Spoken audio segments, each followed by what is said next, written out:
When you can't make them see the light, make them feel the heat.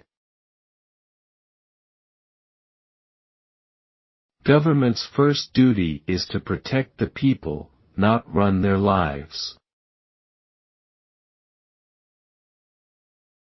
Of the many influences that have shaped the United States into a distinctive nation and people, none may be said to be more fundamental and enduring than the Bible. We can't help everyone, but everyone can help someone. If we ever forget that we are one nation under God, then we will be a nation gone under. A people free to choose will always choose peace. Freedom is never more than one generation away from extinction. We didn't pass it to our children in the bloodstream. It must be fought for, protected, and handed on for them to do the same. We must reject the idea that every time a law's broken, society is guilty rather than the lawbreaker. It is time to restore the American precept that each individual is accountable for his actions. Peace is not absence of conflict, it is the ability to handle conflict by peaceful means. The joke in our family is that we can cry reading the phone book. It has been said that politics is the second oldest profession. I have learned that it bears a striking resemblance to the first. The problem is not that people are taxed too little, the problem is that government spends too much. The most terrifying words in the English language are, "I'm from the government and I'm here to help." Government's view of the economy could be summed up in a few short phrases: if it moves, tax it. If it keeps moving, regulate it. And if it stops moving, subsidize it. Within the covers of the Bible are the answers for all the problems men face. Above all, we must realize that no arsenal, or no weapon in the arsenals of the world, is so formidable as the will and moral courage of free men and women. It is a weapon our adversaries in today's world do not have. There are no constraints on the human mind, no walls around the human spirit, no barriers to our progress except those we ourselves erect. To sit back hoping that someday, some way, someone will make things right is to go on feeding the crocodile, hoping he will eat you last, but eat you he will.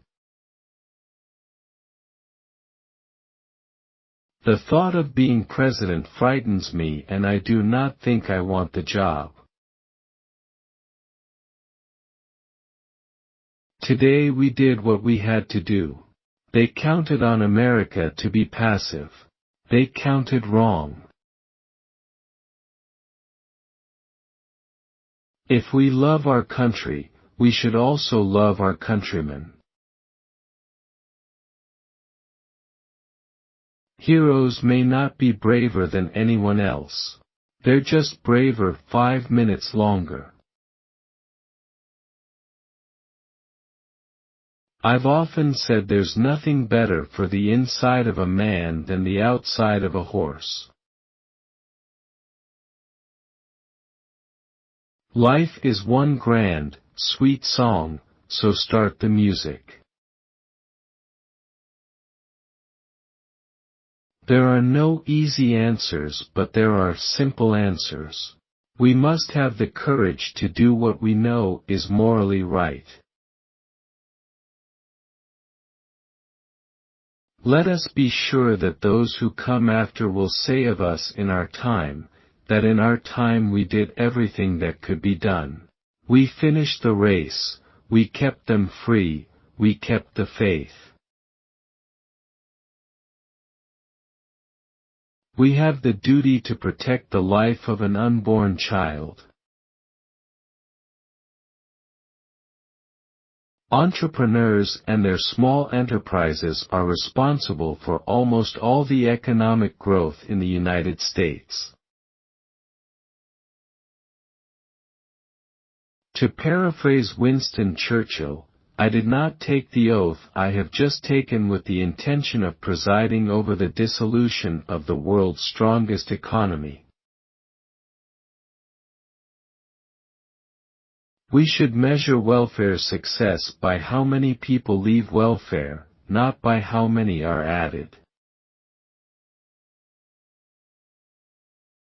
Recession is when a neighbor loses his job.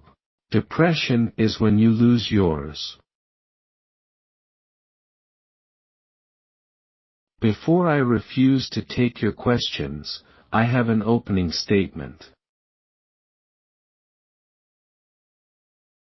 We cannot play innocence abroad in a world that is not innocent. What we have found in this country, and maybe we're more aware of it now, is one problem that we've had, even in the best of times. And that is the people who are sleeping on the grates, the homeless, you might say, by choice. We will always remember. We will always be proud. We will always be prepared, so we will always be free. My fellow Americans, I am pleased to tell you I just signed legislation which outlaws Russia forever. The bombing begins in 5 minutes. While I take inspiration from the past, like most Americans, I live for the future. Politics is not a bad profession. If you succeed, there are many rewards. If you disgrace yourself, you can always write a book. Information is the oxygen of the modern age. It seeps through the walls topped by barbed wire, it wafts across the electrified borders. Each generation goes further than the generation preceding it because it stands on the shoulders of that generation. You will have opportunities beyond anything we've ever known. Welfare's purpose should be to eliminate, as far as possible, the need for its own existence. I know in my heart that man is good, that what is right will always eventually triumph, and there's purpose and worth to each and every life. Republicans believe every day is the 4th of July, but the Democrats believe every day is April 15th. Let us not forget who we are. Drug abuse is a repudiation of everything America is. It's silly talking about how many years we will have to spend in the jungles of Vietnam when we could pave the whole country and put parking stripes on it and still be home by Christmas. Freedom prospers when religion is vibrant and the rule of law under God is acknowledged. The trouble with our liberal friends is not that they're ignorant, it's just that they know so much that isn't so. All great change in America begins at the dinner table. No government ever voluntarily reduces itself in size. Government programs, once launched, never disappear.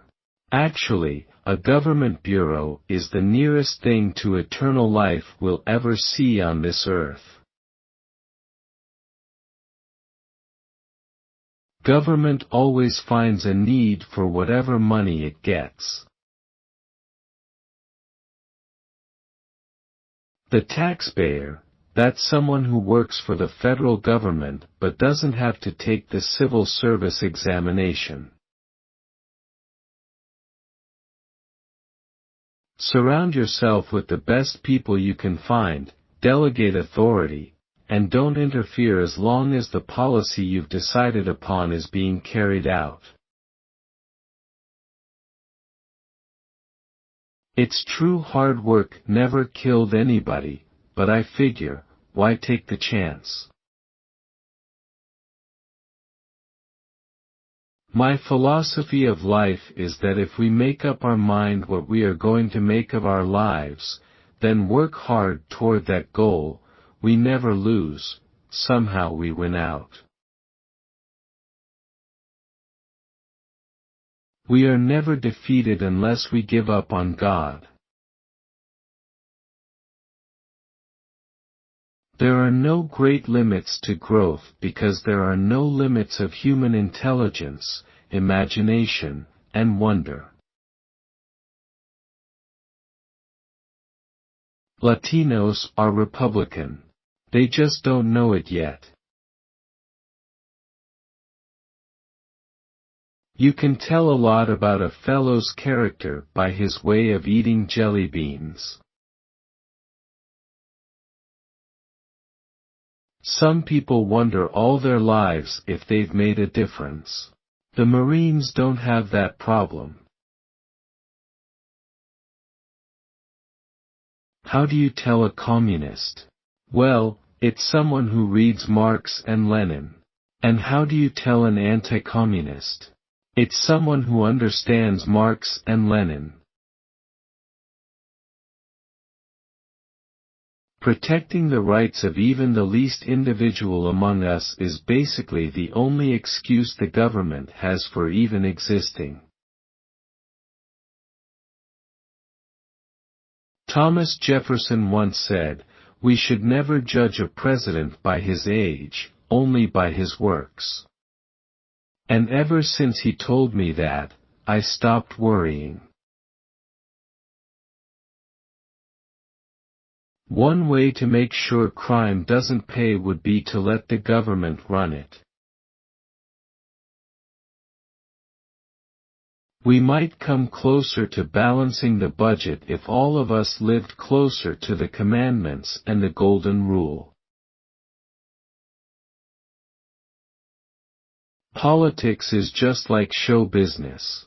You have a hell of an opening, coast for a while, and then have a hell of a close. Government is like a baby. An alimentary canal with a big appetite at one end and no sense of responsibility at the other. Politics I suppose to be the second oldest profession. I have come to realize that it bears a very close resemblance to the first.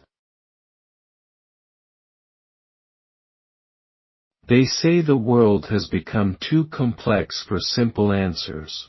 They are wrong. Government exists to protect us from each other. Where government has gone beyond its limits is in deciding to protect us from ourselves. Without God, democracy will not and cannot long endure. A tree's a tree. How many more do you need to look at? We should declare war on North Vietnam. We could pave the whole country and put parking strips on it, and still be home by Christmas. It's difficult to believe that people are still starving in this country because food isn't available. Today, if you invent a better mousetrap, the government comes along with a better mouse. Inflation is as violent as a mugger, as frightening as an armed robber, and as deadly as a hit man. It doesn't do good to open doors for someone who doesn't have the price to get in. If he has the price, he may not need the laws. There is no law saying the Negro has to live in Harlem or Watts. Government does not solve problems, it subsidizes them. Going to college offered me the chance to play football for 4 more years. I never drink coffee at lunch. I find it keeps me awake for the afternoon. We're in greater danger today than we were the day after Pearl Harbor. Our military is absolutely incapable of defending this country. Approximately 80% of our air pollution stems from hydrocarbons released by vegetation, so let's not go overboard in setting and enforcing tough emission standards from man-made sources. No matter what time it is, wake me, even if it's in the middle of a cabinet meeting. You know, if I listened to Michael Dukakis long enough, I would be convinced we're in an economic downturn and people are homeless and going without food and medical attention, and that we've got to do something about the unemployed. If the federal government had been around when the Creator was putting his hand to this state, Indiana wouldn't be here. It'd still be waiting for an environmental impact statement. The greatest security for Israel is to create new Egypts. I have wondered at times what the 10 Commandments would have looked like if Moses had run them through the U.S. Congress. How can a president not be an actor? Democracy is worth dying for, because it's the most deeply honorable form of government ever devised by man. Unemployment insurance is a prepaid vacation for freeloaders. Governments tend not to solve problems, only to rearrange them. Don't be afraid to see what you see. Status quo, you know, is Latin for the mess we're in. If the Soviet Union let another political party come into existence, they would still be a one-party state, because everybody would join the other party. Man is not free unless government is limited. I call upon the scientific community in our country, those who gave us nuclear weapons, to turn their great talents now to the cause of mankind and world peace, to give us the means of rendering these nuclear weapons impotent and obsolete. I've never been able to understand why a Republican contributor is a fat cat and a democratic contributor of the same amount of money is a public-spirited philanthropist. But there are advantages to being elected president. The day after I was elected, I had my high school grades classified top secret. I am not worried about the deficit. It is big enough to take care of itself. All the waste in a year from a nuclear power plant can be stored under a desk. Concentrated power has always been the enemy of liberty. No mother would ever willingly sacrifice her sons for territorial gain, for economic advantage, for ideology. History teaches that war begins when governments believe the price of aggression is cheap. Violence has been Nicaragua's most important export to the world. I favor the Civil Rights Act of 1964, and it must be enforced at gunpoint if necessary. The poet called Miss Liberty's torch the lamp beside the golden door. Well, that was the entrance to America, and it still is. And now you really know why we're here tonight. The glistening hope of that lamp is still ours. Every promise, every opportunity, is still golden in this land.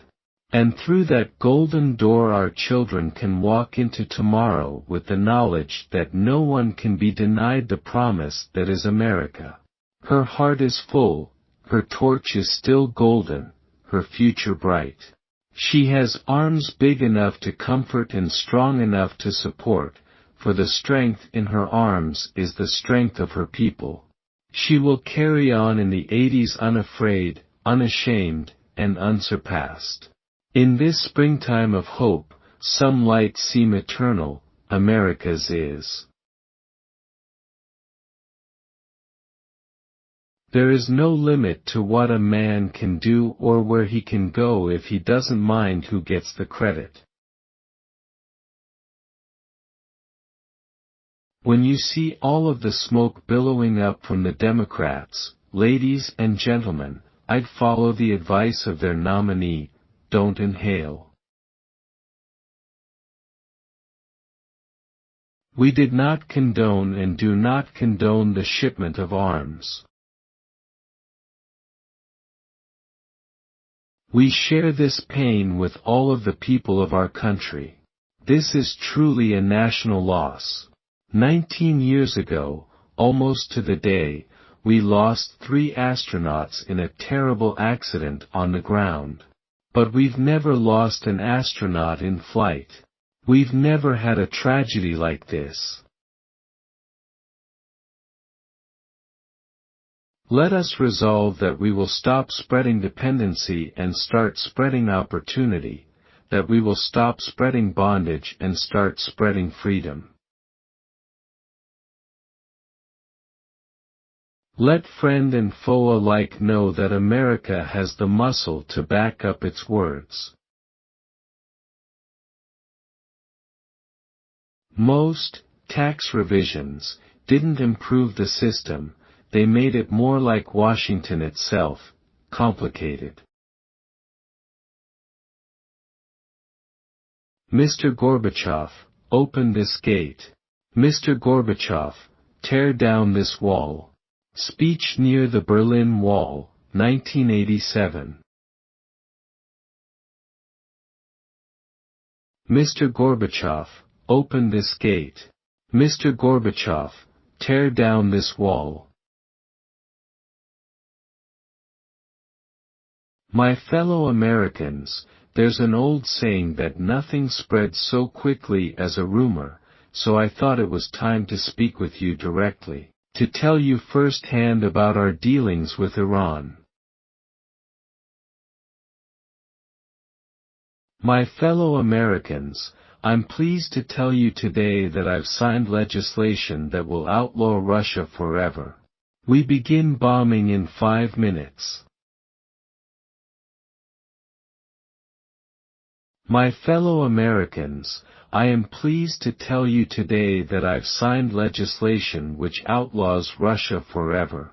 The bombing begins in 5 minutes. Money can't buy happiness, but it will get you a better class of memories. No one who lived through the Great Depression can ever look upon an unemployed person with anything but compassion. To me, there is no greater tragedy than a breadwinner willing to work, with a job skill but unable to find a market for that job skill. Back in those dark Depression days, I saw my father on a Christmas Eve open what he thought was a Christmas greeting from his boss. Instead, it was the blue slip telling him he no longer had a job. The memory of him sitting there holding that slip of paper and then saying in a half-whisper, "That's quite a Christmas present, it will stay with me as long as I live." No, I'm just a man committed to great ideas. I believe the very heart and soul of conservatism is libertarianism. I think conservatism is really a misnomer, just as liberalism is a misnomer for the liberals. The basis of conservatism is a desire for less government interference or less centralized authority or more individual freedom, and this is a pretty general description also of what libertarianism is. I believe with all my heart that standing up for America means standing up for the God who has so blessed our land. We need God's help to guide our nation through stormy seas. But we can't expect Him to protect America in a crisis if we just leave Him over on the shelf in our day-to-day living. I have left orders to be awakened at any time in case of national emergency, even if I'm in a cabinet meeting. For years ago we said we would invigorate our economy by giving people greater freedom and incentives to take risks and letting them keep more of what they earned. We did what we promised, and a great industrial giant is reborn. If all of this seems like a great deal of trouble, think what's at stake. We are faced with the most evil enemy mankind has known in his long climb from the swamp to the stars. There can be no security anywhere in the free world if there is no fiscal and economic stability within the United States. Those who ask us to trade our freedom for the soup kitchen of the welfare state are architects of a policy of accommodation.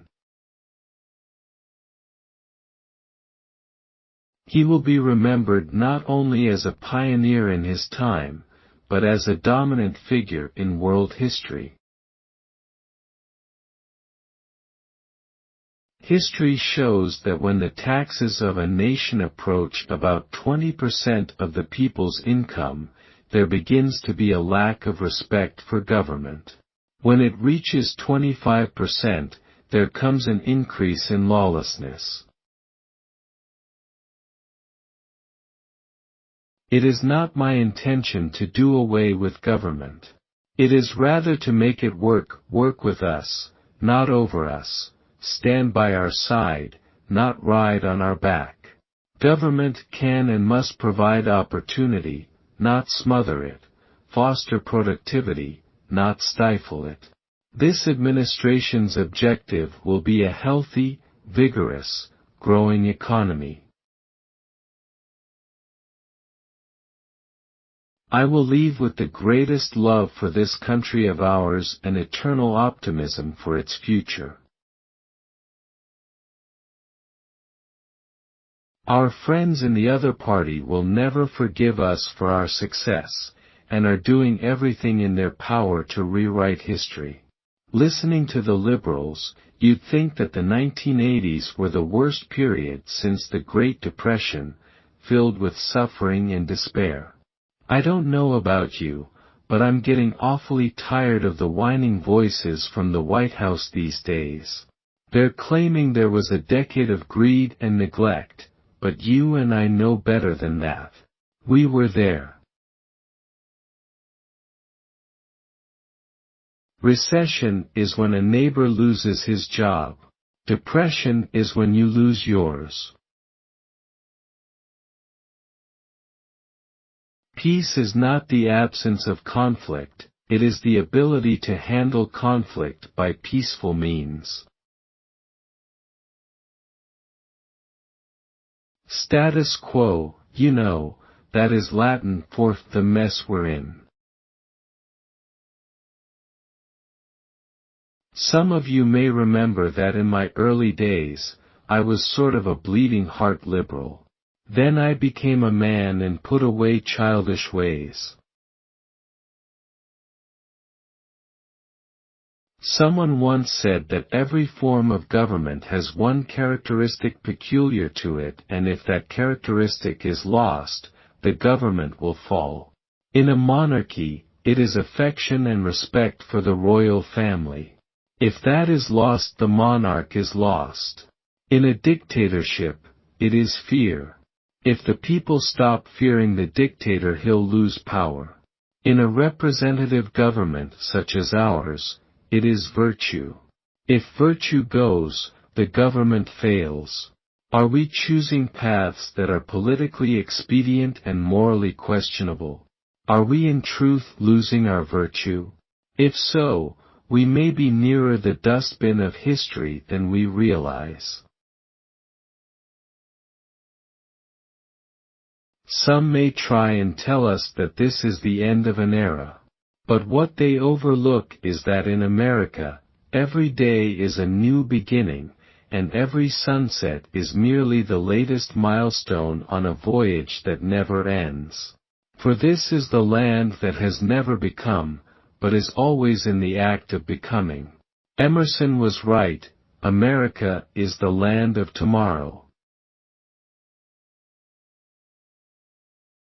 Nations do not mistrust each other because they are armed because they mistrust each other. My years in your service will always be very special to me. The inspiration you have given me will burn brightly in my heart long after I have left the lights of the White House behind. Look, ask me what paper came to my desk last week and I couldn't tell you. Many Americans today, just as they did 200 years ago, feel burdened, stifled, and sometimes even oppressed by government that has grown too large, too bureaucratic, too wasteful, too unresponsive, too uncaring about people and their problems. I believe we can embark on a new age of reform in this country and an era of national renewal, an era that will reorder the relationship between citizen and government. That will make government again responsive to people, that will revitalize the values of family, work, and neighborhood, and that will restore our private and independent social institutions. My belief has always been that wherever in this land any individual's constitutional rights are being unjustly denied, it is the obligation of the federal government, at point of bayonet if necessary, to restore that individual's constitutional rights.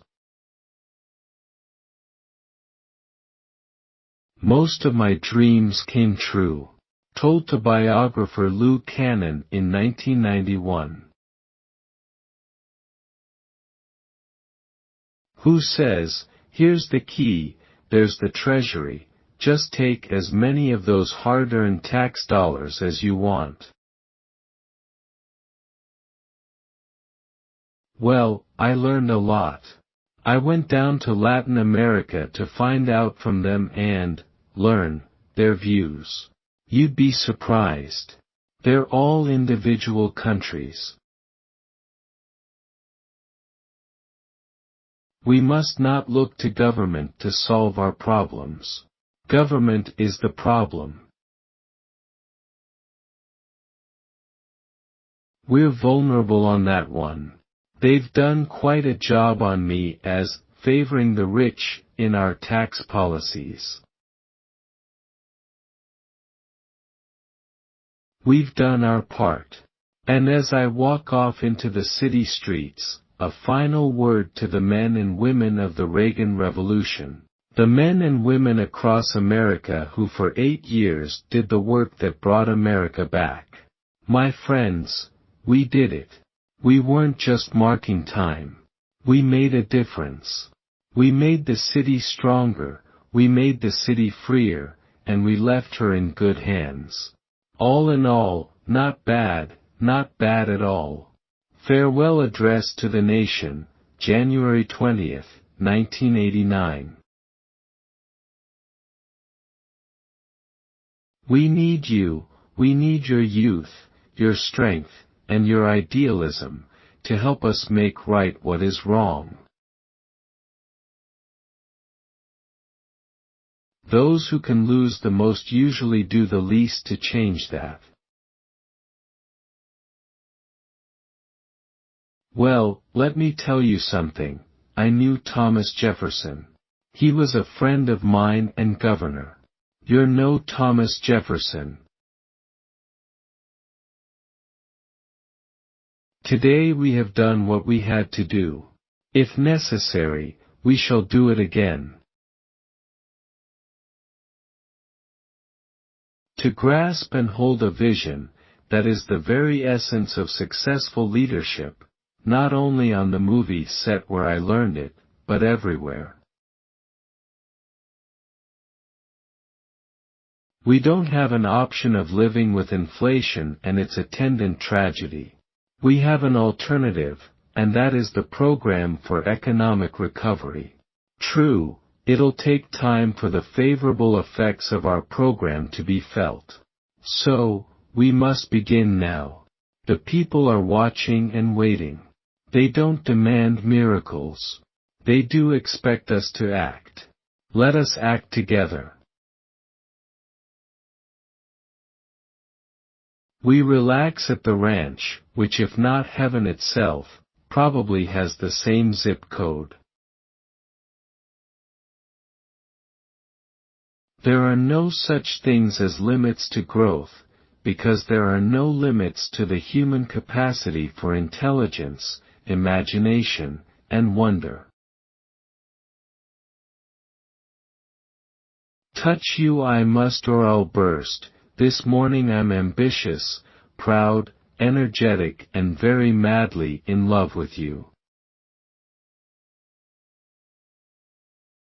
Today we Americans lost a hero who always seemed larger than life. Bear Bryant gave his country the gift of a life unsurpassed. In making the impossible seem easy, he lived what we strive to be. We begin bombing the Russians in 5 minutes. We built it, we paid for it, it's ours, and we're going to keep it. We ought to take a serious look and see if we haven't interfered with the democratic rights of the people. I'm from the government and I'm here to help. There are no limits to growth and human progress when men and women are free to follow their dreams. The time has come to turn to God and reassert our trust in Him for the healing of America. Our country is in need of and ready for a spiritual renewal. Socialism only works in two places: heaven where they don't need it and hell where they already have it. We think there is a parallel between the federal involvement in education and the decline in quality over recent years. Why should we be frightened? No people who have ever lived on this earth have fought harder, paid a higher price for freedom, or done more to advance the dignity of man than the living Americans. Those Americans living in this land today. When you get there, the world is gone. Without God, there is no virtue because there's no prompting of the conscience. And without God, democracy will not and cannot long endure. If we ever forget that we're one nation under God, then we will be a nation gone under. The government's view of the economy could be summed up in a few short phrases: if it moves, tax it. If it keeps moving, regulate it. And if it stops moving, subsidize it. We're the party that wants to see an America in which people still can get rich. You are right. We didn't have those things when we were young. We invented them. You can tell a lot about a fellow's character by the way he eats jelly beans. We'll have to get 4 bedpans and have a reunion. Tonight we are launching an effort which holds the promise of changing the course of human history. We cannot stop at the foothills when Everest lies ahead. We will never forget them or the last time we saw them this morning as they prepared for their journey and waved goodbye and slipped the surly bonds of earth to touch the face of God. You get tired, sometimes, counting to 10 as a voice check and so forth. We should declare war on North Vietnam. We could pave the whole country and put parking strips on it, and still be home by Christmas. We have every right to dream heroic dreams. Those who say that we're in a time when there are no heroes, they just don't know where to look. January 20th, 1981. Common sense told us that when you put a big tax on something, the people will produce less of it. So we cut the people's tax rates, and the people produced more than ever before. Double, no triple, our troubles, and we'd still be better off than any other people on earth. It is time that we recognize that ours was, in truth, a noble cause. Cures were developed for which there were no known diseases. Commenting on Congress and the federal budget, 1981. Even Albert Einstein reportedly needed help on his 1040 form. The resolve to stay in the fight until the fight was won. I urged the Soviet leader, Mr. Gorbachev, to send a new signal of openness to the world by tearing down that wall. The very key to our success has been our ability, foremost among nations, to preserve our lasting values by making change work for us rather than against us. I've often wondered how some people in positions of this kind manage without having had any acting experience. The Soviet Union would remain a one-party nation even if an opposition party were permitted, because everyone would join that party. The Soviet leaders reserve unto themselves the right to commit any crime, to lie, to cheat, and that the only morality they recognize is what will further their cause. Putting people first has always been America's secret weapon. It's the way we've kept the spirit of our revolutions alive, a spirit that drives us to dream and dare, and take great risks for a greater good. Reagan is indisputably a part of America, and he may become a part of American history. Our Constitution is to be celebrated not for being old, but for being young. Of the 4 wars in my lifetime, none came about because the U.S. was too strong. The movie was the life story of baseball pitcher Grover Cleveland Alexander, who began his professional career with a Galesburg minor league team in the early teens. A few months ago, I told the American people I did not trade arms for hostages. My heart and my best intentions still tell me that's true, but the facts and evidence tell me it is not. The most terrifying words in the English language are, "I'm from the government and I'm here to help." Some spend their entire lives wondering if they have made a difference in this world. The Marines don't have that problem. Someplace along the line the audience discovered you. In my case it was playing the jipper. So the helm is right here.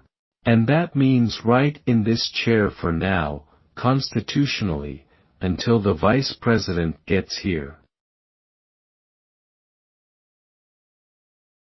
The more government takes in taxes, the less incentive people have to work. What coal miner or assembly line worker jumps at the offer of overtime when he knows Uncle Sam is going to take 60% or more of his extra pay? Draft registration destroys the very values that our society is committed to defending. Dear Haley, did you hear the one about? A recession is when your neighbor loses his job. A depression is when you lose yours. And recovery is when Jimmy Carter loses his. The United States is unique because we are an empire of ideals. They say hard work never hurt anybody, but I figure why take the chance? They have answered the stirrings of liberty with brute force, killings, mass arrests, and the setting up of concentration camps. They had that special grace, that special spirit that says, "Give me a challenge and I'll meet it with joy." This law gives you the power to seek the release of Wallenberg. The law makes no distinction between honorary and other citizens. This kind of weapon can't help but have an effect on the population as a whole. There is today in the United States as much forest as there was when Washington was at Valley Forge. It is time to realize we are too great a nation for small dreams. We're not, as some would have us believe, doomed to an inevitable fate. It's time we reduced the federal budget and left the family budget alone. It's time we asked ourselves if we still know the freedoms intended for us by the Founding Fathers. James Madison said, "We base all our experiments on the capacity of mankind for self-government."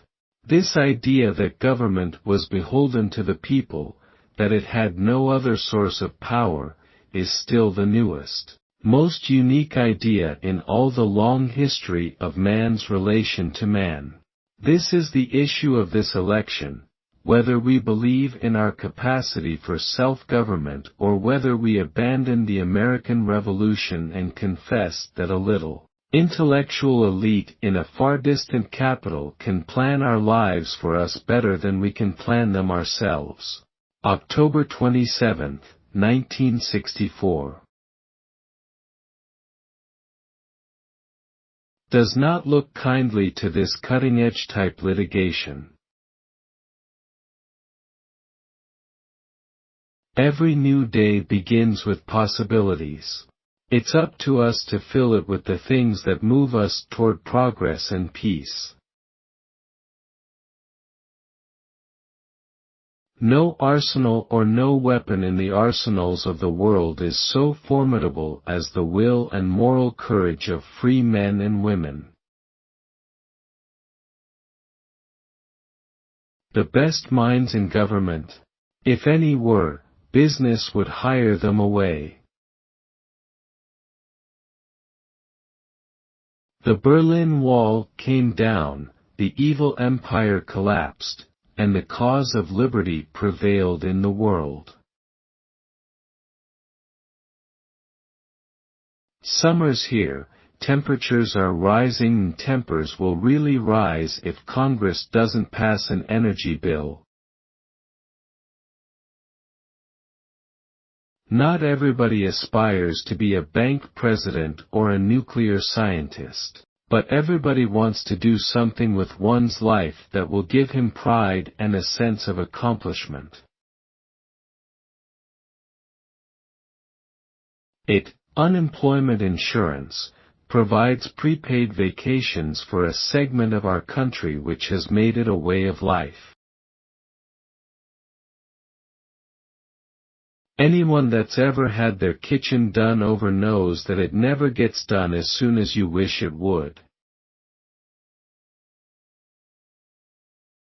I know you receive many letters like this, and I recognize that over time they must come to seem fairly routine.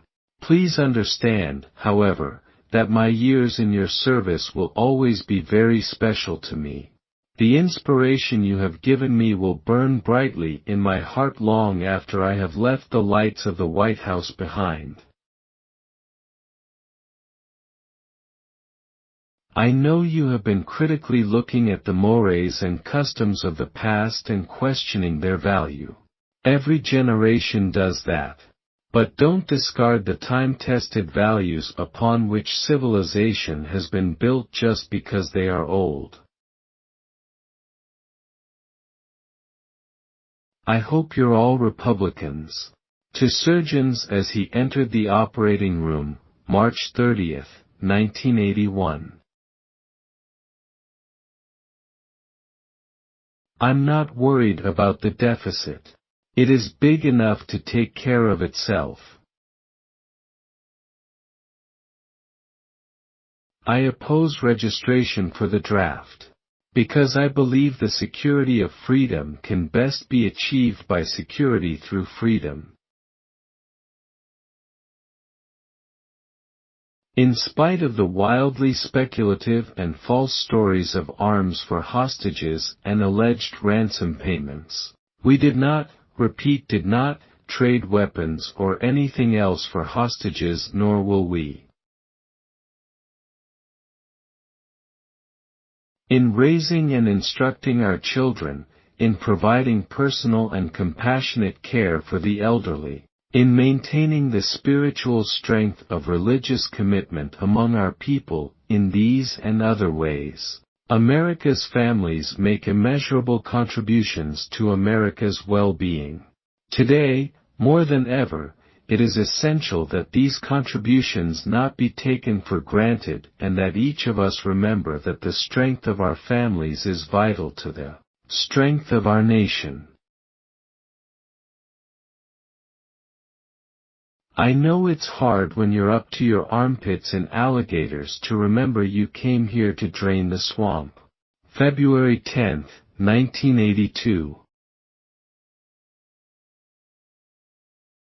I haven't seen this much lard since I handed out blue ribbons at the Iowa State Fair. In the present crisis, government is not the solution to our problem, government is the problem. If you've seen one redwood, you've seen them all. Being free and prosperous in a world at peace. That's our ultimate goal. If I could paraphrase a well-known statement by Will Rogers that he never met a man he didn't like, I'm afraid we have some people around here who never met a tax they didn't like. If illegal actions were undertaken, those who did so will be brought to justice. If I had as much makeup on as he did, I'd have looked younger, too. However, our task is far from over. Our friends in the other party will never forgive us for our success, and are doing everything in their power to rewrite history. Listening to the liberals, you'd think that the 1980s were the worst period since the Great Depression, filled with suffering and despair. I don't know about you, but I'm getting awfully tired of the whining voices from the White House these days. They're claiming there was a decade of greed and neglect, but you and I know better than that. We were there. RNC Annual Gala, February 3, 1994. How stands the city on this winter night? I consider all proposals for government action with an open mind before voting no. Governments tend not to solve problems, only rearrange them.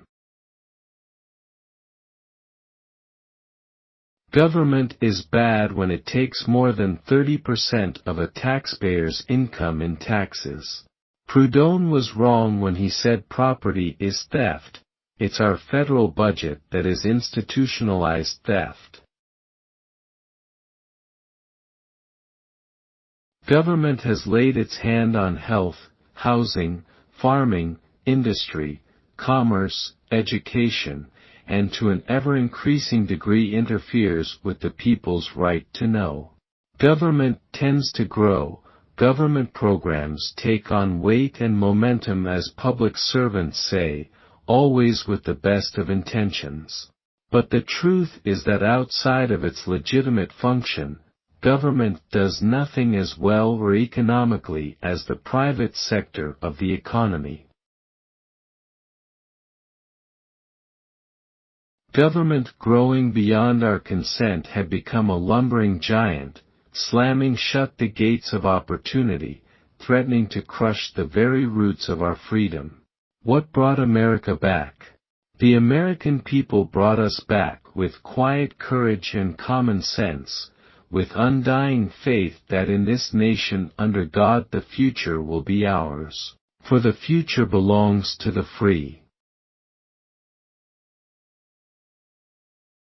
The March of Freedom and Democracy. We'll leave Marxism-Leninism on the ash heap of history as it has left other tyrannies which stifle the freedom and muzzle the self-expression of the people. Alexander's widow came to Galesburg for the movie showing at the Orpheum. I think it opened at several theaters around the country at the same time. A leader, once convinced a particular course of action is the right one, must have the determination to stick with it and be undaunted when the going gets tough. The history of our civilization, the great advances that made it possible, is not a story of cynics or doom-criers. It is a gallant chronicle of the optimists, the determined people, men and women, who dreamed great dreams and dared to try whatever it took to make them come true. A hippie is someone who looks like Tarzan, walks like Jane, and smells like Cheetah. And make no mistake about it, this attack was not just against ourselves or the Republic of Korea. This was the Soviet Union against the world and the moral precepts which guide human relations among people everywhere. It was an act of barbarism born of a society which wantonly disregards individual rights and the value of human life and seeks constantly to expand and dominate other nations. The future doesn't belong to the faint-hearted, it belongs to the brave. And if you answer all of those questions yes, why then, I think your choice is very obvious as to whom you will vote for. If you don't agree, if you don't think this course that we've been on for the last 4 years is what you would like to see us follow for the next 4, then I could suggest another choice that you have. There are no words to express the extraordinary strength and character of this breed of people we call American. They are the kind of men and women Tom Paine had in mind when he wrote, during the darkest days of the American Revolution, "We have it in our power to begin the world over again." One day, a pretty, fresh-faced young lady, intelligent and sincerely concerned, asked me if abortion wasn't preferable to making a young, unmarried girl have a baby she didn't want and which would, therefore, grow up unloved and probably turn out to be a criminal. I gave an answer which apparently she hadn't considered. I told her there were literally millions of people in this country who wanted but could not have children and who waited eagerly, sometimes for years, to adopt the baby she had described. I'm a sucker for hero worship. It's all part of taking a chance and expanding man's horizons. The future doesn't belong to the faint-hearted, it belongs to the brave. This crime against humanity must never be forgotten. Hope remains the highest reality, the age-old power. By working together, pooling our resources and building on our strengths, we can accomplish great things. We still have too much air and water pollution and we still need to work to reduce it. But we also need to put the problem of pollution into a historical as well as scientific perspective. Cars don't cause pollution, trees do. Without God, democracy cannot and will not long endure. The family has always been the cornerstone of American society. Those concerns of a national character such as air and water pollution that do not respect state boundaries, or the national transportation system, or efforts to safeguard your civil liberties must, of course, be handled on the national level. I believe in a sound, strong environmental policy that protects the health of our people and a wise stewardship of our nation's natural resources. Generations hence, parents will take their children to these woods to show them how the land must have looked to the first pilgrims and pioneers. And as Americans wander through these forests, climb these mountains, they will sense the love and majesty of the Creator of all of that. A strong nation is one that is loved by its people and, as Edmund Burke put it, for a country to be loved it ought to be lovely. The people's instincts are still right. You see them come to the rescue of someone, a child who falls down a well, hundreds of people rush to help, and labor and equipment are volunteered without any thought of who's going to pay for it. This is a basic feeling in Americans. They don't stand back in such a circumstance and ask what the government's going to do about it. I am an environmentalist. I am for clean air.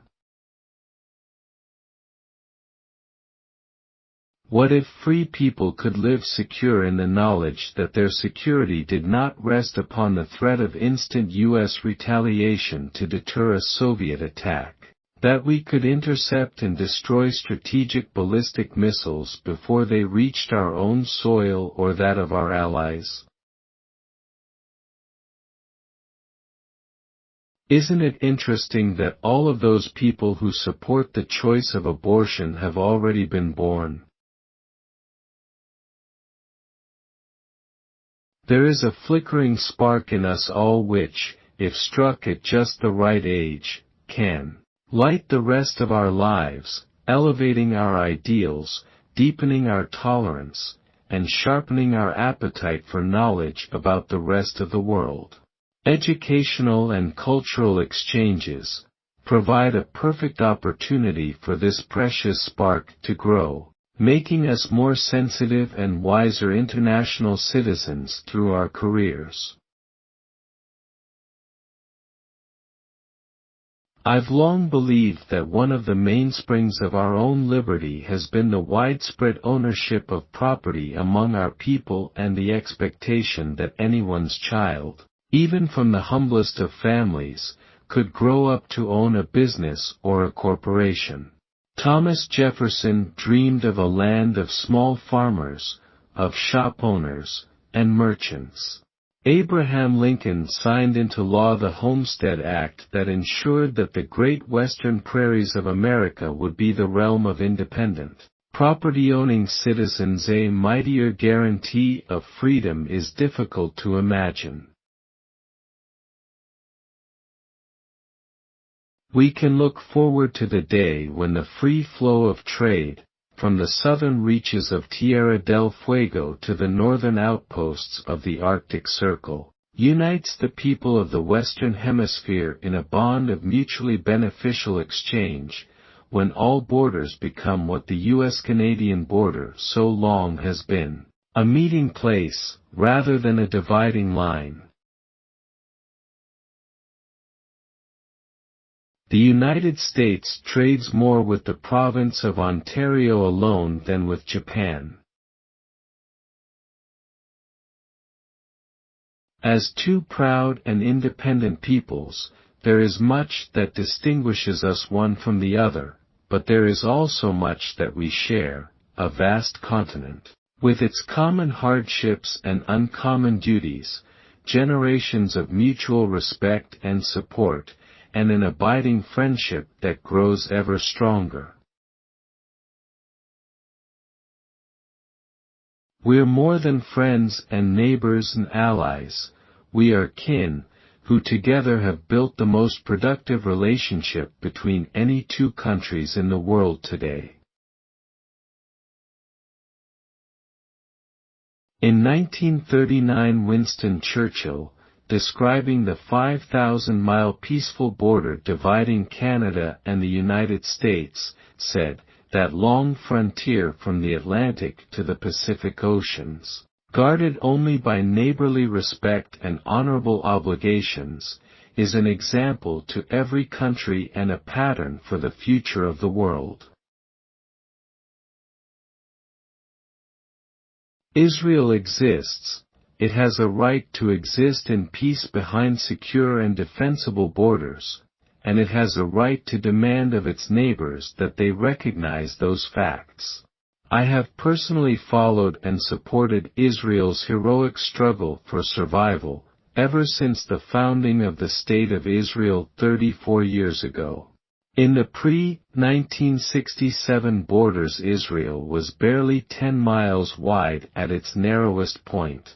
The bulk of Israel's population lived within artillery range of hostile Arab armies. I am not about to ask Israel to live that way again. Dovrei, no prouvrei, trust but verify. Trust the people, that is the crucial lesson of history. During my first press conference as president, in answer to a direct question, I pointed out that, as good Marxist-Leninists, the Soviet leaders have openly and publicly declared that the only morality they recognize is that which will further their cause, which is world revolution.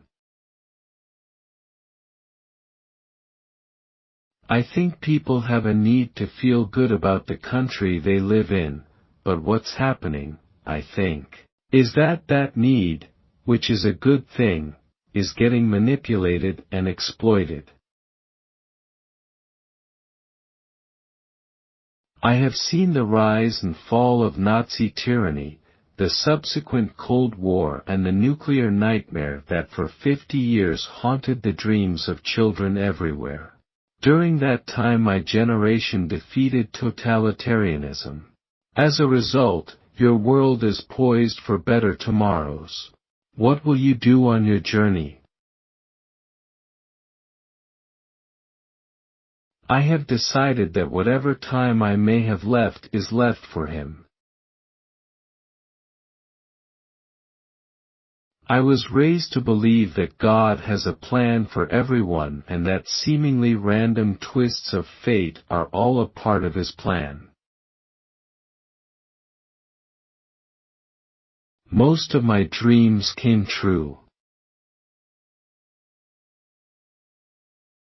I don't want to do a TV series. It's no fun working from dawn to sunset every day. An occasional movie would be fine, and then I'll see what might develop on the political front. Love your country, not for her power or wealth, but for her selflessness and her idealism. The Bible can touch our hearts, order our minds, refresh our souls. I hope Americans will read and study the Bible in the coming year. It's my firm belief that the enduring values, as I say, presented in its pages have a great meaning for each of us and for our nation. The economic welfare of all our people must ultimately stem not from government programs, but from the wealth created by a vigorous private sector. We should never fear to negotiate, nor negotiate from fear. The Bible tells us there will be a time for peace. But, so far in this century, mankind has failed to find it. There you go again. When I opposed Medicare, there was another piece of legislation meeting the same problem before the Congress. I happened to favor the other piece of legislation and thought that it would be better for the senior citizens to provide better care than the one that was finally passed. I believe that George Washington knew the city of man cannot survive without the city of God, that the visible city will perish without the invisible city. If you owe the bank $10,000, you have a problem. If you owe the bank $10 million, they have a problem. After all is said and done, more is said than done. Government does not solve problems, it subsidizes them. My friends, we did it. We weren't just marking time, we made a difference. We made America stronger, we made America freer, and we left her in good hands. All in all, not bad. Not bad at all. And so, goodbye. God bless you. And God bless the United States of America. Economists are people who wonder if what works in reality can also work in theory. The Founding Fathers knew a government can't control the economy without controlling people. And they knew when a government sets out to do that it must use force and coercion to achieve its purpose. It's not fair to say that Congress spends money like a drunk sailor. At least the sailor is spending his own money. A nation's greatness is measured not just by its gross national product or military power, but by the strength of its devotion to the principles and values that bind its people and define their character. I would like to dissolve the $10 billion National Department of Education created by President Carter and turn schools back to the local school districts, where we built the greatest public school system the world has ever seen. I think I can make a case that the decline in the quality of public education began when federal aid became federal interference. We're entering our third century now, but it's wrong to judge our nation by its years. The calendar can't measure America because we were meant to be an endless experiment in freedom, with no limits to our reaches, no boundaries to what we can do, no end point to our hopes. I like photographers, you don't ask questions. To a gathering of the White House News Photographers Association. The neutron warhead is a defensive weapon designed to offset the great superiority that the Soviet Union has on the Western Front against the NATO nations. If you can't summarize an issue on one page, you don't understand the issue well enough. We will never disarm any American who seeks to protect his or her family from fear and harm.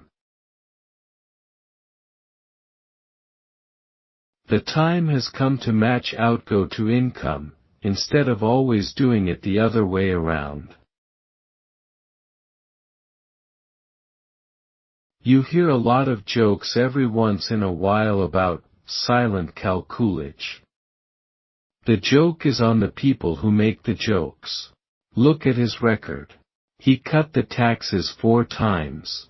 We had probably the greatest growth and prosperity that we've ever known. I have taken heed of that because if he did that by doing nothing, maybe that's the answer. Either Jesus was what he said he was or he was the world's greatest liar. It is impossible for me to believe a liar or charlatan could have had the effect on mankind that he has had for 2,000 years. We could ask, would even the greatest of liars carry his lie through the crucifixion, when a simple confession would have saved him? Did he allow us the choice, to believe in his teaching but reject his statements about his own identity? Unless bureaucracy is constantly resisted, it breaks down representative government and overwhelms democracy. Spending on the military doesn't increase the deficit. We don't celebrate Independence Day on the 4th of July. We celebrate Independence Day. We didn't discover our values in a poll taken a week before the convention. Anyone who seeks success or greatness should first forget about both and seek only the truth. The rest will follow. I know that some believe that voluntary prayer in schools should be restricted to a moment of silence. We already have the right to remain silent. We can take our Fifth Amendment. We intend to keep the peace. We will also keep our freedom. In the 38th chapter of Ezekiel, it says that the land of Israel will come under attack by the armies of the ungodly nations, and it says that Libya will be among them. Do you understand the significance of that? Libya has now gone communist, and that's a sign that the day of Armageddon isn't far off. The same government that requires a tax-paying citizen to document every statement on his tax return decrees that questioning a welfare applicant demeans and humiliates him. America's economic strength depends on industry's ability to improve productivity and quality and to remain on the cutting edge of technology. And that's why the Malcolm Baldrige National Quality Award is so important. You can achieve anything in politics provided that you let someone else take the credit. We must remove government's smothering hand from where it does harm. We must seek to revitalize the proper functions of government. We do these things to set loose again the energy and the ingenuity of the American people. We do these things to reinvigorate those social and economic institutions which serve as a buffer and a bridge between the individual and the state, and which remain the real source of our progress as a people. Those who advocate more and more government regulation have been experimenting for 40 years, trying to create an economic system in which everyone can somehow be made more prosperous by the toil of someone else. I know that it is often difficult to stand up for one's beliefs when they are being harshly challenged. But as one who has seen many challenges over a long lifetime, I can assure you that personal faith and conviction are strengthened, not weakened, in adversity. Government must not supersede the will of the people or the responsibilities of the people. The function of government is not to confer happiness, but to give men the opportunity to work out happiness for themselves. Christopher Columbus was looking for a passage to India, but he landed in America. He landed in the wrong place, and when he got back, he wasn't sure where he'd been. But most important of all, he did it on someone else's money. We're not just discussing limits on a further increase of nuclear weapons, we seek, instead, to reduce their number. We seek the total elimination one day of nuclear weapons from the face of the earth. Free enterprise has done more to reduce poverty than all the government programs dreamed up by Democrats. The Federalist Society is changing the culture of our nation's law schools. You are returning the values and concepts of law as our founders understood them to scholarly dialogue, and through that dialogue, to our legal institutions. Someone asked me whether I was aware of all the people out there who were praying for the president. And I had to say, yes, I am. I felt it. I believe in intercessory prayer. But I couldn't help but say to that questioner after he'd asked the question that, or at least say to them that if sometimes when he was praying he got a busy signal, it was just me in there ahead of him.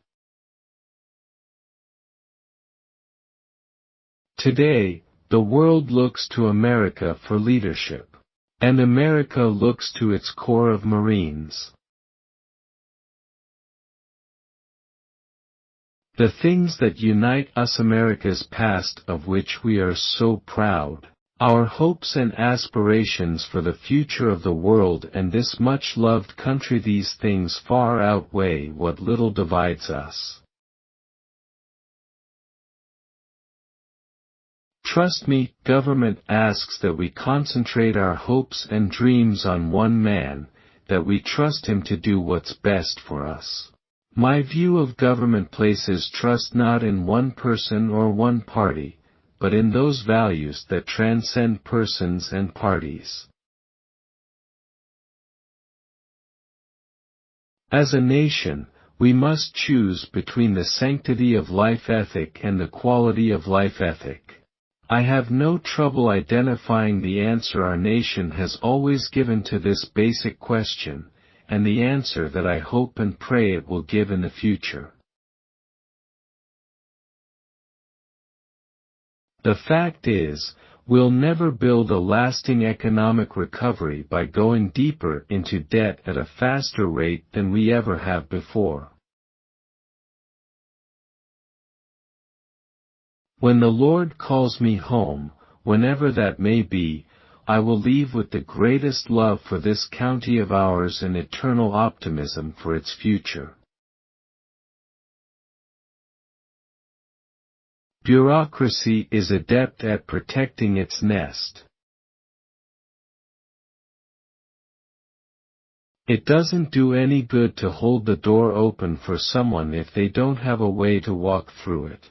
And if they do have a way to pass through it, then you probably don't need to hold it open because they can open it for themselves.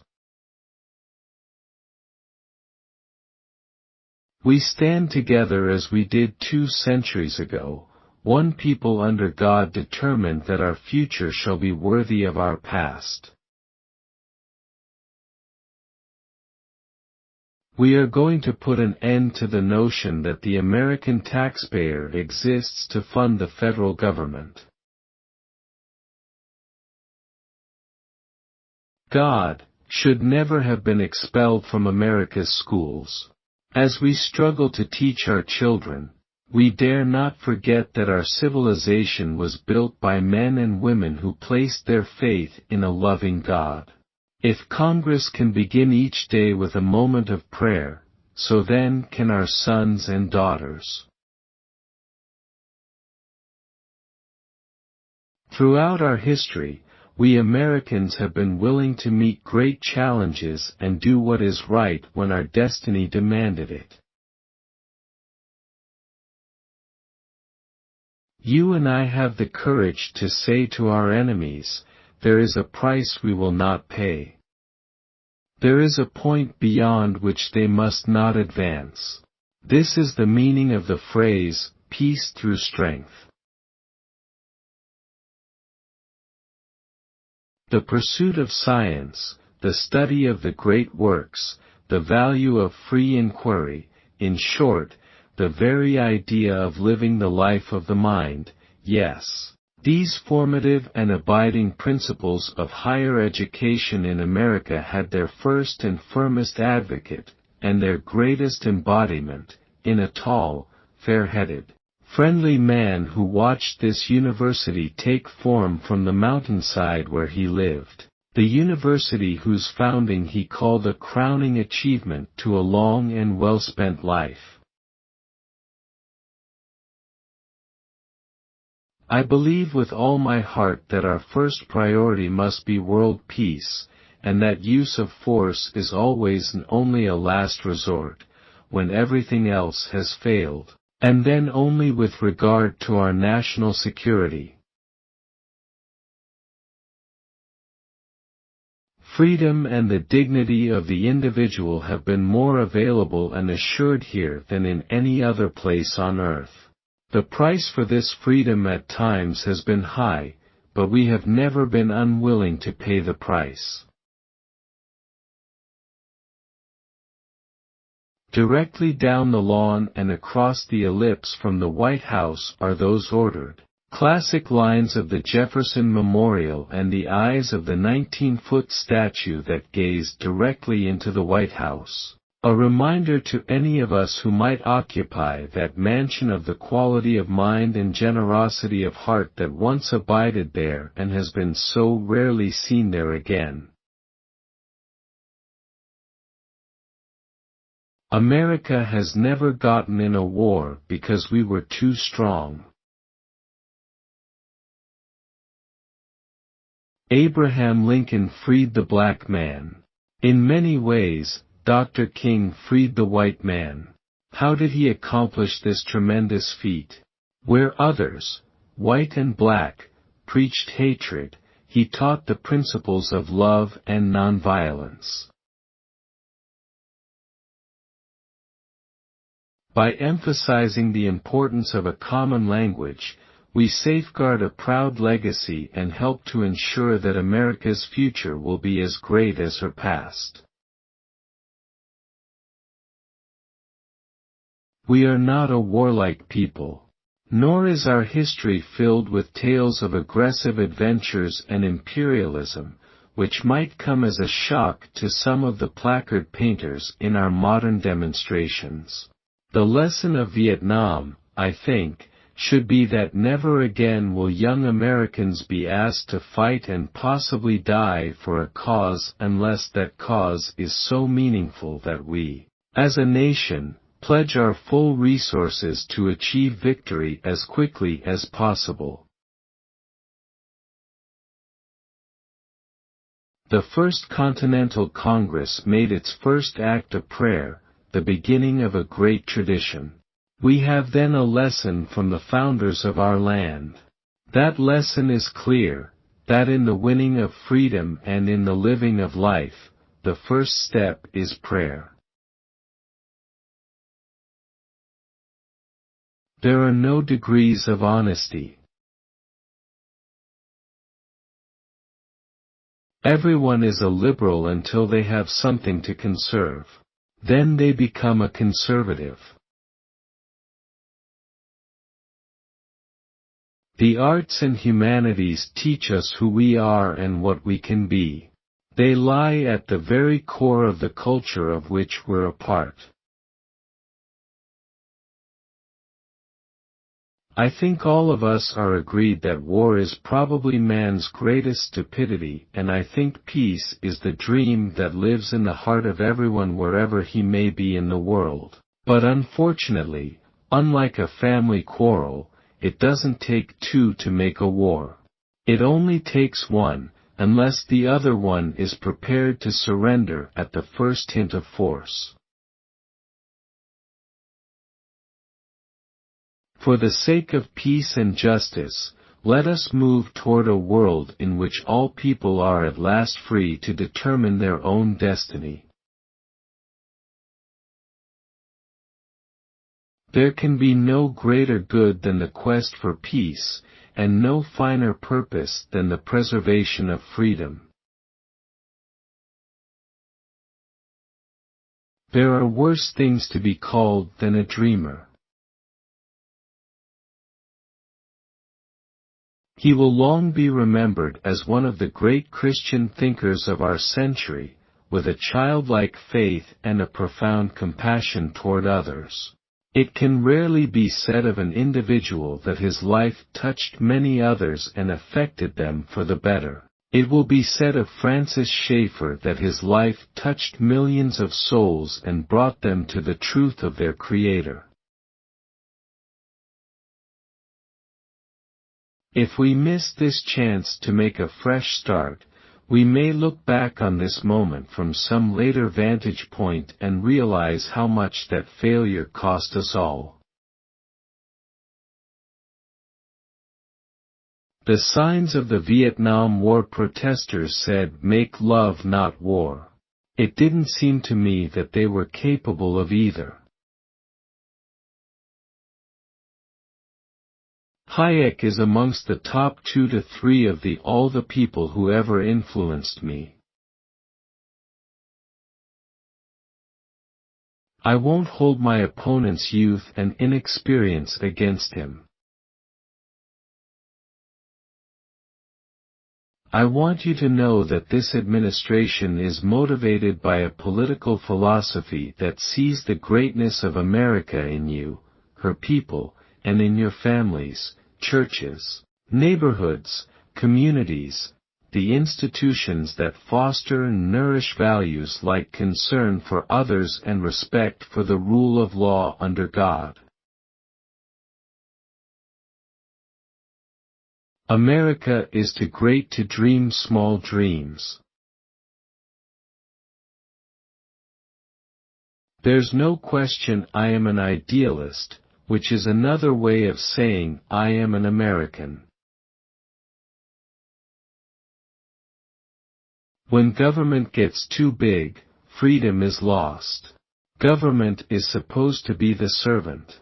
But when a government can tax the people with no limit or restraint on what the government can take, then the government has become the master.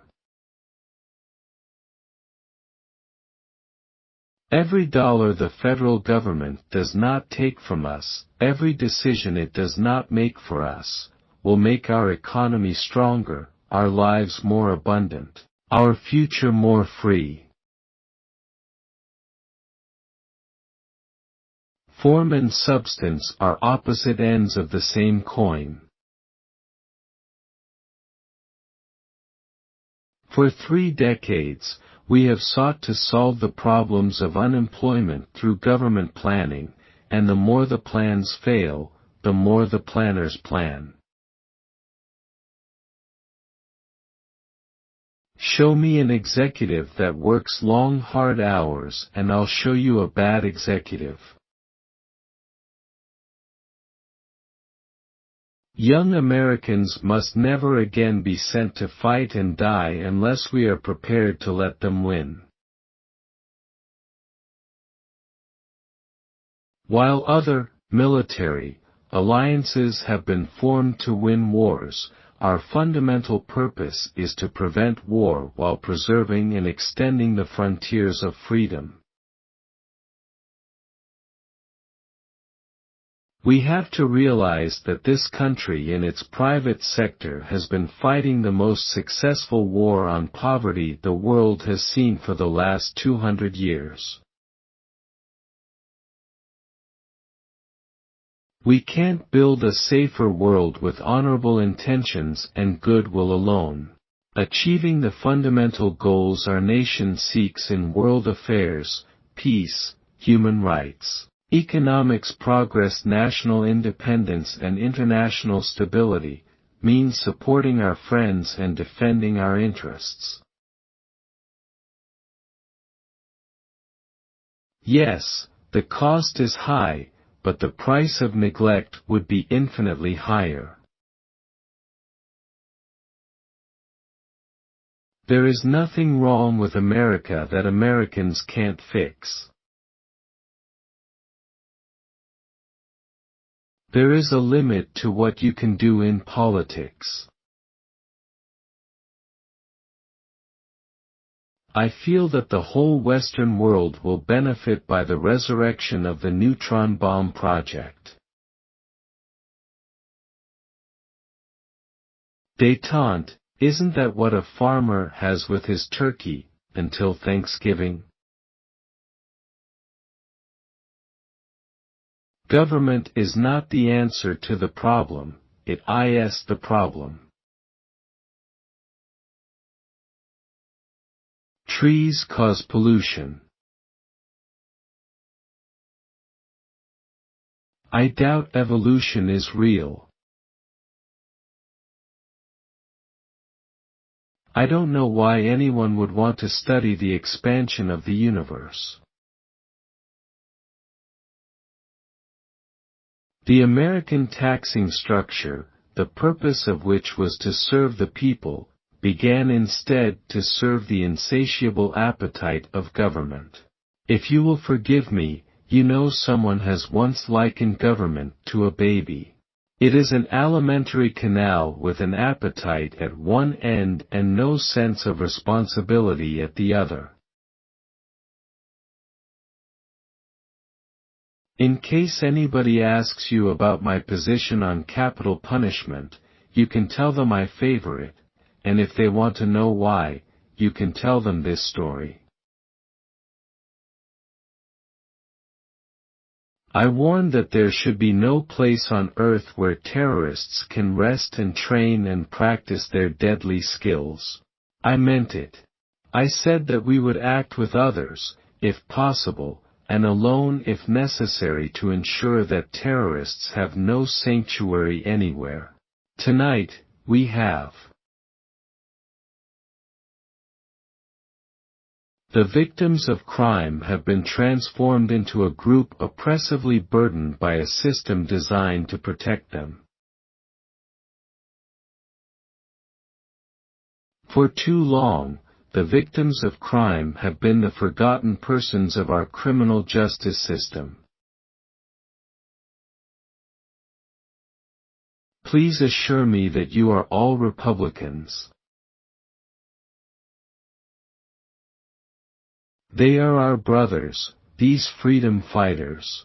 They are the moral equal of our founding fathers and the brave men and women of the French resistance. We cannot turn away from them, for the struggle here is not right versus left, it is right versus wrong. The White House is the leakiest place I've ever been in.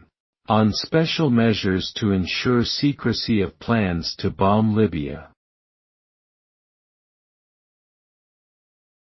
The vote on the peacekeeper is also a vote on Geneva.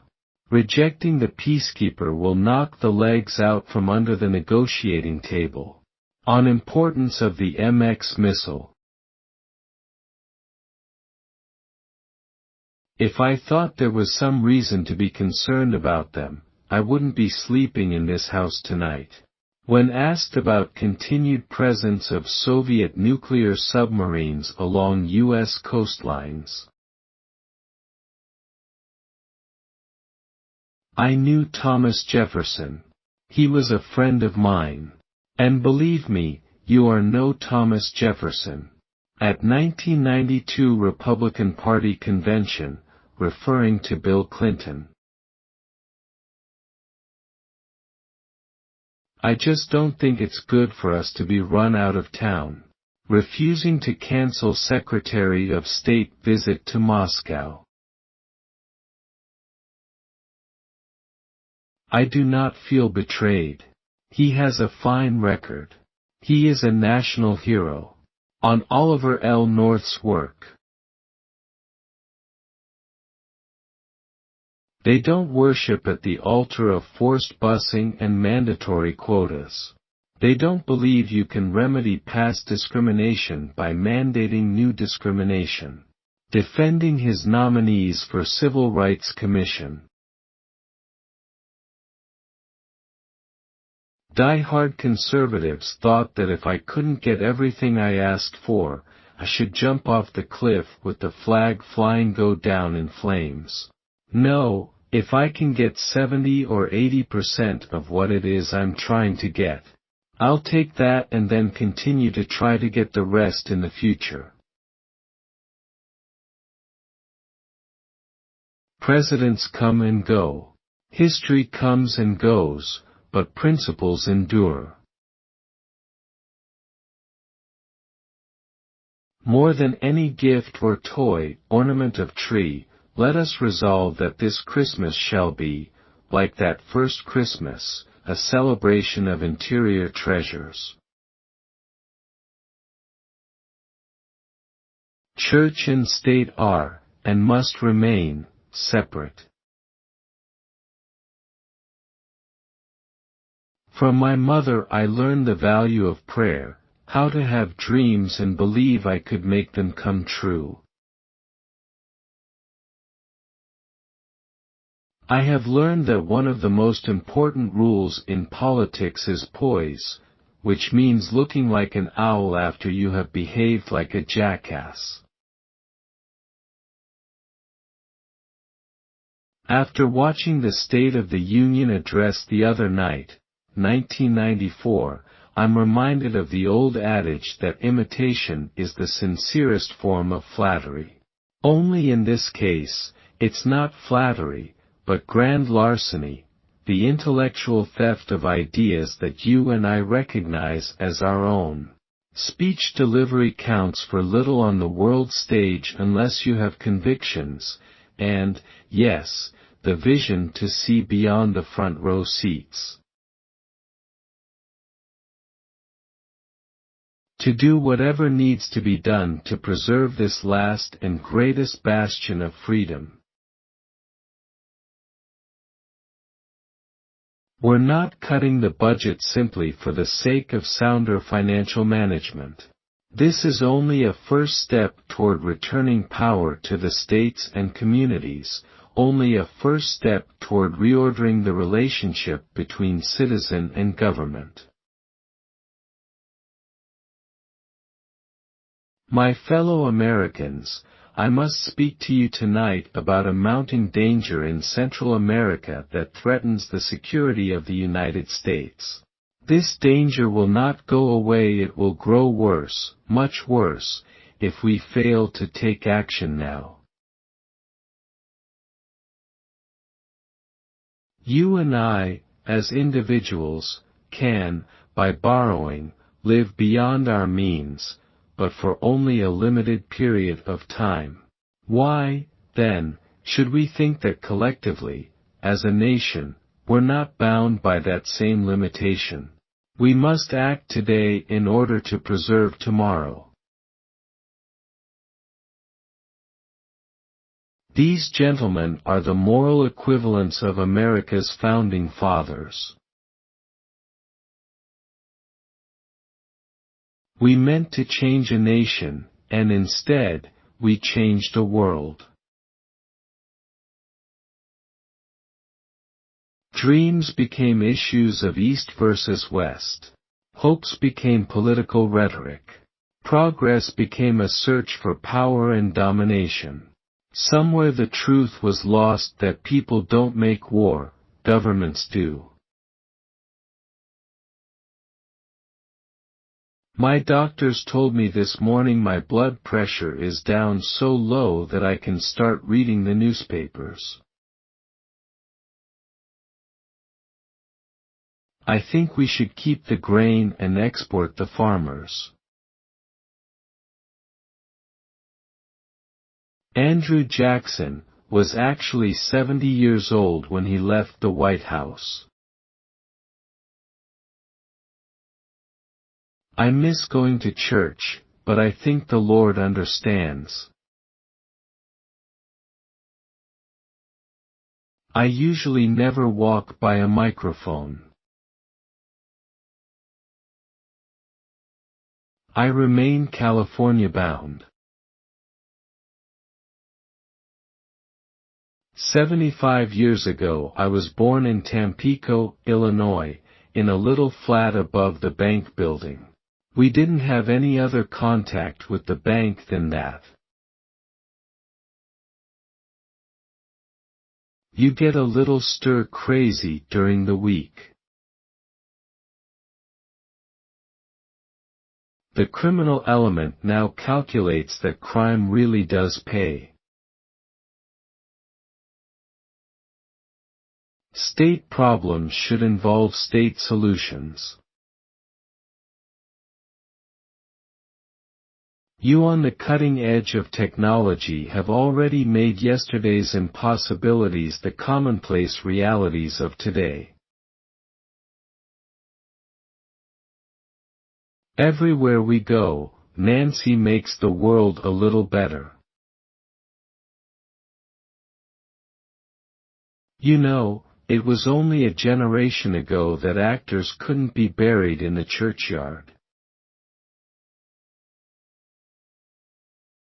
There were so many candidates on the platform that there were not enough promises to go around. I believe Moses was 80 when God first commissioned him for public service. I was alarmed at my doctor's report. He said I was sound as a dollar. I don't have too much time for fiction. I have come to the conclusion that the 22nd Amendment, limiting the presidency to 2 terms, was a mistake. Shouldn't the people have the right to vote for someone as many times as they want to vote for him? If we don't want to see the map of Central America covered in a sea of red, eventually lapping at our own borders, we must act now. America's view of apartheid is simple and straightforward. We believe it is wrong. We condemn it. And we are united in hoping for the day when apartheid will be no more. Democracy is not a fragile flower, still it needs cultivating.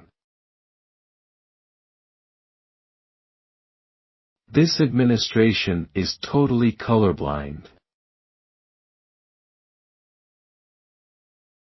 For the first time ever, everything is in place for the Battle of Armageddon and the second coming of Christ. May every day be a new beginning, and every dawn bring us closer to that shining city upon a hill. Like the genocide of the Armenians before it, and the genocide of the Cambodians which followed it, the lessons of the Holocaust must never be forgotten. America has always been greatest when we dared to be great. We can reach for greatness again. We can follow our dreams to distant stars, living and working in space for peaceful, economic, and scientific gain.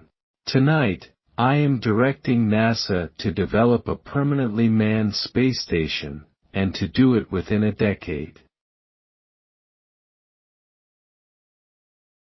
We have found, in our country, that when people have the right to make decisions as close to home as possible, they usually make the right decisions.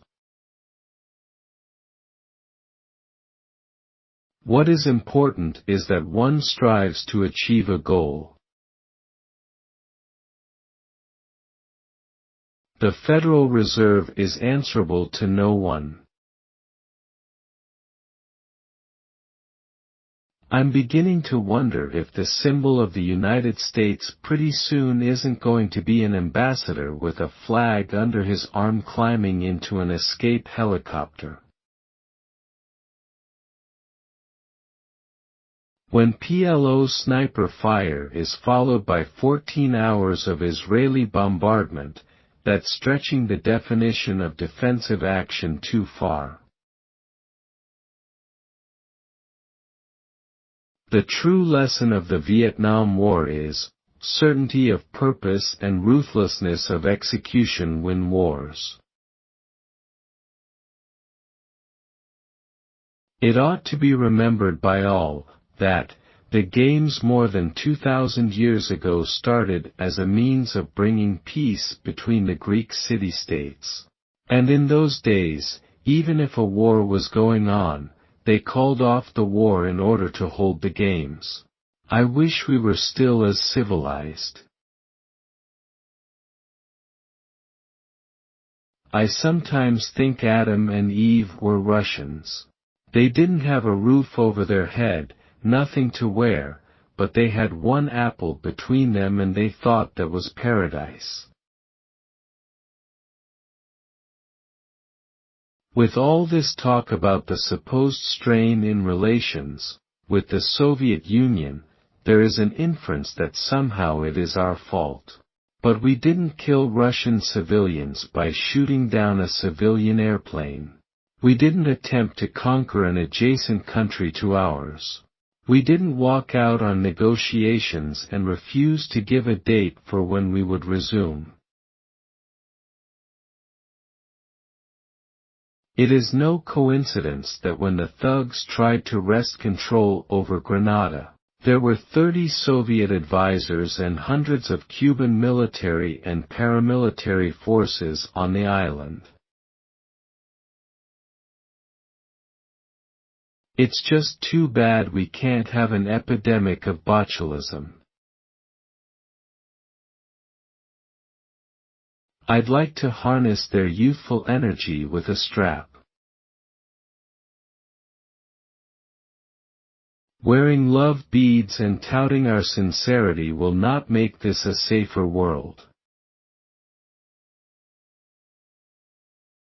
You can never underestimate the ability of the Democrats to wet their finger and hold it in the wind. There was a time when sound as a dollar was a description, not a joke.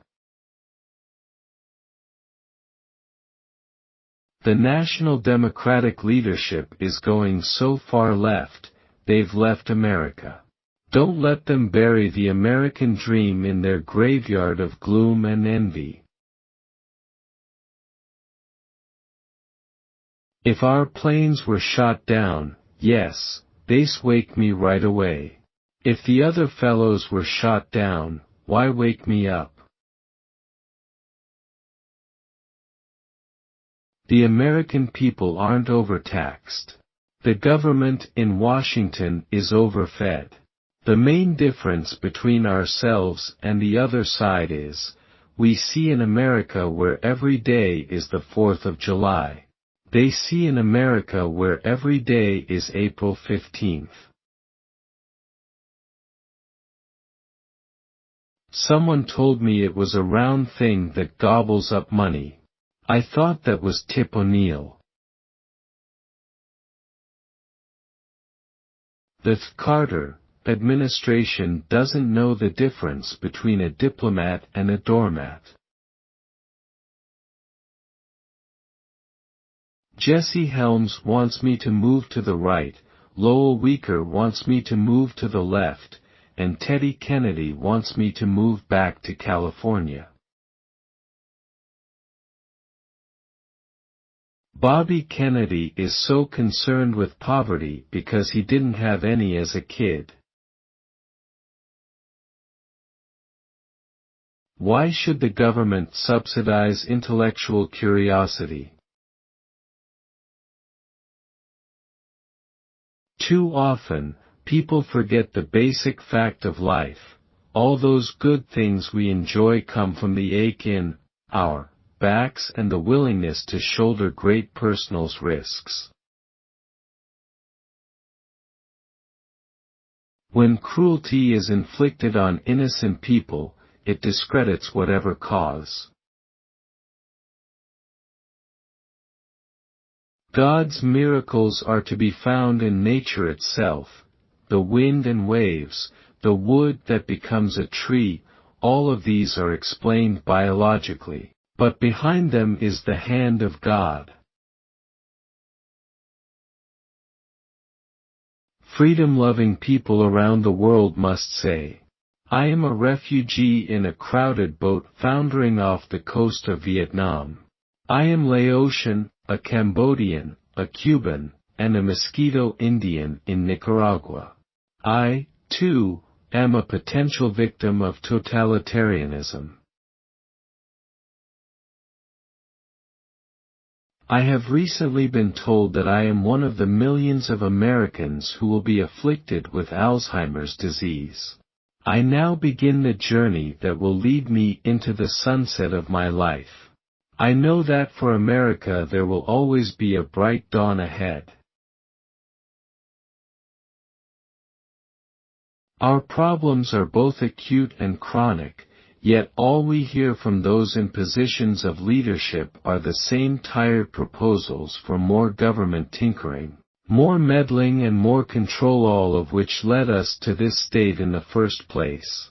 We must have the clarity of vision to see the difference between what is essential and what is merely desirable, and then the courage to bring our government back under control and make it acceptable to the people. Almost all the world's constitutions are documents in which governments tell the people what their privileges are. Our Constitution is a document in which we the people tell the government what it is allowed to do. We the people are free. This is the real task before us, to reassert our commitment as a nation to a law higher than our own, to renew our spiritual strength. Only by building a wall of such spiritual resolve can we, as a free people, hope to protect our own heritage and make it someday the birthright of all men. Our enemies may be irrational, even outright insane, driven by nationalism, religion, ethnicity, or ideology. They do not fear the United States for its diplomatic skills or the number of automobiles and software programs it produces.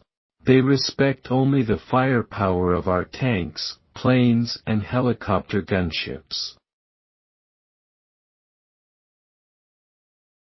If you want more of something, subsidize it. If you want less of something, tax it. The despicable North Korean attack in Rangoon deprived us of trusted advisors and friends. So many of those who died had won admirers in America as they studied with us or guided us with their counsel. I personally recall the wisdom and composure of Foreign Minister Lee, with whom I met in Washington just a few short months ago. To the families and countrymen of all those who were lost, America expresses its deep sorrow. Elena, my 4-year-old, says to me in all seriousness, "Mommy, you need to buy another baby." Today it is difficult to find leaders who are independent of the forces that have brought us our problems, the Congress, the bureaucracy, the lobbyists, big business, and big labor. The people of Central America, and, in a broader sense, the entire developing world, need to know firsthand that freedom and opportunity are not just for the elite, but the birthright of every citizen, that property is not just something enjoyed by a few, but can be owned by any individual who works hard and makes correct decisions. This is not to say that the government should confiscate from the haves and bestow upon the have-nots. beyond the requirements of a compassionate welfare program to provide for those who cannot provide for themselves. Far from it. But it is to say that our duty is to foster a strong, vibrant wealth-producing economy which operates in such a way that new additions to wealth accrue to those who presently have little or no ownership stake in their country. It should be clear to everyone that the nation's steadfast policy should afford every American of working age a realistic opportunity to acquire the ownership and control of some meaningful form of property in a growing national economy. Could there be anything but widespread misery, where a privileged few controlled a nation's wealth, while millions labored for a pittance, and millions more were desperate for want of employment? Could there be anything resembling a free enterprise economy, if wealth and property were concentrated in the hands of a few, while the great majority owned little more than the shirts on their backs? Our economic assistance must be carefully targeted, and must make maximum use of the energy and efforts of the private sector. Economic freedom is the world's mightiest engine for abundance and social justice. Developing countries need to be encouraged to experiment with a growing variety of arrangements for profit sharing and expanded capital ownership. Meanwhile, what about the workers in those state monopolies that are being put up for sale? I am reminded of a technique for employee ownership that has worked well for many U.S. companies. It goes by various names, but the best known is Employee Stock Ownership Program, or ESOP. I've long believed one of the mainsprings of our own liberty has been the widespread ownership of property among our people and the expectation that anyone's child, even from the humblest of families, could grow up to own a business or corporation. Could there be a better answer to the stupidity of Karl Marx than millions of workers individually sharing in the ownership of the means of production? Over 100 years ago Abraham Lincoln signed the Homestead Act. There was wide distribution of land and they didn't confiscate anyone's privately owned land. We need an Industrial Homestead Act. Some years ago a top Ford official was showing the late Walter Reuther through the very Automates plant in Cleveland, Ohio, and he said to him jokingly, "Walter, you'll have a hard time collecting union dues from these machines." And Walter said, "You are going to have more trouble trying to sell automobiles to them." Both of them let it stop there. There was a logical answer to that. The owners of the machines could buy automobiles, and if you increase the number of owners you increase the number of consumers. Our goals are the same as those of the UN's founders, who sought to replace a world at war with one where the rule of law would prevail, where human rights were honored, where development would blossom, where conflict would give way to freedom from violence. I never thought it was my style or the words I used that made a difference. It was the content. I wasn't a great communicator, but I communicated great things. We cannot escape our destiny, nor should we try to do so. The leadership of the free world was thrust upon us 2 centuries ago in that little hall of Philadelphia. In the days following World War II, when the economic strength and power of America was all that stood between the world and a return to the Dark Ages, Pope Pius XII said, "The American people have a great genius for splendid and unselfish actions. Into the hands of America God has placed the destinies of an afflicted mankind. We are indeed, and we are today, the last best hope of man on earth." The freedom of thought and action we Americans enjoy today seems as natural as the air we breathe. But there is a danger we may take this freedom for granted. We must never forget it was bought for us at a great price. The brave and resourceful Americans whose sacrifices gained our independence and preserved it for more than 200 years against formidable foes have set an example of unflinching loyalty to the ideal of liberty and justice for all.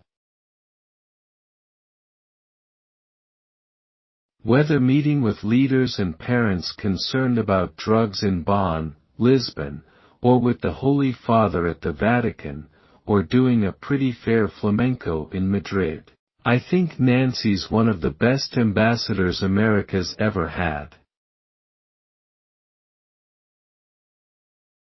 You will be competing against athletes from many nations.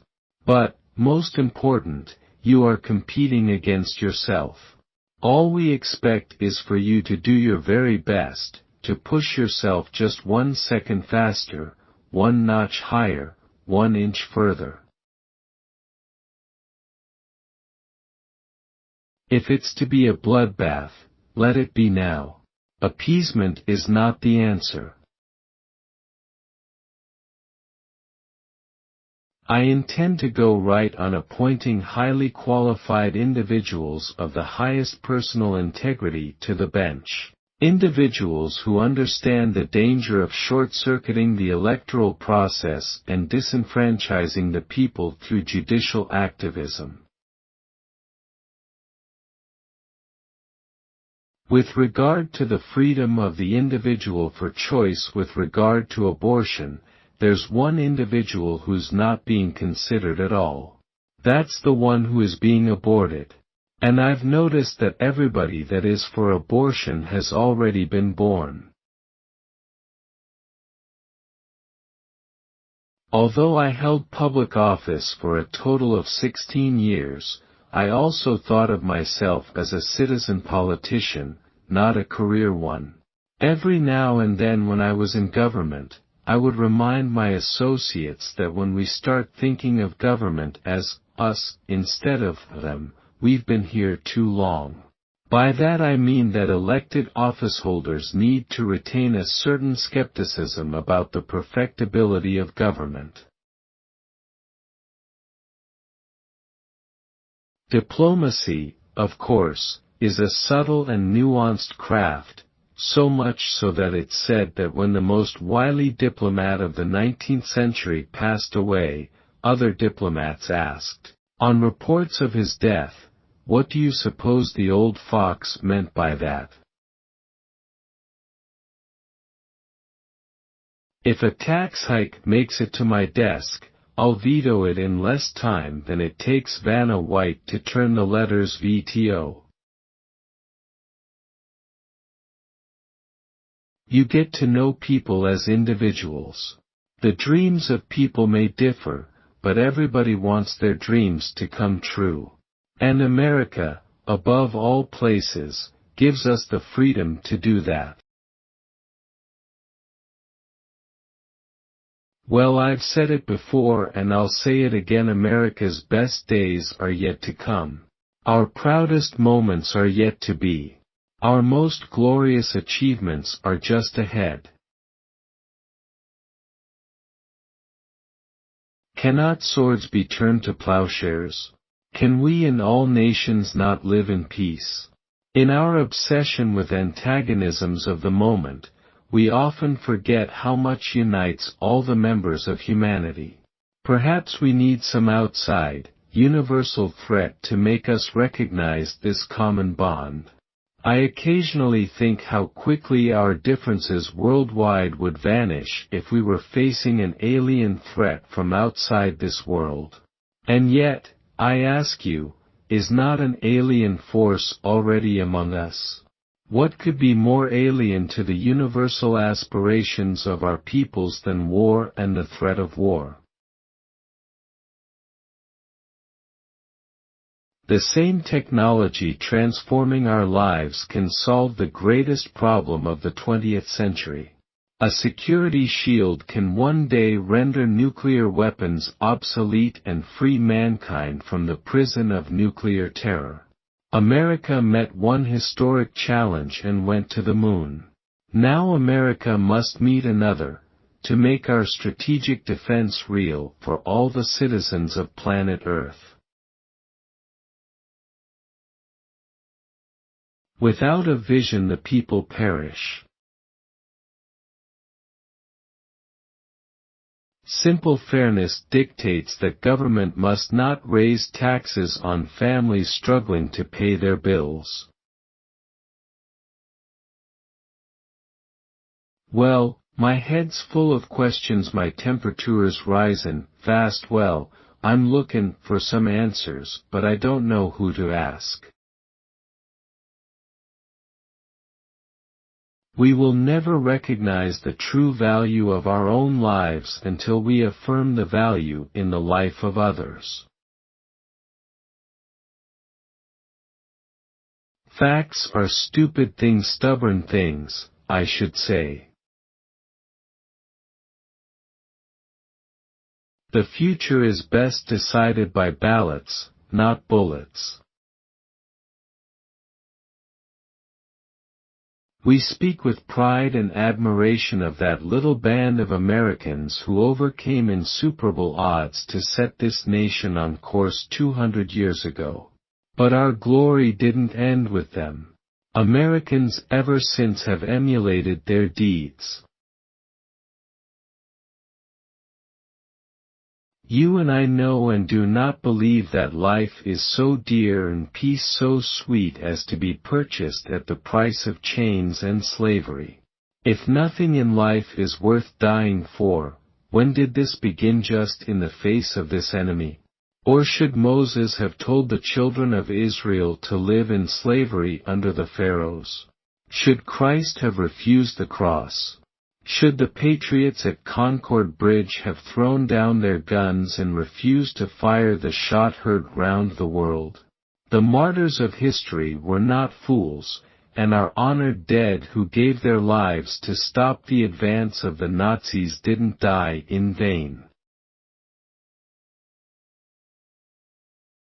I'm sure everyone feels sorry for the individual who has fallen by the wayside or who can't keep up in our competitive society, but my own compassion goes beyond that to those millions of unsung men and women who get up every morning, send the kids to school, go to work, try to keep up the payments on their house, pay exorbitant taxes to make possible compassion for the less fortunate, and as a result have to sacrifice many of their own desires and dreams and hopes.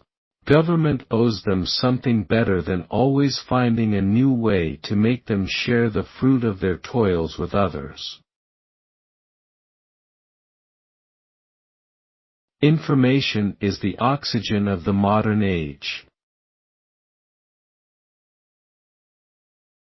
Well, I would, if they realized that we, again if we led them back to that stalemate only because our retaliatory power, our seconds, or strike at them after our first strike, would be so destructive they couldn't afford it, that would hold them off.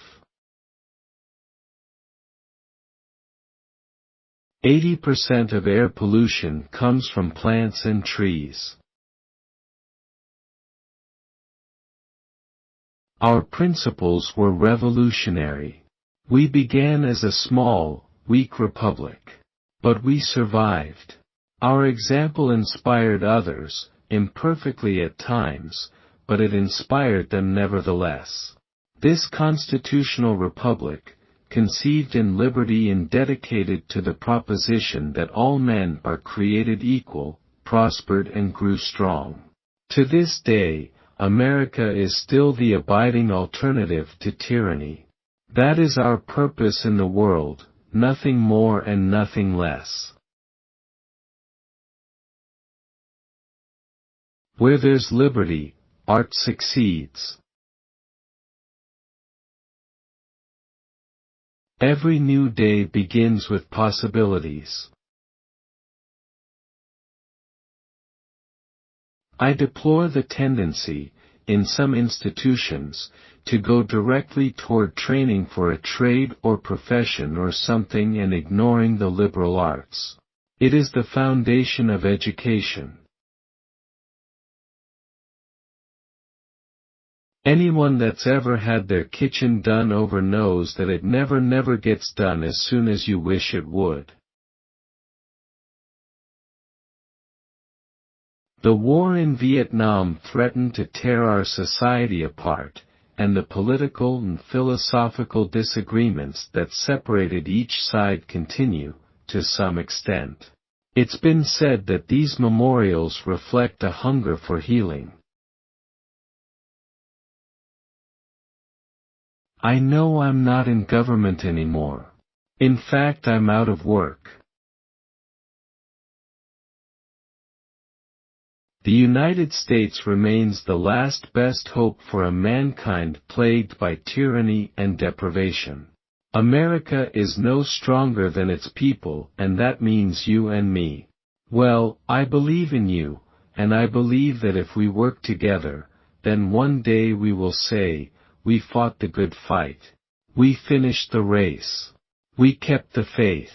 And to our children and our children's children, we can say, we did all what could be done in the brief time that was given us here on earth. If history teaches us anything, it teaches that simple-minded appeasement or wishful thinking about our adversaries is folly. How could an actor become president? Until now, has there ever been a time in which so many of the prophecies are coming together? There have been times in the past when people thought the end of the world was coming, and so forth, but never anything like this. We were told 4 years ago that 17 million people went to bed hungry every night. Well, that was probably true. They were all on a diet.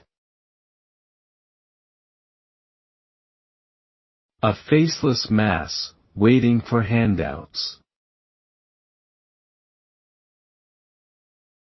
Today a newcomer to the state is automatically eligible for our many aid programs the moment he crosses the border. We think there is a parallel between federal involvement in education and the decline in profit over recent years. They've done away with those committees. That shows the success of what the Soviets were able to do in this country. I know all the bad things that happened in that war. I was in uniform for years myself. The moral equal of our founding fathers. I have a feeling that we are doing better in the war than the people have been told. I've said it before and I'll say it again. The U.S. Geological Survey has told me that the proven potential for oil in Alaska alone is greater than the proven reserves in Saudi Arabia. Growing and decaying vegetation in this land are responsible for 93% of the oxides of nitrogen. Honey, I forgot to duck. The United States has much to offer the Third World War.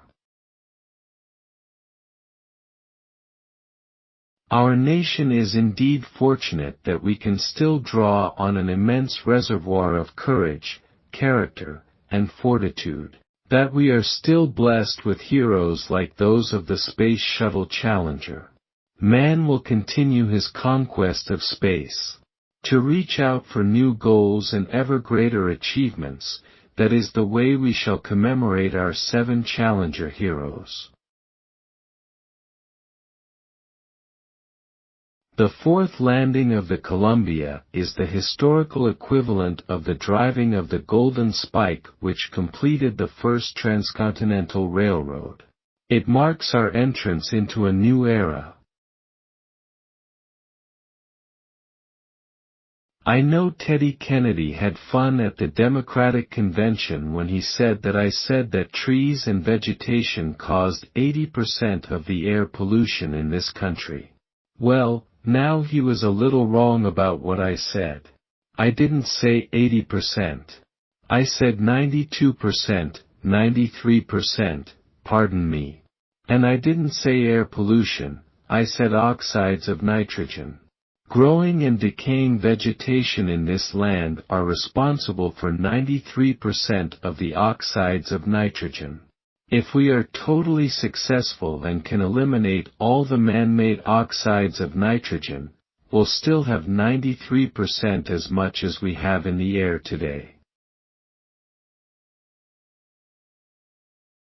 History teaches that wars begin when governments believe the price of aggression is cheap. To keep the peace, we and our allies must be strong enough to convince any potential aggressor that war could bring no benefit, only disaster. I will stand on, and continue to use, the figures I have used, because I believe they are correct. Now, I'm not going to deny that you don't now and then slip up on something. No one bats 1,000. In my 80 years, I prefer to call that the 41st anniversary of my 39th birthday. I've seen what men can do for each other and do to each other. I've seen war and peace, feast and famine, depression and prosperity, sickness and health. I've seen the depth of suffering and the peaks of triumph, and I know in my heart that man is good, that what is right will always eventually triumph, and that there is purpose and worth to each and every life. We are participating in the orderly transfer of administrative authority by the direction of the people. And this is the simple magic which makes a commonplace routine a near miracle to many of the world. I don't know what I expected, but my first morning in the Oval Office had a surprising ring of familiarity to it. It reminded me a lot of my job as governor. In Hollywood, as I've often said, if you don't sing or dance, you end up as an after-dinner speaker. I have always thought of government as a kind of organism with an insatiable appetite for money, whose natural state is to grow forever unless you do something to starve it. Our whole system of government is based on we the people. But if we the people don't pay attention to what's going on, we have no right to bellyache or squawk when things go wrong. The great dynamic success of capitalism had given us a powerful weapon in our battle against communism: money. When liberals say the family, they mean Big Brother in Washington. When we say family, we mean honor thy father and mother. When people tell me that I became president on January 20th, 1981, I feel I have to correct them. You don't become president of the United States. You are given temporary custody of an institution called the presidency, which belongs to our people. We can't socialize the doctors without socializing the patients. The bill's a textbook example of special interest pork barrel politics at work, and I have no choice but to veto it. Our forbearance should never be misunderstood. Our reluctance for conflict should not be misjudged as a failure of will. When action is required to preserve our national security, we will act. Our system freed the individual genius of man, released him to fly as high as far as his own talent energy would take him. We allocate resources not by government decision but by the millions of decisions customers make when they go into the market. Place to buy. If something seems too high-priced, we buy something else. Thus resources are steered toward those things the people want most at the price they are willing to pay. It may not be a perfect system, but it's better than any other that's ever been tried. How does it feel to be the best third choice? Humiliating. You could have thrown a dart. That's how close they were. We had so many excellent candidates. Her many achievements will be appreciated more as time goes on.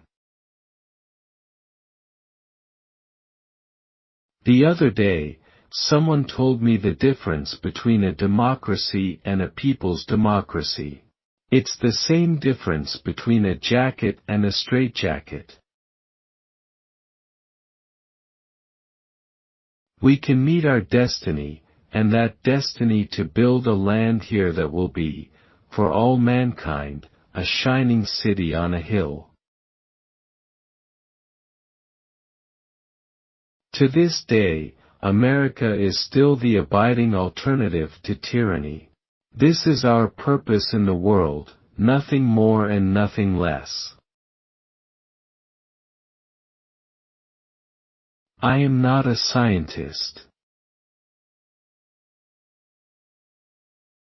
The closest thing to eternal life on earth is a government program.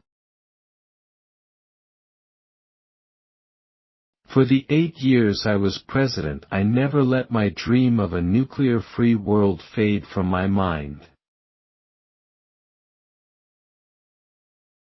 My Central Arms Control objective has been to reduce substantially and ultimately to eliminate nuclear weapons and rid the world of the nuclear threat. The prevention of the spread of nuclear explosives to additional countries is an indispensable part of our efforts to meet this objective. I intend to continue my pursuit of this goal with untiring determination and a profound sense of personal commitment.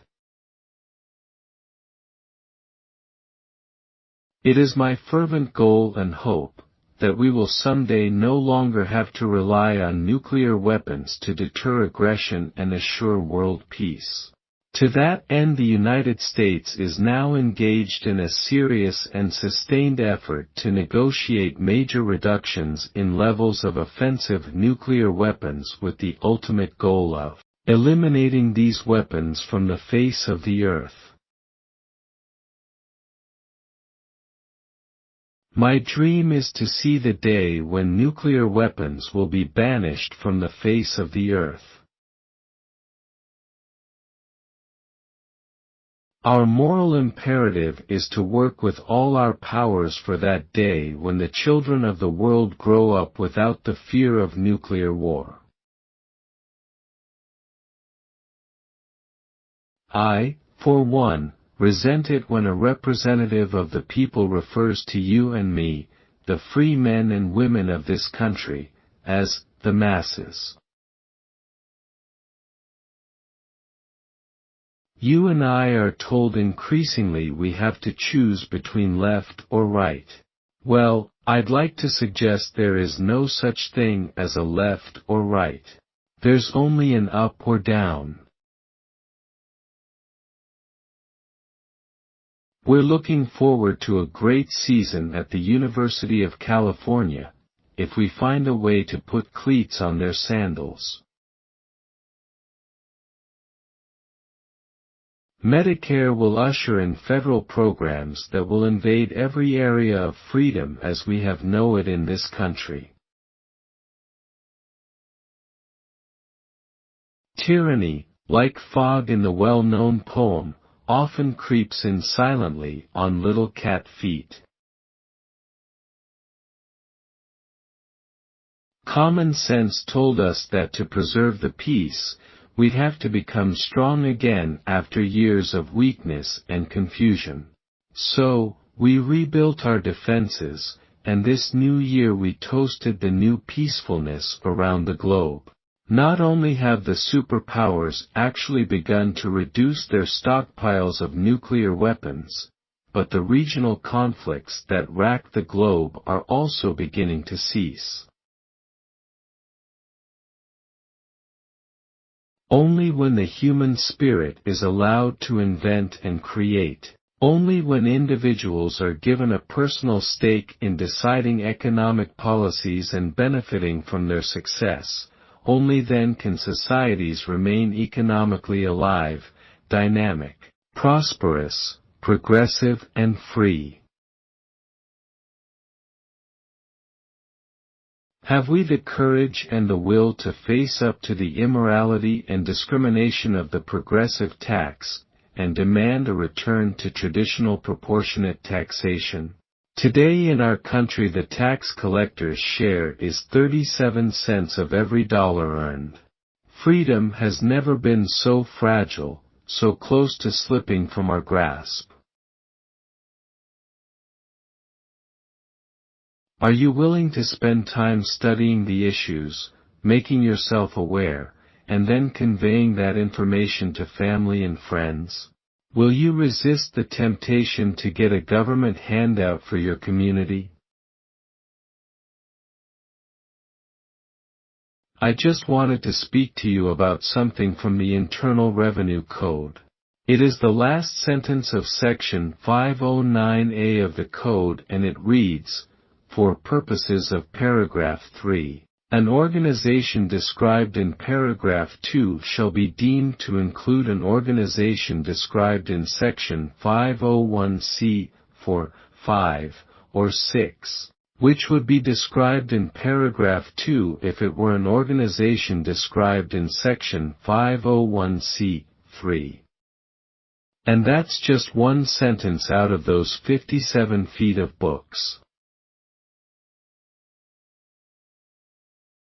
Education is like a diamond with many facets. It includes the basic mastery of numbers and letters that give us access to the treasury of human knowledge, accumulated and refined through the ages. It includes technical and vocational training as well as instruction in science, higher mathematics, and humane letters.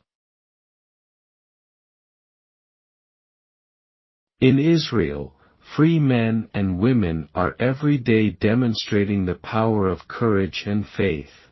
Back in 1948 when Israel was founded, pundits claimed the new country could never survive. Today, no one questions that. Israel is a land of stability and democracy in a region of tyranny and unrest.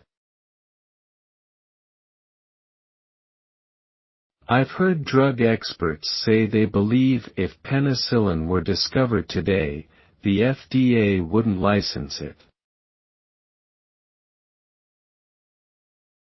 I believe the highest aspiration of man should be individual freedom and the development of the individual. That's the nice thing about this job. You get to quote yourself shamelessly. If you don't, Larry Speaks will. Freedom is always just one generation away from extinction. We don't pass it to our children in the bloodstream. We have to fight for it and protect it and then hand it to them, so that they shall do the same. Or we're going to find ourselves spending our sunset years telling our children and our children's children about a time in America, back in the day, when men and women were free. Now, I happen to be an optimist. Meaningful work, not welfare, is every American's hope, and we have a continuing responsibility to make those hopes a lasting reality. Since when do we in America believe that our society is made up of two diametrically opposed classes, one rich, one poor, both in a permanent state of conflict and neither able to get ahead except at the expense of the other? Since when do we in America accept this alien and discredited theory of social and class warfare? Since when do we in America endorse the politics of envy and division? America's foreign policy supports freedom, democracy, and human dignity for all mankind, and we make no apologies for it. The opportunity society that we want for ourselves we also want for others, not because we're imposing our system on others but because those opportunities belong to all people as God-given birthrights and because by promoting democracy and economic opportunity we make peace more secure. No longer must government be allowed to ride roughshod, absorbing the people's wealth, usurping their rights, and crushing their spirit. Illegal immigrants in considerable numbers have become productive members of our society and are a basic part of our workforce. Those who have established equities in the United States should be recognized and accorded legal status. At the same time, in so doing, we must not encourage illegal immigration. I, in my own mind, have always thought of America as a place in the divine scheme of things that was set aside as a promised land. Any person with the courage, with the desire to tear up their roots, to strive for freedom, to attempt and dare to live in a strange and foreign place, to travel halfway across the world was welcome here. These are the values inspiring those brave workers in Poland. The values that have inspired other dissidents under communist domination. They remind us that where free unions and collective bargaining are forbidden, freedom is lost.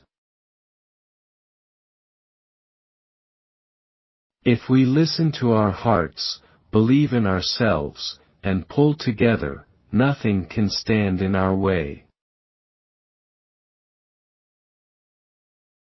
The future belongs to the free. America's best days are yet to come.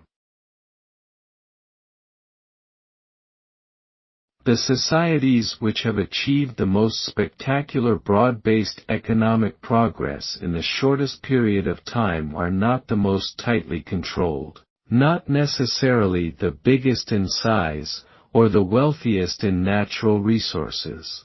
No, what unites them all is their willingness to believe in the magic of the marketplace. Our spirit is back, but we haven't reinstitutionalized it. We've got to do a better job of getting across that America is freedom, freedom of speech, freedom of religion, freedom of enterprise. And freedom is special and rare. It's fragile, it needs protection. It should be the right of the individual to decide whether he wants to belong to a union. I think it's time we ask ourselves if we still know the freedoms that were intended for us by the Founding Fathers. Whether we believe in our capacity for self-government or whether we abandon the American Revolution and confess that a little intellectual elite in a far distant capital can plan our lives for us better than we can plan them for ourselves. One day we will spend our sunset years telling our children and our children's children what it was once like in the United States where men were free. He struck a mighty blow for equality, freedom, and the American way of life. Jackie Robinson was a good citizen, a great man, and a true American champion. The Constitution was never meant to prevent people from praying, its declared purpose was to protect their freedom to pray. We've got to teach history based not on what's in fashion, but what's important. One of mankind's problems is we keep committing the same errors. America was founded by people who believe that God is their rock of safety. Excellence does not begin in Washington. Don't let the doom criers and the cynics persuade you that the best is past. My dream is that you will travel the road ahead with liberty's lamp guiding your steps and opportunity's arm steadying your way. I was going to have an opening statement, but I decided that what I was going to say I wanted to get a lot of attention, so I'm going to wait and leak it. Don't give up on your ideals. Don't compromise. Don't turn to expediency. And for heaven's sake, don't get cynical. The purpose of America is to unleash the full talent and genius of every individual. The time has come to turn to God and reassert our trust in Him. The doors of this library are open now and are all welcome. The judgment of history is left to you, the people. I have no fears of that, for we have done our best. And so I say, come and learn from it. Well, the task I've set forth will long outlive our own generation. But together, we too have come through the worst. Let us now begin a major effort to secure the best, a crusade for freedom that will engage the faith and fortitude of the next generation. For the sake of peace and justice, let us move toward a world in which all people are at last free to determine their own destiny. I'm just a citizen temporarily in public service. It's time that we recognize that ours was in truth a noble cause. Our federal tax system is, in short, utterly impossible, utterly unjust and completely counterproductive. It reeks with injustice, and is fundamentally un-American. Deficits, as I've often said, aren't caused by too little taxing, they're caused by too much spending. Presidents can't appropriate $1 of taxpayers' money, only congressmen can. And Congress is susceptible to all sorts of influences that have nothing to do with good government.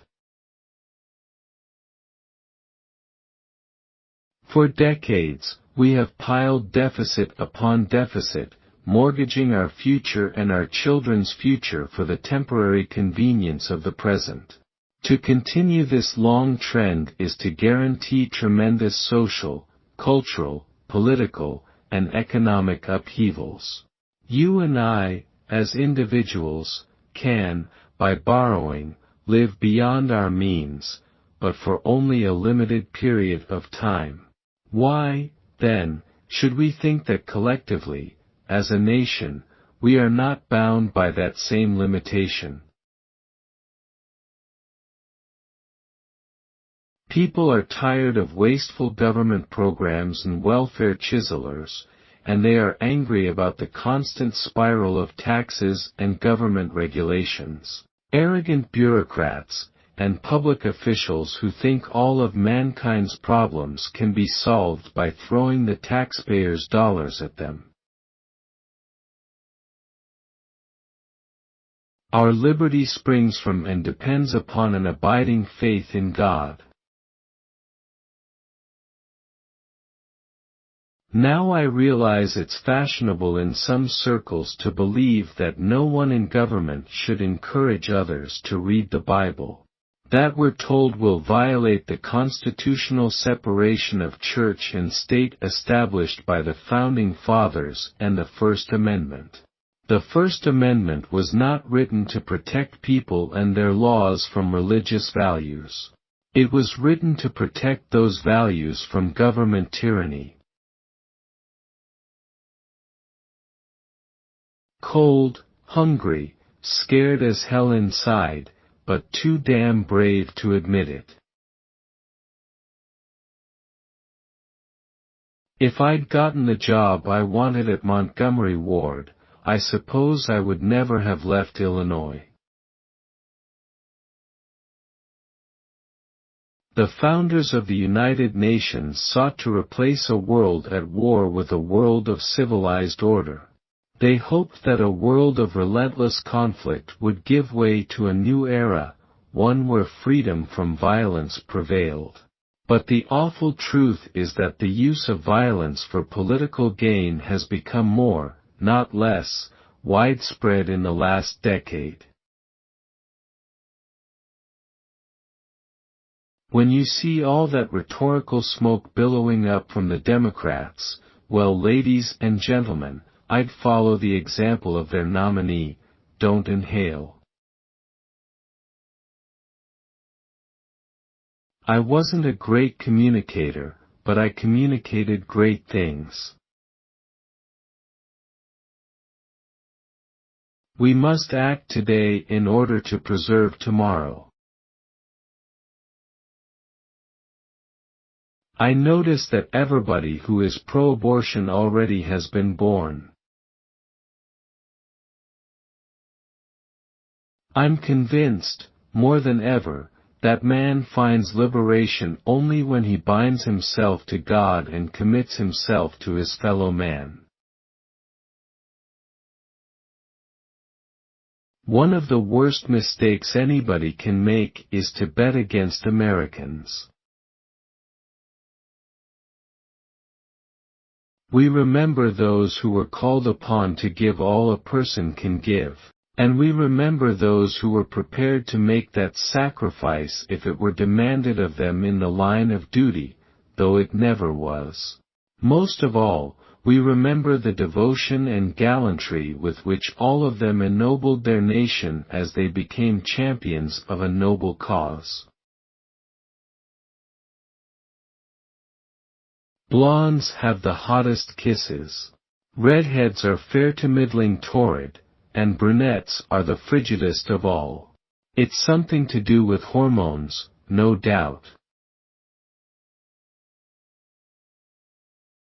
We seek the elimination one day of nuclear weapons from the face of the earth.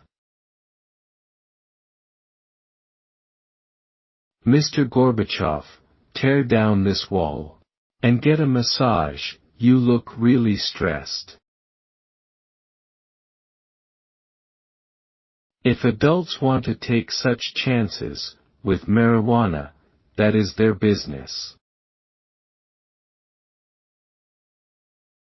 I saw them, there is nothing beautiful about them, just that they are a little higher than the others. Referring to one of the oldest and loveliest groves of redwoods, showing insensitivity to their magnificence. The District of Columbia is one gigantic ear.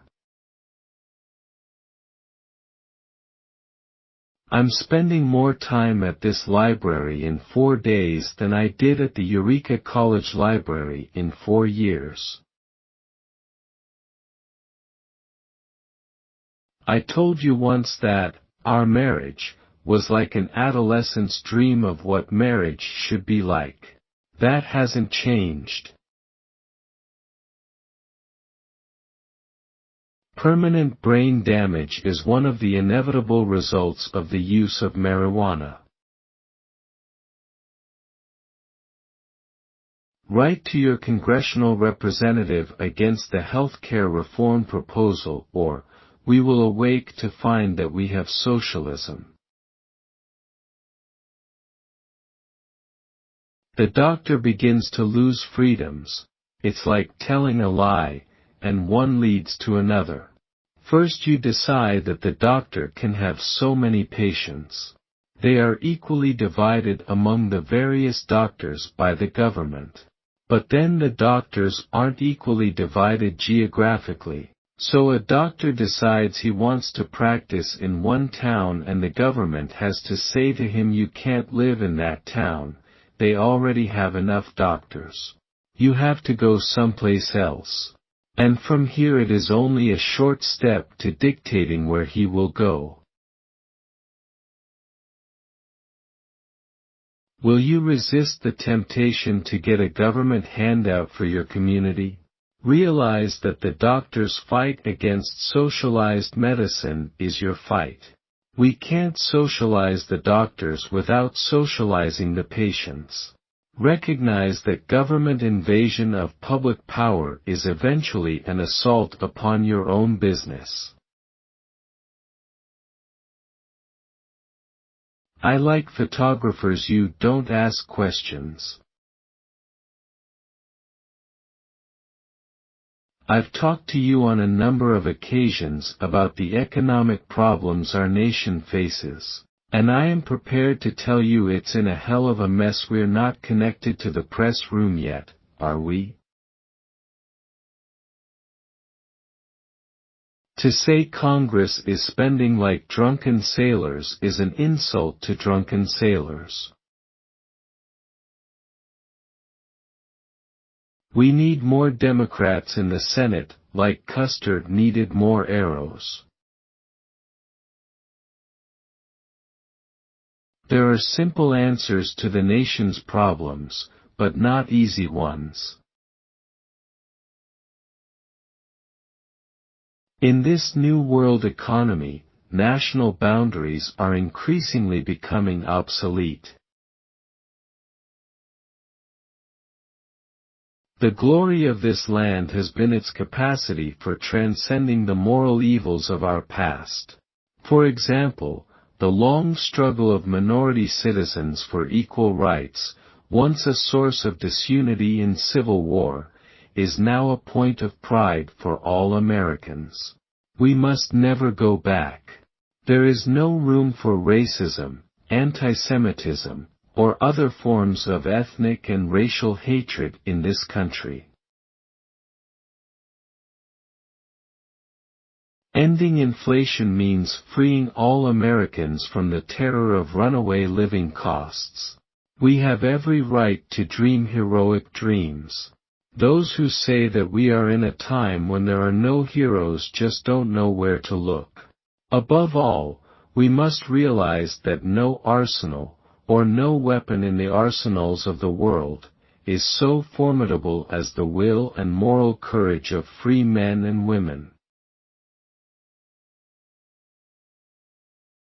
Are you better off than you were 4 years ago? One of my favorite quotes is, "It easier for you to go and buy things in the stores. Is there more or less unemployment?"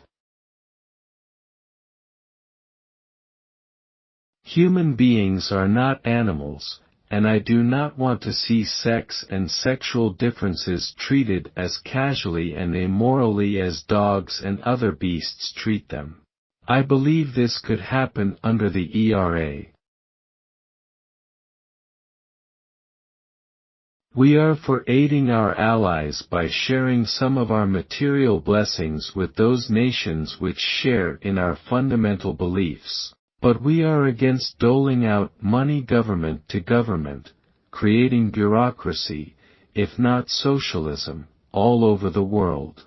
We set out to help 19 countries. We are helping 107. We spent $146 billion. With that money, we bought a $2 million yacht for Haile Selassie. We bought dress suits for Greek undertakers, extra wives for Kenya government officials. We bought 1,000 TV sets for a place where they have no electricity. The struggle now going on for the world will never be decided by bombs or rockets, by armies or military might. The real crisis we face today is a spiritual one. At root, it is a test of moral will and faith. I once played a sheriff who thought he could do the job without a gun. I was dead in 27 minutes of a 30-minute show. Let us ask ourselves, what kind of people do we think we are? I've often wondered, what if all of us in the world discovered that we were threatened by a power from outer space, from another planet? Wouldn't we all of a sudden find that we didn't have any differences between us at all? We were all human beings, citizens of the world. And wouldn't we come together to fight that particular threat? You'd be surprised how much being a good actor pays off. We may be the generation that sees Armageddon. There is no foundation like the rock of honesty and fairness, and when you begin to build your life on that rock, with the cement of the faith in God that you have, then you have a real start. The destiny of man is not measured by material computations.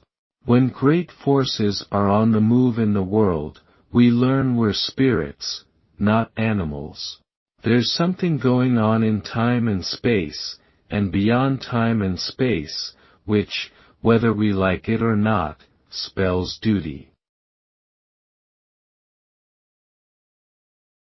I wasn't a great communicator, but I communicated great things, and they didn't spring full bloom from my brow, they came from the heart of a great nation. A bird on a tether, no matter how long the rope, can always be pulled back. An economist is someone who sees something that works in practice and wonders if it would work in theory. The task that has fallen to us as Americans is to move the conscience of the world, to keep alive the hope and dream of freedom. For if we fail or falter, there'll be no place for the world's oppressed to flee to. This is not a role we sought. We preach no manifest destiny. But like the Americans who brought a new nation into the world 200 years ago, history has asked much of us in our time. Much we've already given, much more we must be prepared to give. Concentrated power has always been the enemy of liberty. Democracy is worth dying for, because it's the most deeply honorable form of government ever devised by man. Entrepreneurs and their small enterprises are responsible for almost all the economic growth in the United States. In an atmosphere of liberty, artists and patrons are free to think the unthinkable and create the audacious. They are free to make both horrendous mistakes and glorious celebrations. We have the means to change the laws we find unjust or onerous.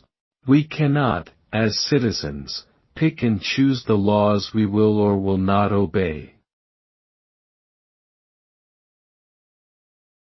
We cannot diminish the value of one category of human life, the unborn, without diminishing the value of all human life.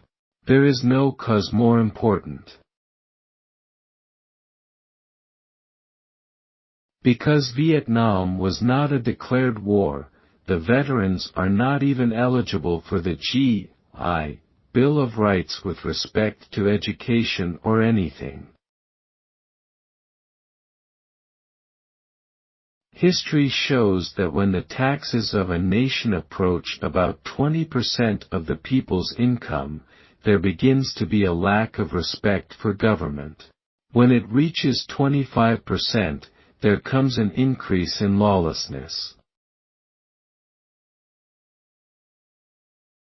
But I also happen to be someone who believes in tithing, the giving of a tenth. I would have voted against the Civil Rights Act of 1964. Trains are not any more energy efficient than the average automobile, with both getting about 48 passenger miles to the gallon.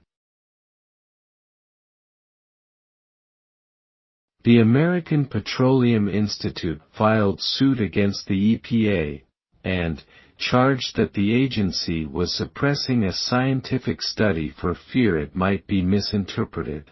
The suppressed study reveals that 80% of air pollution comes not from chimneys and auto exhaust pipes, but from plants and trees.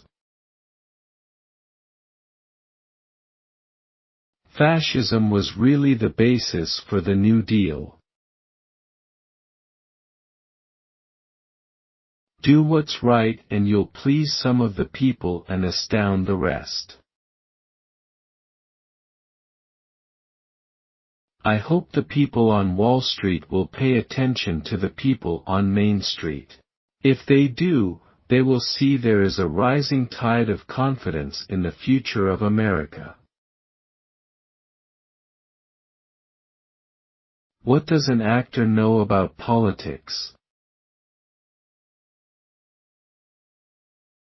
The state of California has no business subsidizing intellectual curiosity. Even now I wonder what I might have accomplished if I'd studied harder. The most fundamental paradox is that, if we're never to use force, we must be prepared to use it and to use it successfully. We Americans don't want war, and we don't start fights. We don't maintain a strong military force to conquer or coerce others. The purpose of our military is simple and straightforward. We want to prevent war by deterring others from the aggression that causes war. If our efforts are successful, we will have peace and never be forced into battle. There will never be a need to fire a single shot. That's the paradox of deterrence. Work and family are at the center of our lives, the foundation of our dignity as a free people.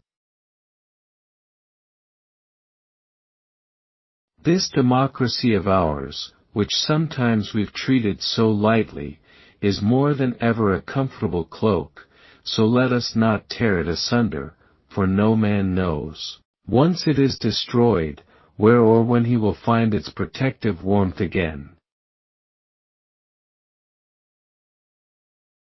There is no institution more vital to our nation's survival than the American family. Here the seeds of personal character are planted, the roots of public virtue first nourished. Through love and instruction, discipline, guidance and example, we learn from our mothers and fathers the values that will shape our private lives and our public citizenship. Regimes planted by bayonets do not take root. If no one among us is capable of governing himself, then who among us has the capacity to govern someone else? Our military strength is a prerequisite to peace, but let it be clear we maintain this strength in the hope it will never be used. The Declaration of Independence and the Constitution of these United States are covenants we have made not only with ourselves, but with all mankind. Our founding documents proclaim to the world that freedom is not the sole prerogative of a chosen few. It is the universal right of all God's children. When we speak of peace, we should not mean just the absence of war. True peace rests on the pillars of individual freedom, human rights, national self-determination, and respect for the rule of law. Our status as a free society and world power is not based on brute strength.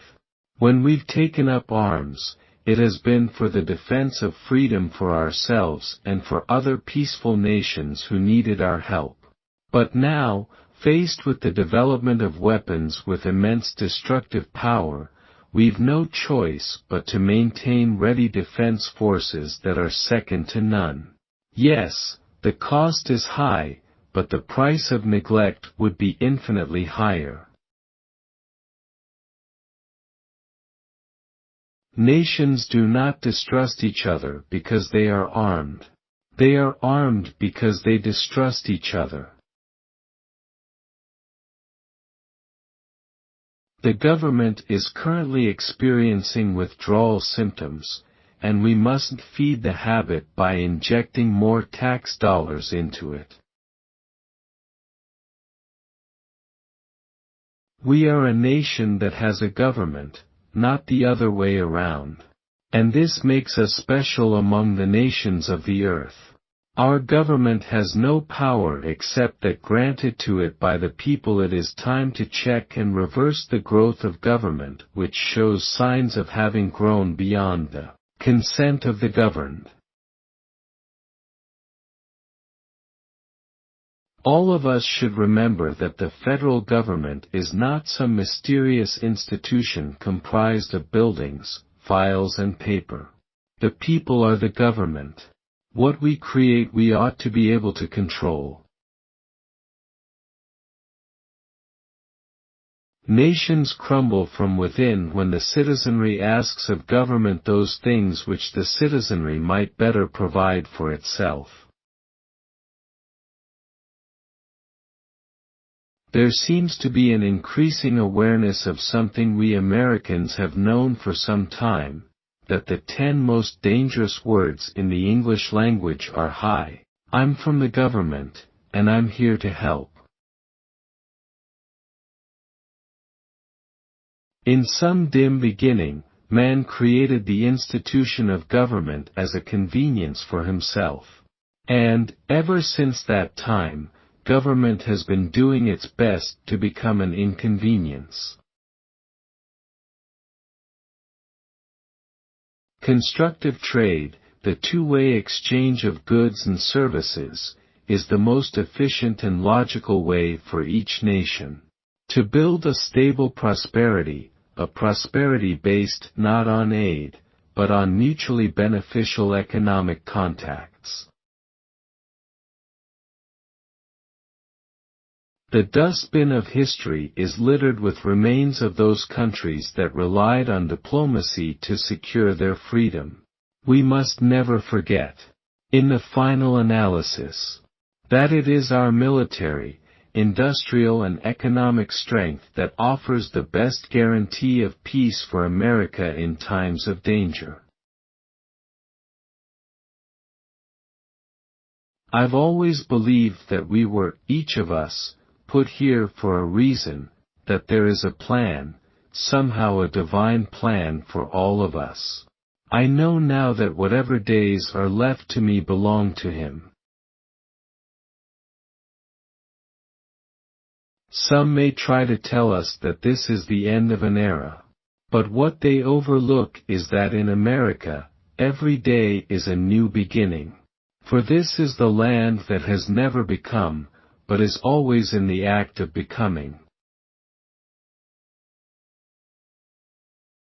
As for the enemies of freedom, those who are potential adversaries, they will be reminded that peace is the highest aspiration of the American people. We will negotiate for it, sacrifice for it, we will not surrender for it, now or ever. Freedom is one of the deepest and noblest aspirations of the human spirit. People, worldwide, hunger for the right of self-determination, for those inalienable rights that make for human dignity and progress. America must remain freedom's staunchest friend, for freedom is our best ally and it is the world's only hope to conquer poverty and preserve peace. Every blow we inflict against poverty will be a blow against its dark allies of oppression and war. Every victory for human freedom will be a victory for world peace. Fellow Americans, our duty is before us tonight. Let us go forward, determined to serve selflessly a vision of man with God, government for people, and humanity at peace. For it is now our task to tend and preserve, through the darkest and coldest nights, that sacred fire of liberty that President Washington spoke of 2 centuries ago, a fire that tonight remains a beacon to all oppressed of the world, shining forth from this kindly, pleasant, greening land we call America. Don't let anyone tell you that America's best days are behind her, that the American spirit has been vanquished. We've seen it triumph too often in our lives to stop believing in it now. America's best days lie ahead. You ain't seen nothing yet. We have God's promise that what we give will be given back many times over, so let us go forth from here and rekindle the fire of our faith. Let our wisdom be vindicated by our deeds. We are told in 2 Timothy that when our work is done, we can say, we have fought the good fight. We have finished the race. We have kept the faith, this is an evidence of it. And there is the matter of abortion. We must with calmness and resolve help the vast majority of our fellow Americans understand that the more than 112 million abortions performed in America in 1980 amount to a great moral evil, an assault on the sacredness of human life. A drastic reduction in the deficit will take place in the fiscal year 82.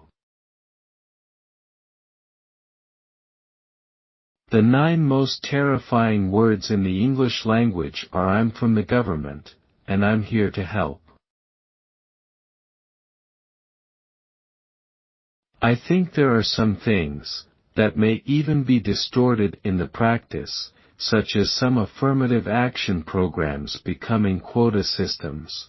And I'm old enough to remember when quotas existed in the United States for the purpose of discrimination, and I don't want to see that happen again. For too long, too many people dependent on Social Security have been cruelly frightened by individuals seeking political gain through demagoguery and outright falsehood, and this must stop. Every new day begins with possibilities. It's up to us to fill it with the things that move us toward progress and peace. Piling up material goods cannot fill the emptiness of lives which have no confidence or purpose. You and I have a rendezvous with destiny. Since I came to the White House, I got 2 hearing aids, a colon operation, skin cancer, a prostate operation, and I was shot. The damn thing is, I've never felt better in my life. In opening our hearts, we hope this might promote greater awareness of this condition. Perhaps it will encourage a clearer understanding of the individuals and families who are affected by it. Only our deep moral values and our strong social institutions can hold back that jungle and restrain the darker impulses of human nature. If we look to the answer as to why for so many years we achieved so much, prospered as no other people on earth, it was because here in this land we unleashed the energy and individual genius of man to a greater extent than has ever been done before. Freedom and the dignity of the individual have been more available and assured here than in any other place on earth.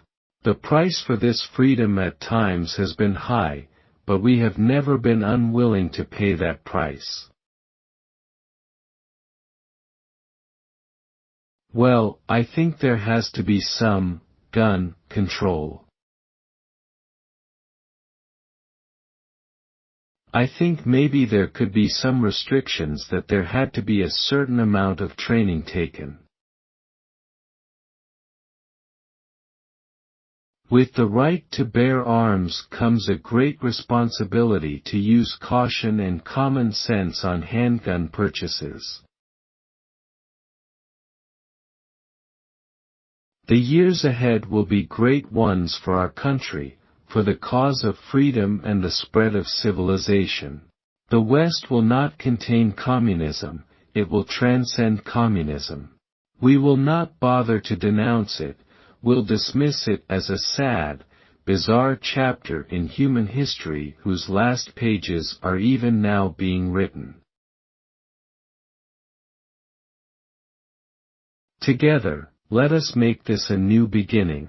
Let us make a commitment to care for the needy, to teach our children the values and the virtues handed down to us by our families, to have the courage to defend those values and the willingness to sacrifice for them. Let us pledge to restore, in our time, the American spirit of voluntary service, of cooperation, of private and community initiative, a spirit that flows like a deep and mighty river through the history of our nation. A university is a place where ancient tradition thrives alongside the most revolutionary ideas. Perhaps as no other institution, a university is simultaneously committed to the day before yesterday and the day after tomorrow. I have flown twice over Mount St. Helens out on our west coast. I'm not a scientist and I don't know the figures, but I have a suspicion that that one little mountain has probably released more sulfur dioxide into the atmosphere of the world than has been released in the last 10 years of automobile driving or things of that kind that people are so concerned about.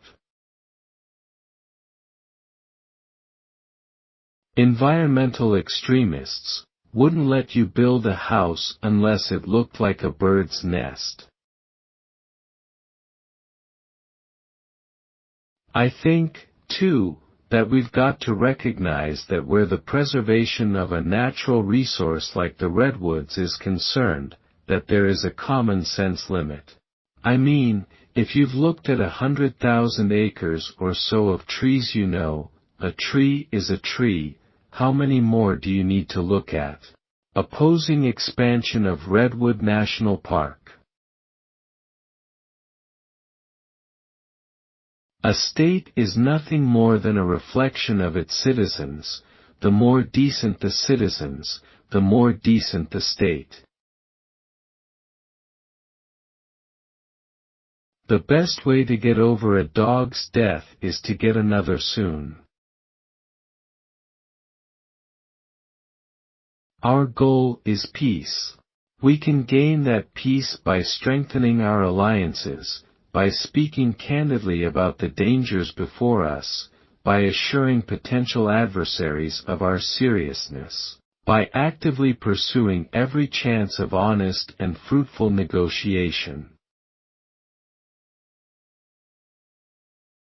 Today, the United States stands as a beacon of liberty and democratic strength before the community of nations.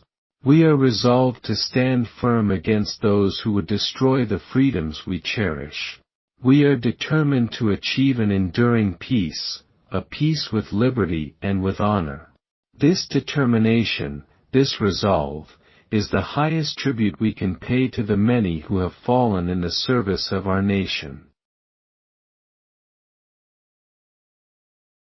Our country is great because it is built on principles of self-reliance, opportunity, innovation, and compassion for others. Our American tradition of neighbor helping neighbor has always been one of our greatest strengths and most noble traditions. I want to talk about political and economic fairy tales. Through the history of our nation, Americans have always extended their hands in gestures of assistance. And one more idea which may be laughed and sneered at in some supposedly sophisticated circles. But I just have to believe that the loving God who has blessed this land and thus made us a good and caring people should never have been expelled from America's classrooms. It's time to welcome him back, because whenever we've opened ourselves and trusted in him, we've gained not only moral courage but intellectual strength. God, the source of our knowledge, has been expelled from the classroom. He gives us his greatest blessing, life, and yet many would condone the taking of innocent life. We expect him to protect us in a crisis, but turn away from him too often in our day-to-day living. I wonder if he isn't waiting for us to wake up. The Congress of the United States, in recognition of the unique contribution of the Bible in shaping the history and character of this nation, and so many of its citizens, has by Senate Joint Resolution 165 authorized and requested the President to designate the year 1983 as the Year of the Bible. For centuries the Bible's emphasis on compassion and love for our neighbor has inspired institutional and governmental expressions of benevolent outreach such as private charity, the establishment of schools and hospitals, and the abolition of slavery.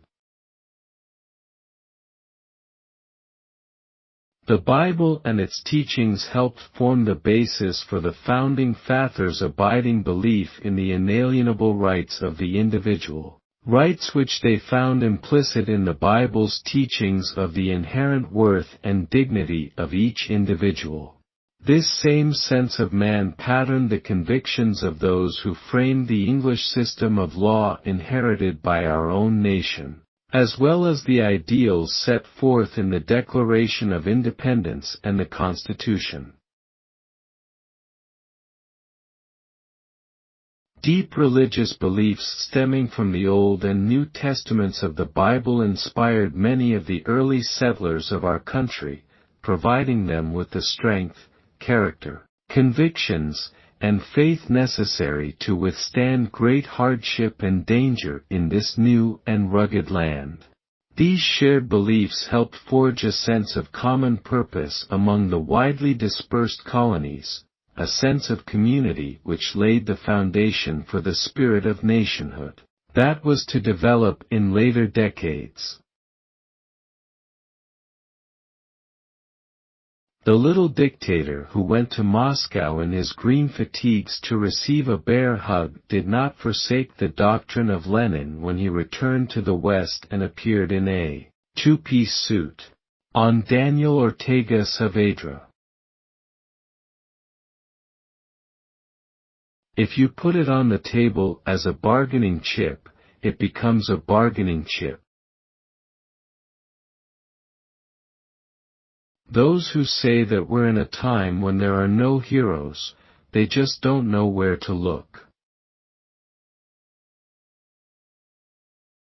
Poverty is a career for lots of well-paid people. The defense policy of the United States is based on a simple premise: the United States does not start fights. We will never be an aggressor. Our reluctance for conflict should not be misjudged as a failure of will. There are some who've forgotten why we have a military. It's not to promote war, it's to be prepared for peace. When the lives of the unborn are snuffed out, they often feel pain, pain that is long and agonizing. My golf-loving friend Bob Hope asked me what my handicap was, so I told him, the Congress. I couldn't help but say to Mr. Gorbachev, just think how easy his task and mine might be in these meetings that we held if suddenly there was a threat to this world from another planet. We'd find out once and for all that we really are all human beings here on this earth together. We seek a constitutional amendment to permit voluntary school prayer. God should never have been expelled from America's classrooms in the first place. I believe we must resolve the problem at our southern border with full regard to the problems and needs of Mexico. I have suggested legalizing the entry of Mexican labor into this country on much the same basis you proposed, although I have not put it into the sense of restoring the Bracero program. We have consistently supported a legalization program which is both generous to the alien and fair to the countless thousands of people throughout the world who seek legally to come to America. The legalization provisions in this act will go far to improve the lives of a class of individuals who now must hide in the shadows, without access to many of the benefits of a free and open society. Very soon many of these men and women will be able to step into the sunlight and, ultimately, if they choose, they may become Americans. Some months before I declared, I asked for a meeting and crossed the border to meet with the President of Mexico. I did not go with a plan. I went, as I said in my announcement address, to ask him his ideas, how we could make the border something other than a locale for a 9-foot fence. When the Labor Department is forced to relent and let these visitors do this work, it is of course all legal. But it makes one wonder about the illegal alien fuss. Are great numbers of our unemployed really victims of the illegal alien invasion, or are those illegal tourists actually doing work our own people won't do?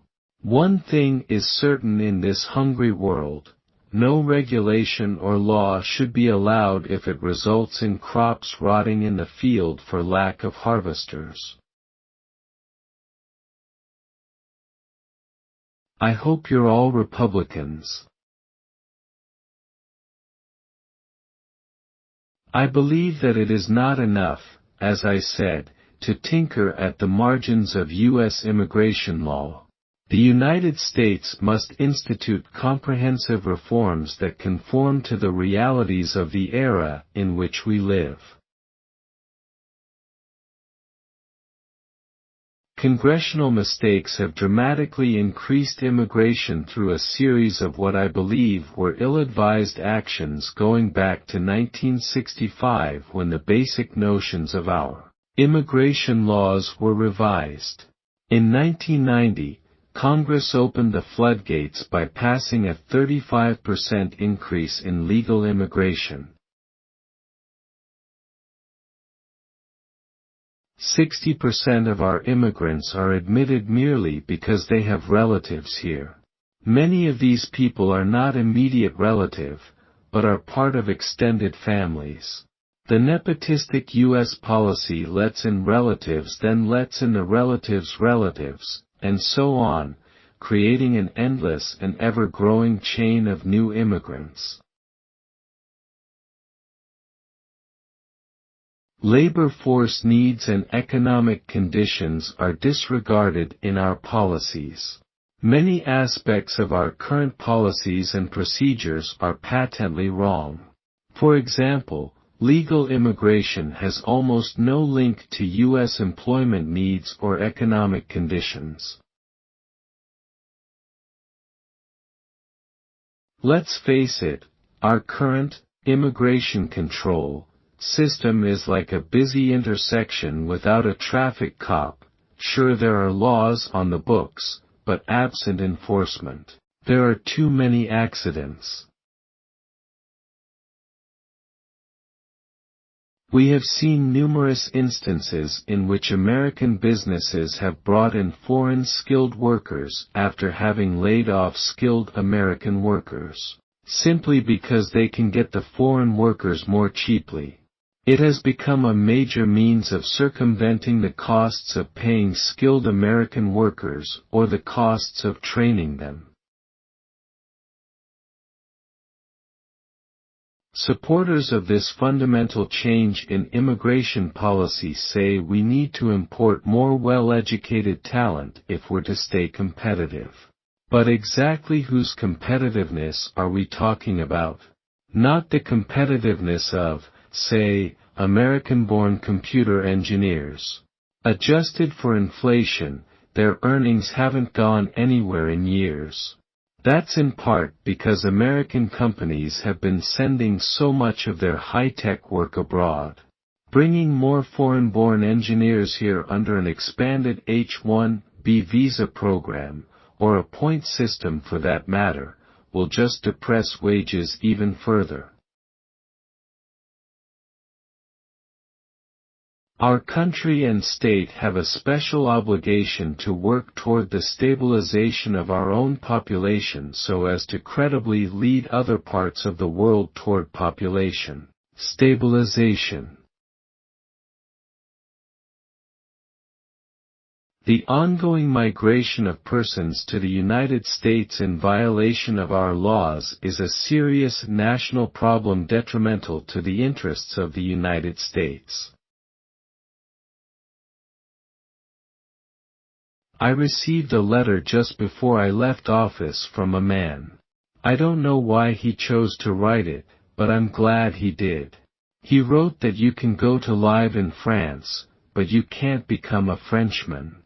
You can go to live in Germany or Italy, but you can't become a German, an Italian. He went through Turkey, Greece, Japan and other countries.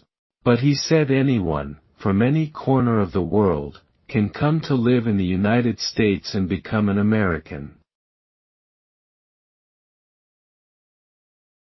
To grasp and hold a vision, that is the very essence of successful leadership, not only on the movie set where I learned it, but everywhere. You know, by the time you reach my age, you've made plenty of mistakes if you've lived your life properly. When I've heard all I need to make a decision, I don't take a vote. I make a decision. Through you, we feel as giants, once again.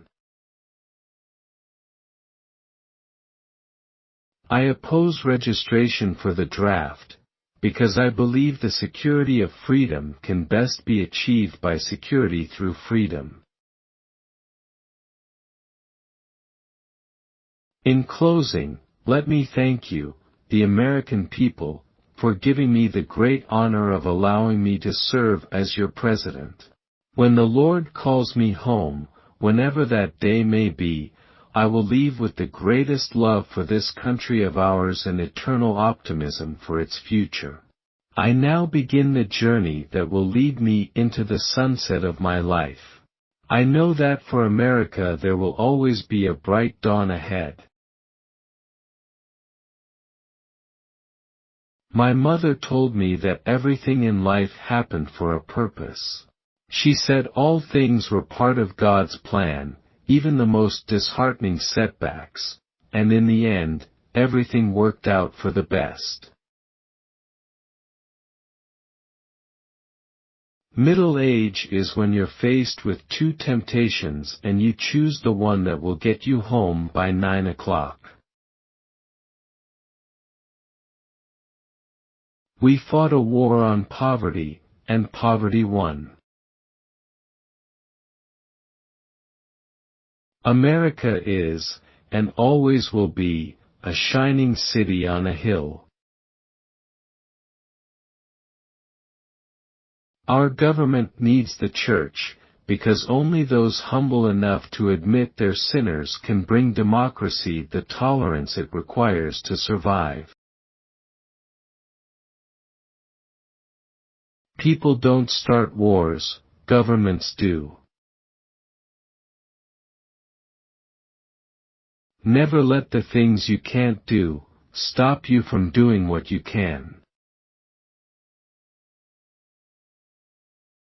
If politics were a musical, it would be promises, promises. I spoke to ears that refused to hear. Here you discover that so long as books are kept open, then minds can never be closed. I do not want to go back to the past, I want to go back to the past way of facing the future. If you think you can, you can. Please tell me you're Republicans. I heard one presidential candidate say that what this country needed was a president for the 90s. I was set to run again. I thought he said a president in his 90s. Regimes planted by bayonets do not take root.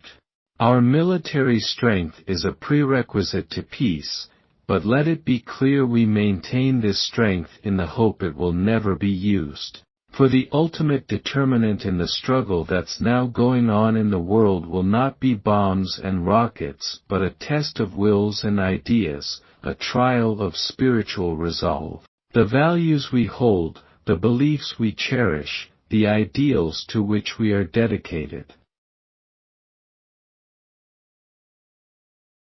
These young Americans sent a message to terrorists everywhere.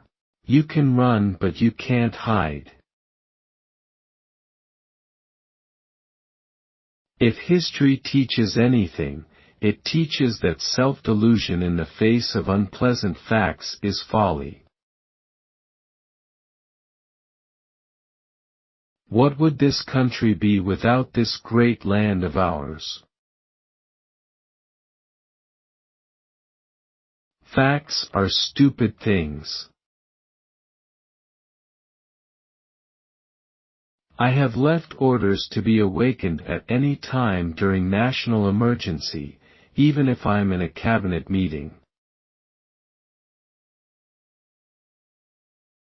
Facts are stubborn things.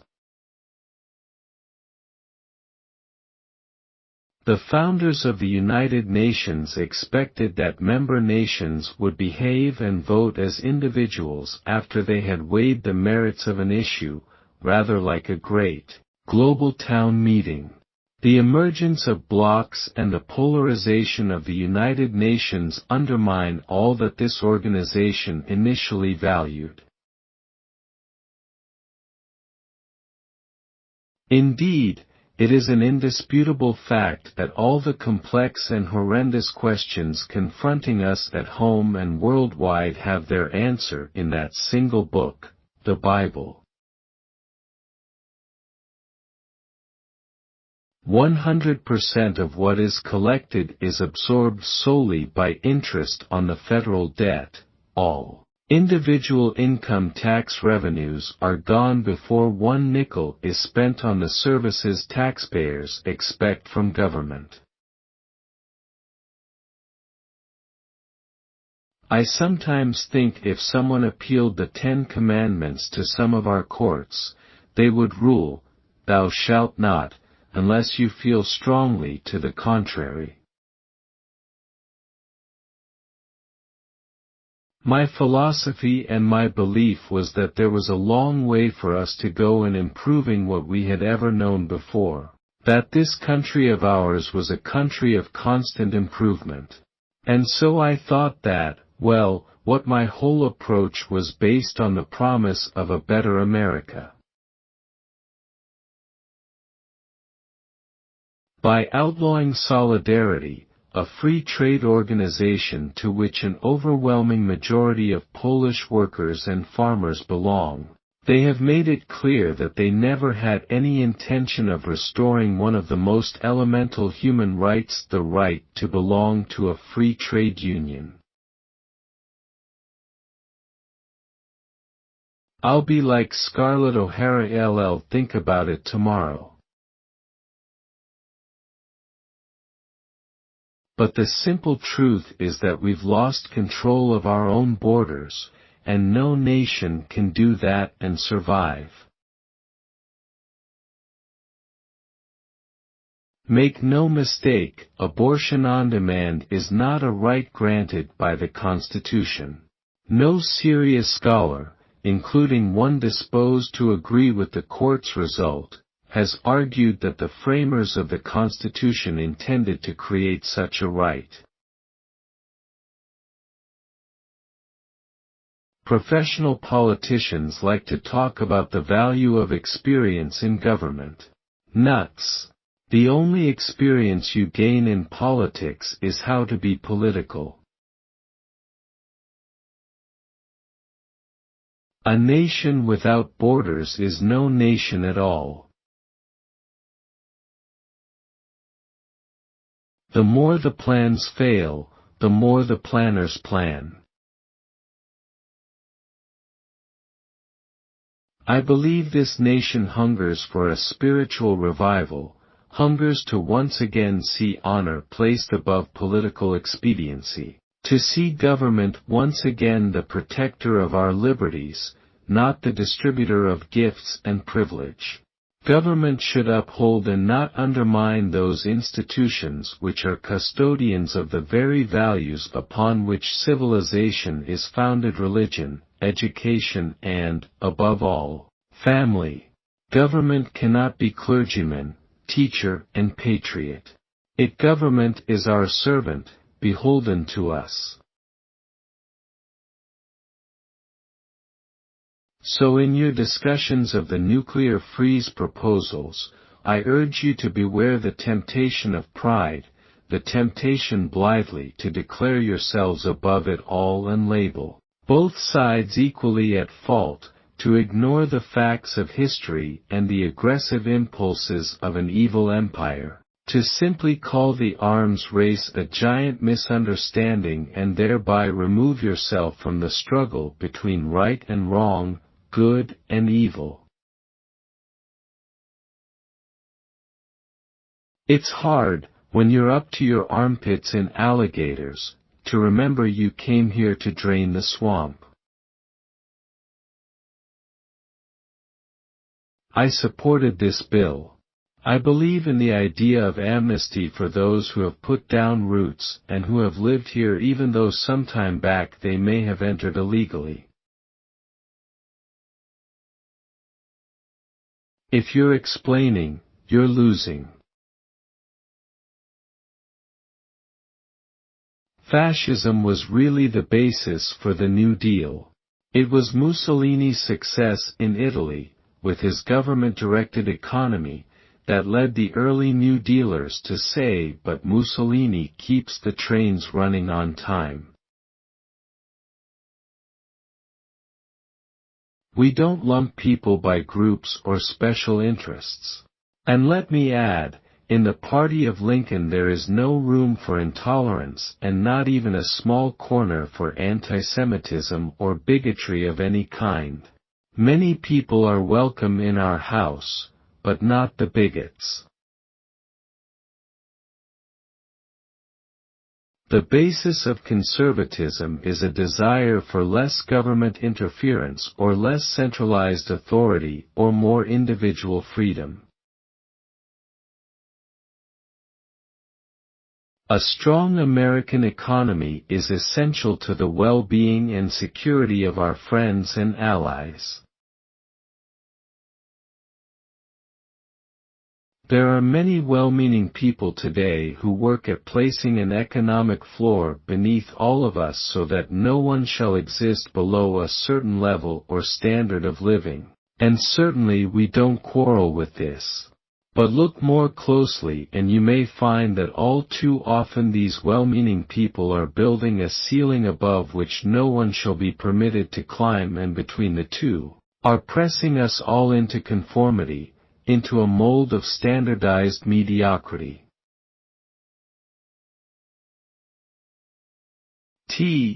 State Republican Chairman, Gaylord Parkinson, postulated what he called the 11th Commandment: "Thou shalt not speak ill of any fellow Republican." The torch of liberty is hot, warms those who hold it high, burns those who try to extinguish it. There is no security, no safety, in the appeasement of evil. For the people of Israel and America are historic partners in the global quest for human dignity and freedom. We will always remain at each other's side. Outside of its legitimate function, government does nothing as well or economically as the private sector. I also believe this blessed land was set apart in a very special way, a country created by men and women who came here not in search of gold, but in search of God. They would be free people, living under the law with faith in their Maker and their future. Sometimes, it seems we've strayed from that noble beginning, from our conviction that standards of right and wrong do exist and must be lived up to. Many a man has failed because he had his wishbone where his backbone should have been. It is the tendency of government to grow, for practices and programs to become the nearest thing to eternal life we'll see on this earth. When the commander-in-chief of a nation finds it necessary to order employees of the government or agencies of the government to do things that would technically break the law, he has to be able to declare it legal for them to do that. No nation in history has ever survived a tax burden that reached a third of its national income. It would seem that not only is religion lacking in the schools, so is common sense. I wonder what a teacher is supposed to say if a kid asks about those 4 words on a dime, "In God we trust." Or maybe that's why they aren't being taught how to read these days. The American people cannot close their eyes to abuses of human rights and injustice, whether they occur among friend or adversary or even on our own shores. This generation may be the one that will face Armageddon. All of us can see what happens once you establish the precedent that the government can determine a man's working place and his working methods, determine his employment. From here it's a short step to all the rest of socialism, to determining his pay. He will wait for the government to tell him where he will go to work and what he will do. Our nation will prosper or decline in direct proportion to our selection of leaders who are guided by the Holy Spirit. If we fail to select godly leaders, our destiny will surely be as that of the Roman Empire. I am very proud to be called a pig. It stands for pride, integrity, and guts. I believe that communism is another sad, bizarre chapter in human history whose last pages even now are being written. I believe this because the source of our strength in the quest for human freedom is not material, but spiritual. And because it knows no limitation, it must terrify and ultimately triumph over those who would enslave their fellow men. Yes, deficits are a problem. I've been saying so for more than a quarter of a century now. But the problem is not the size of the deficit, it's the size of government's claim on our economy. The Founding Fathers believed that faith in God was the key to our being a good people and America's becoming a great nation. Well, evolution, is a theory, it is a scientific theory only, and it has in recent years been challenged in the world of science and is not yet believed in the scientific community to be as infallible as it once was believed. But if it was going to be taught in the schools, then I think that also the biblical theory of creation, which is not a theory but the biblical story of creation, should also be taught. We don't need more politicians insisting we have deficits because you're not taxed enough. Those deficits balloon from an economy that didn't grow enough and from 50 years of government spending too much.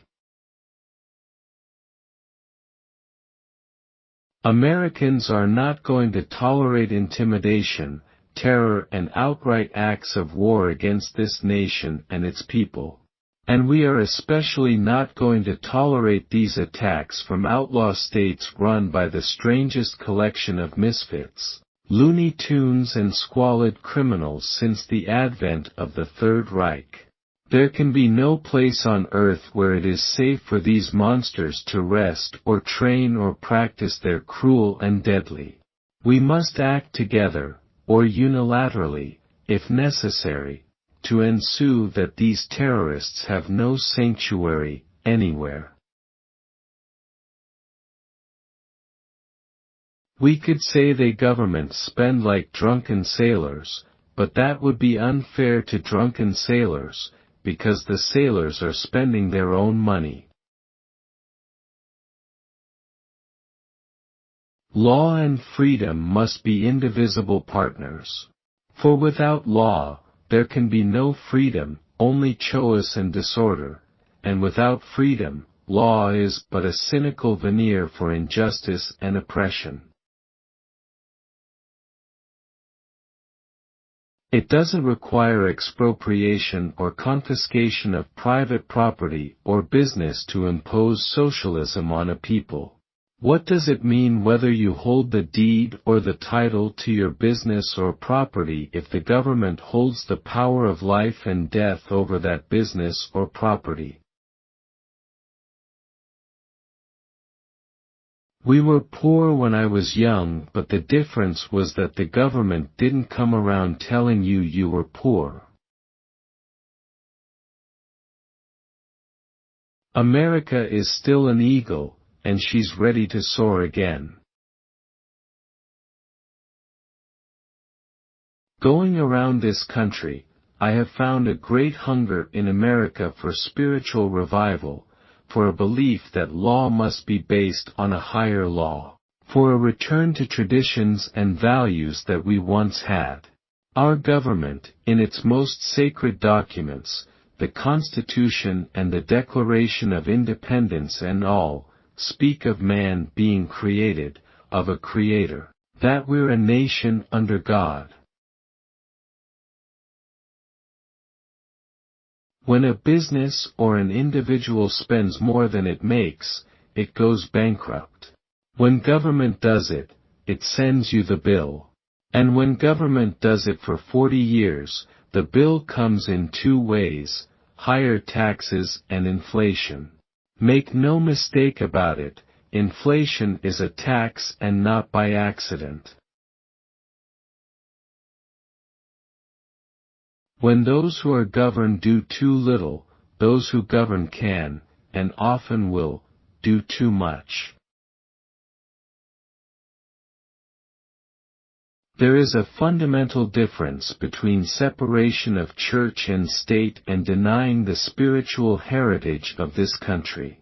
Inscribed on the Jefferson Memorial in Washington, D.C. are Jefferson's words. The God who gave us life gave us liberty. Can the liberties of a nation be secure when we have removed a conviction that these liberties are the gift of God? To many of us now, computers, silicon chips, data processing, cybernetics, and all the other innovations of the dawning high-technology age are as mystifying as the workings of the combustion engine must have been when that first Model T rattled down Main Street, USA. But as surely as America's pioneer spirit made us the industrial giant of the 20th century, the same pioneer spirit today is opening up on another vast front of opportunity. The frontier of high technology. We're Americans, and we have a rendezvous with destiny. No people who have ever lived on this earth have fought harder, paid a higher price for freedom, or done more to advance the dignity of man than Americans. America is a melting pot, and education has been a mainspring for our democracy and freedom, a means of providing gifts of knowledge and opportunity to all citizens, no matter how humble their background, so they could climb higher, help build the American dream, and leave a better life for those who follow. We're told about a woman's right to control her own body. But doesn't the unborn child have a higher right, and that is to life, liberty, and the pursuit of happiness? We're the party that wants to see an America in which people can still get rich. Self-defense is not only our right, it is our duty. If there's one thing the American people aren't lacking, it is courage. The crew of the Space Shuttle Challenger honored us by the manner in which they lived their lives. I know that for America there will always be a bright dawn ahead. America has not been a story or a byword. That small community of pilgrims prospered and, driven by the dreams and, yes, by the ideas of the founding fathers, went on to become a beacon to all the oppressed and poor of the world. The work of volunteer groups throughout our country represents the very heart and soul of America. They have helped make this the most compassionate, generous, and humane society that ever existed on the face of this earth. We will remain steady. We will pursue every avenue in the search for peace and stability. A broader reading of history shows that appeasement, no matter how it is labeled, never fulfills the hopes of the appeasers. A wife who loses a husband is called a widow. A husband who loses a wife is called a widower. A child who loses his parents is called an orphan. There is no word for a parent who loses a child. That's how awful the loss is. Marijuana is probably the most dangerous drug in America today. There are only two things that the liberals don't understand: the things that change and the things that don't. Life involves effort and growth. You won't grow by watching a situation comedy, but you can grow by reading a book. I hope we aren't becoming a nation of watchers, because what made us great is that we've always been a nation of doers. We must always meet our obligation to those who fall behind without our assistance. But let's remember, without a race there can be no champion, no records broken, no excellence, in education or any other walk of life. And children, if your parents haven't been teaching you what it means to be an American, let them know and nail them on it. That would be a very American thing to do. In America, our origins matter less than our destination, and that is what democracy is all about. You know, if Nancy Davis hadn't come along when she did, I would have lost my soul. The person who pays an ounce of principle for a pound of popularity gets badly cheated. Today, we're taking a break from the concerns and the bustle of the workaday world. But we're also making a new beginning. Let us renew our faith that, as free men and women, we still have the power to better our lives. And let us resolve to face the challenges of the new year holding that conviction firmly in our hearts. That, after all, is our greatest strength and our greatest gift as Americans. The best social program is a productive job for anyone who's willing to work. I can't help but believe that in the future we will see in the United States and throughout the Western world an increasing trend toward the next logical step: employee ownership. It is a path that befits a free people. Wherever a beautiful soul has been, there is a trail of beautiful memories. I don't think any of us should forget that the security of America is our highest responsibility. The most confident person in any transaction always introduces themselves first. If you don't know whether a body is alive or dead, you would never bury it. I think this consideration itself should be enough for all of us to insist on protecting the unborn. Thomas Jefferson made a comment about the presidency and age. He said that one should not worry about one's exact chronological age in reference to his ability to perform one's task. And ever since he told me that, I stopped worrying.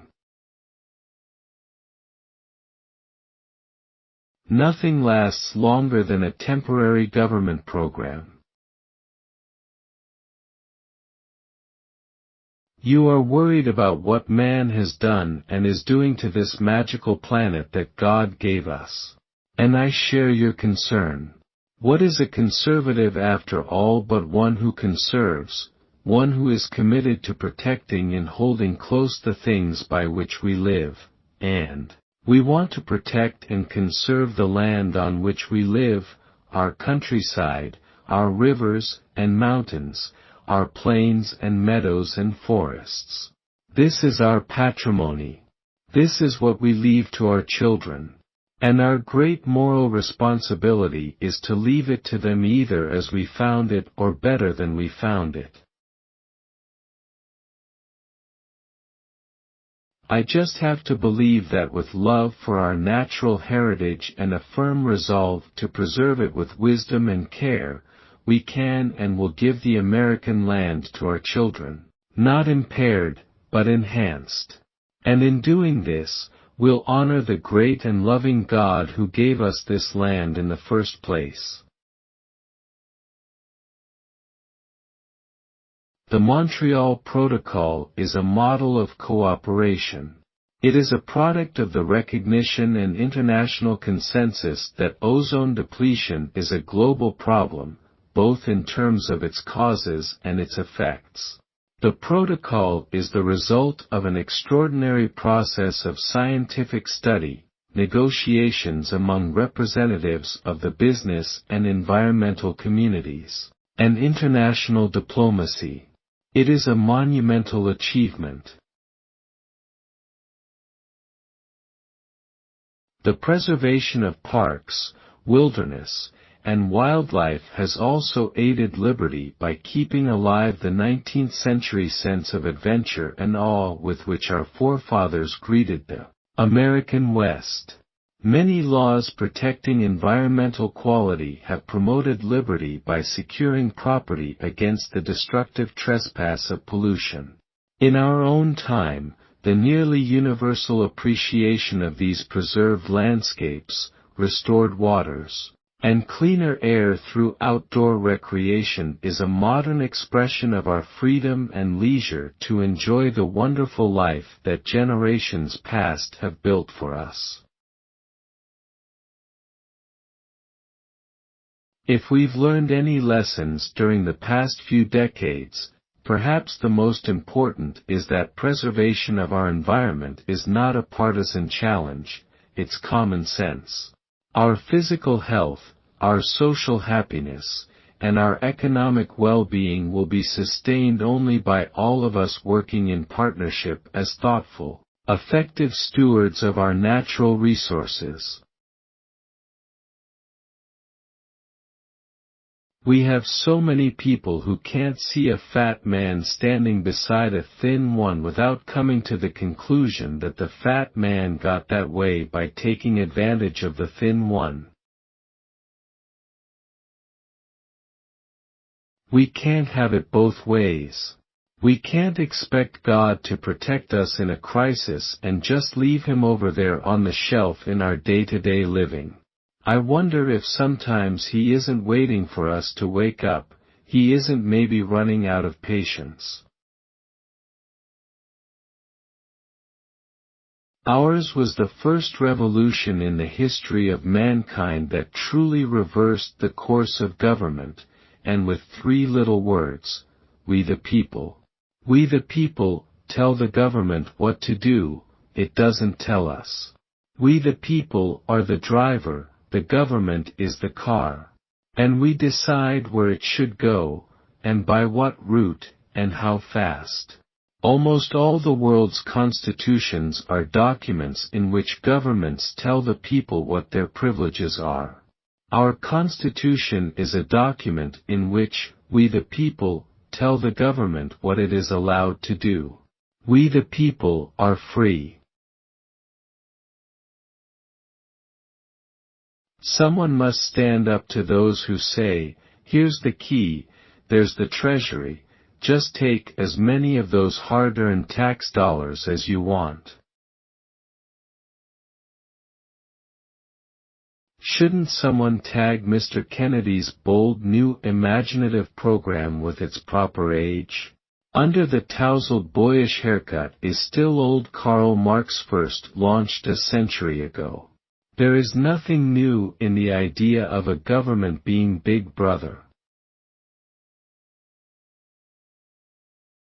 The current tax code is a daily mugging.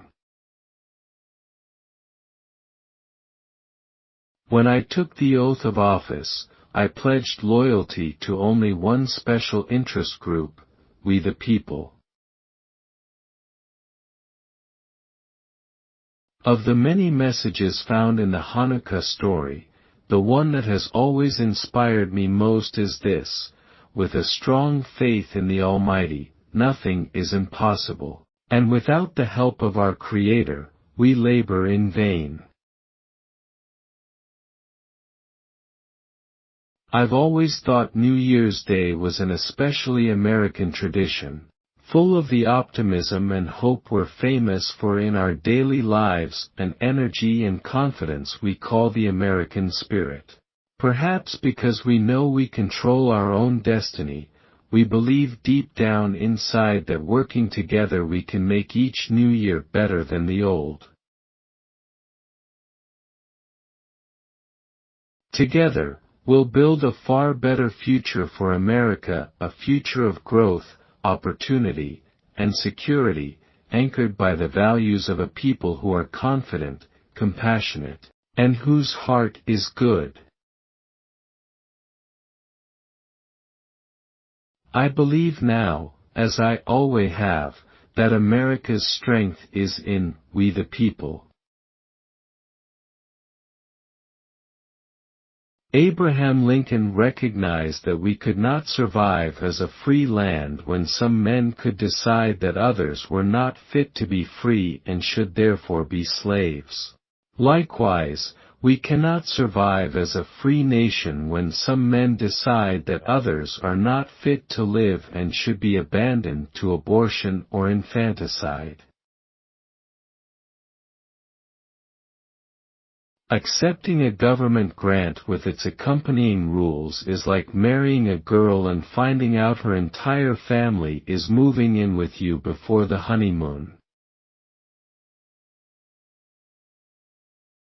We maintain the peace through our strength, weakness only invites aggression. The Democrats say that the United States has had its days in the sun, that our nation has passed its zenith. They expect you to tell your children that the American people no longer have the will to cope with their problems, that the future will be one of sacrifice and few opportunities. My fellow citizens, I utterly reject that view.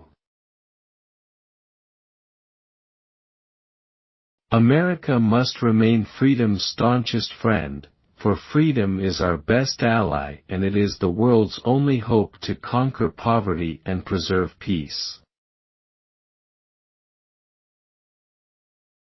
Government is never more dangerous than when our desire to have it help us blinds us to its great power to harm us. I notice that all of the people who support abortion are already born. People who think a tax boost will cure inflation are the same ones who believe another drink will cure a hangover. Government steals from the needy and gives to the greedy. The very heart and soul of conservatism is libertarianism. We the people tell the government what to do, it doesn't tell us. A friend of mine was asked to a costume ball a short time ago.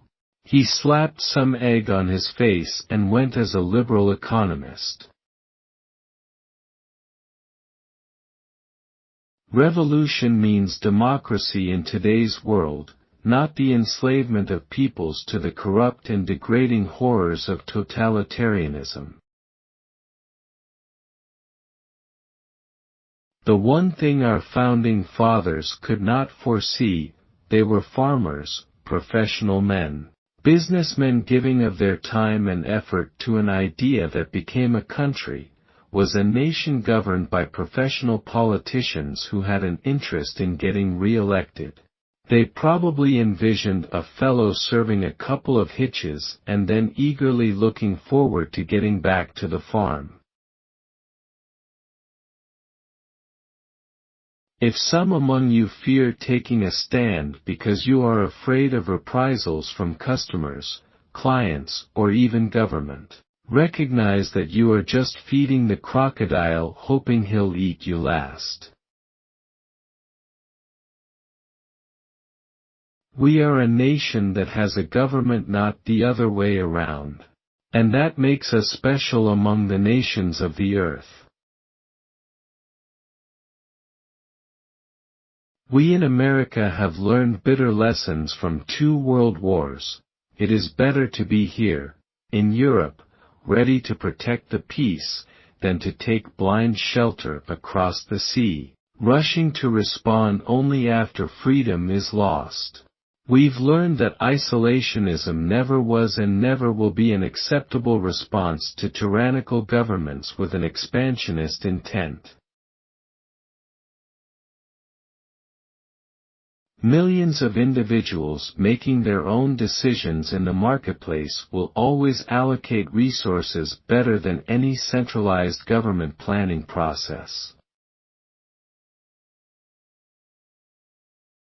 Admittedly, there is a risk in any course we follow other than this, but every lesson in history tells us that the greater risk lies in appeasement. And this is the specter our well-meaning liberal friends refuse to face.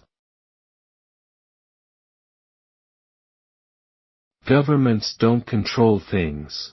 A government can't control the economy without controlling people. A moment I've been dreading. George brought his ne'er-do-well son around this morning and asked me to find the kid a job. Not the political one who lives in Florida. The one who hangs around here all the time looking shiftless. This so-called kid is already almost 40 and has never had a real job. Maybe I'll call Kinsley over at the New Republic and see if they'll hire him as a contributing editor or something. That looks like easy work. Double, no, triple, our troubles, and we'd still be better off than any other people on earth. Education is not the means of showing people how to get what they want. Education is an exercise by means of which enough men, it is hoped, will learn to want what is worth having. The real question today is not when human life begins, but, what is the value of human life? The abortionist who reassembles the arms and legs of a tiny baby to make sure all its parts have been torn from its mother's body can hardly doubt whether it is a human being. The real question for him and for all of us is whether that tiny human life has a God-given right to be protected by the law, the same right we have. Government is the people's business, and every man, woman and child becomes a shareholder with the first penny of tax paid. No government ever voluntarily reduces itself in size. In a world racked by hatred, economic crisis, and political tension, America remains mankind's best hope. I recently learned something quite interesting about video games. Many young people have developed incredible hand, eye, and brain coordination in playing these games. The Air Force believes these kids will be our outstanding pilots should they fly our jets. I looked out the window and saw this white light that it was zigzagging around. I went up to the pilot and said, "Have you ever seen anything like that?" He was shocked and he said, "Nope." And I said to him, "Let's follow it." We followed it for several minutes. It was a bright white light that we followed it to Bakersfield, and all of a sudden, to our utter amazement, it went straight up into the heavens. When I got off the plane, I told Nancy all about it. No matter how big and powerful government gets, and the many services it provides, it can never take the place of volunteers. I hope that when you're my age, you'll be able to say, as I have been able to say, we lived in freedom, we lived lives that were a statement, not an apology. We've been blessed with the opportunity to stand for something, for liberty and freedom and fairness. And these are things worth fighting for, worth devoting our lives to. Once people who have been deprived of basic freedom taste a little of it, they want all of it. Freedom is indivisible, there is no S on the end of it. You can erode freedom, diminish it, but you cannot divide it and choose to keep some freedoms while giving up others. Now, so there will be no misunderstanding, it's not my intention to do away with government. It is rather to make it work with us, not over us, to stand by our side, not ride on our back.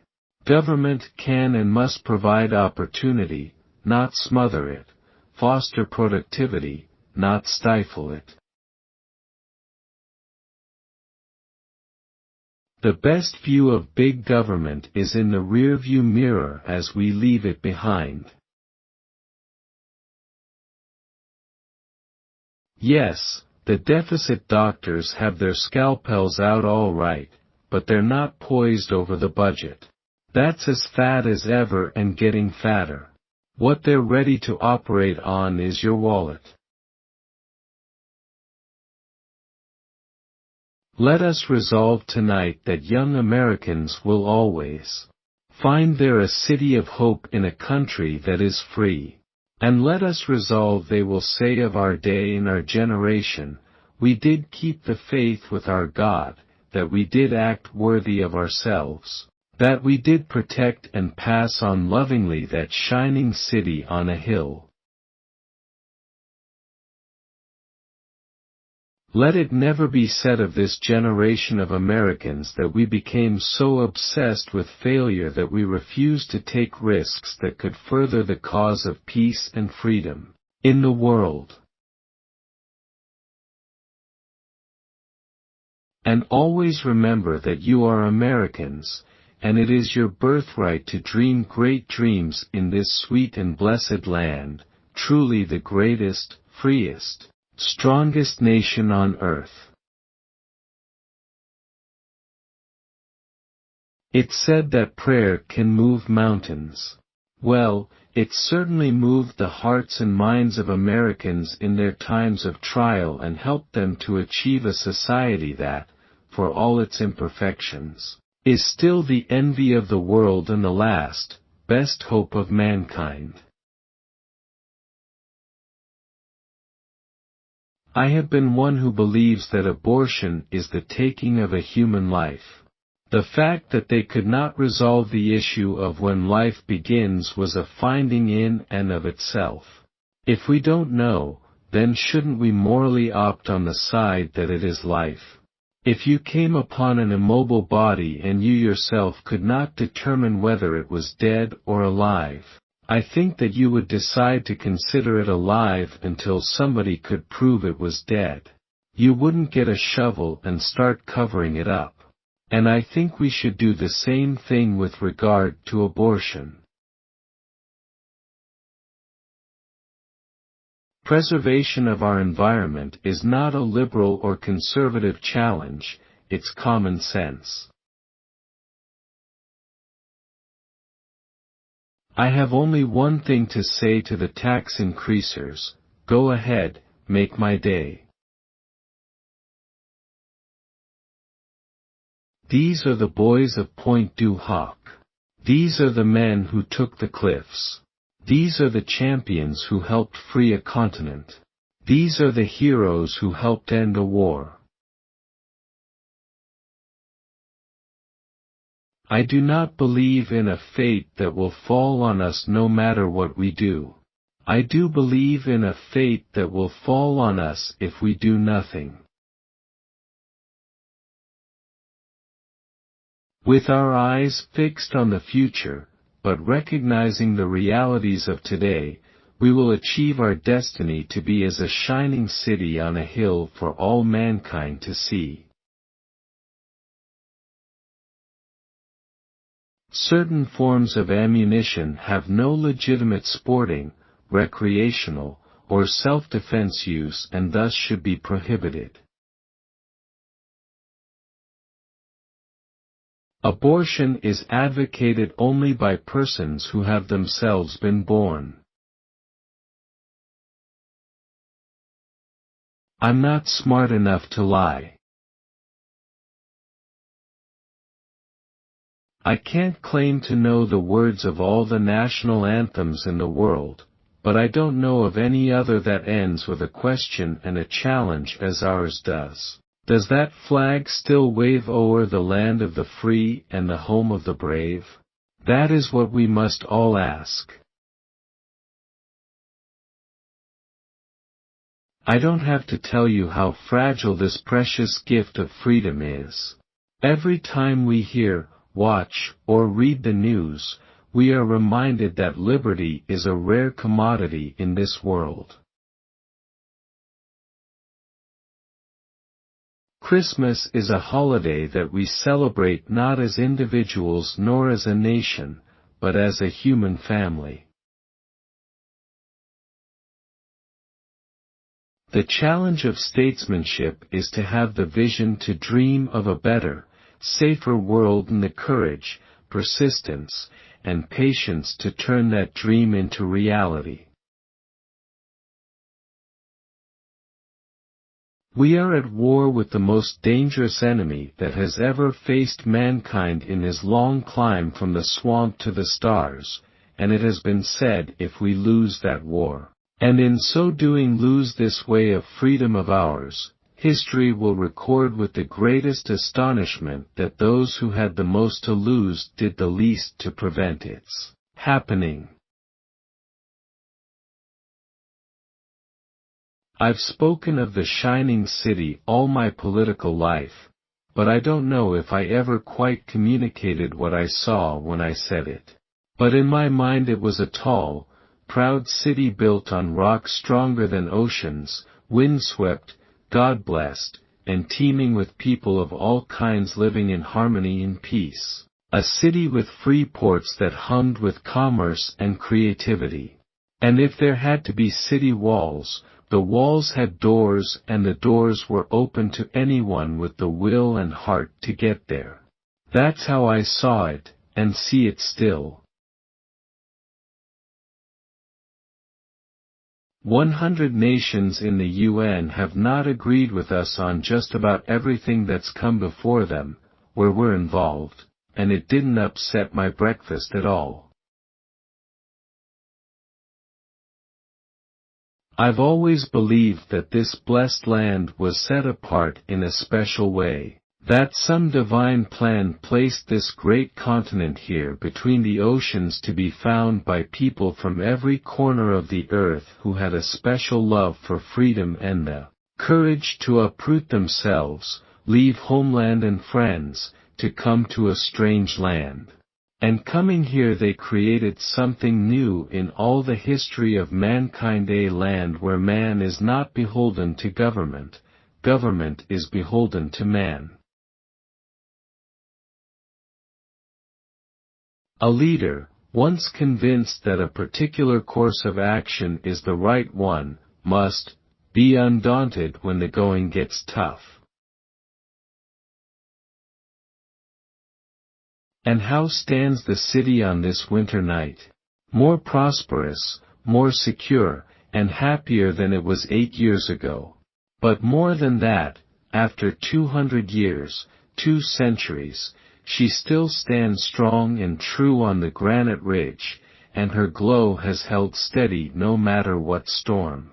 And she's still a beacon, still a magnet for all who must have freedom, for all the pilgrims from all the lost places who are hurtling through the darkness, toward home.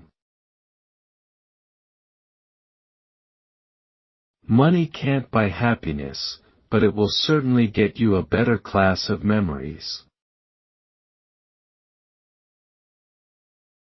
The man who puts into the marriage only half of what he owns will get that out.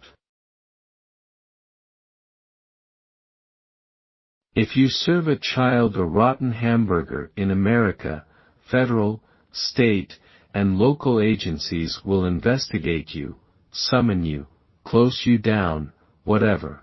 But if you provide a child with a rotten education, nothing happens, except that you're liable to be given more money to do it with. Well, we've discovered that money alone isn't the answer. I don't believe in a government that protects us from ourselves.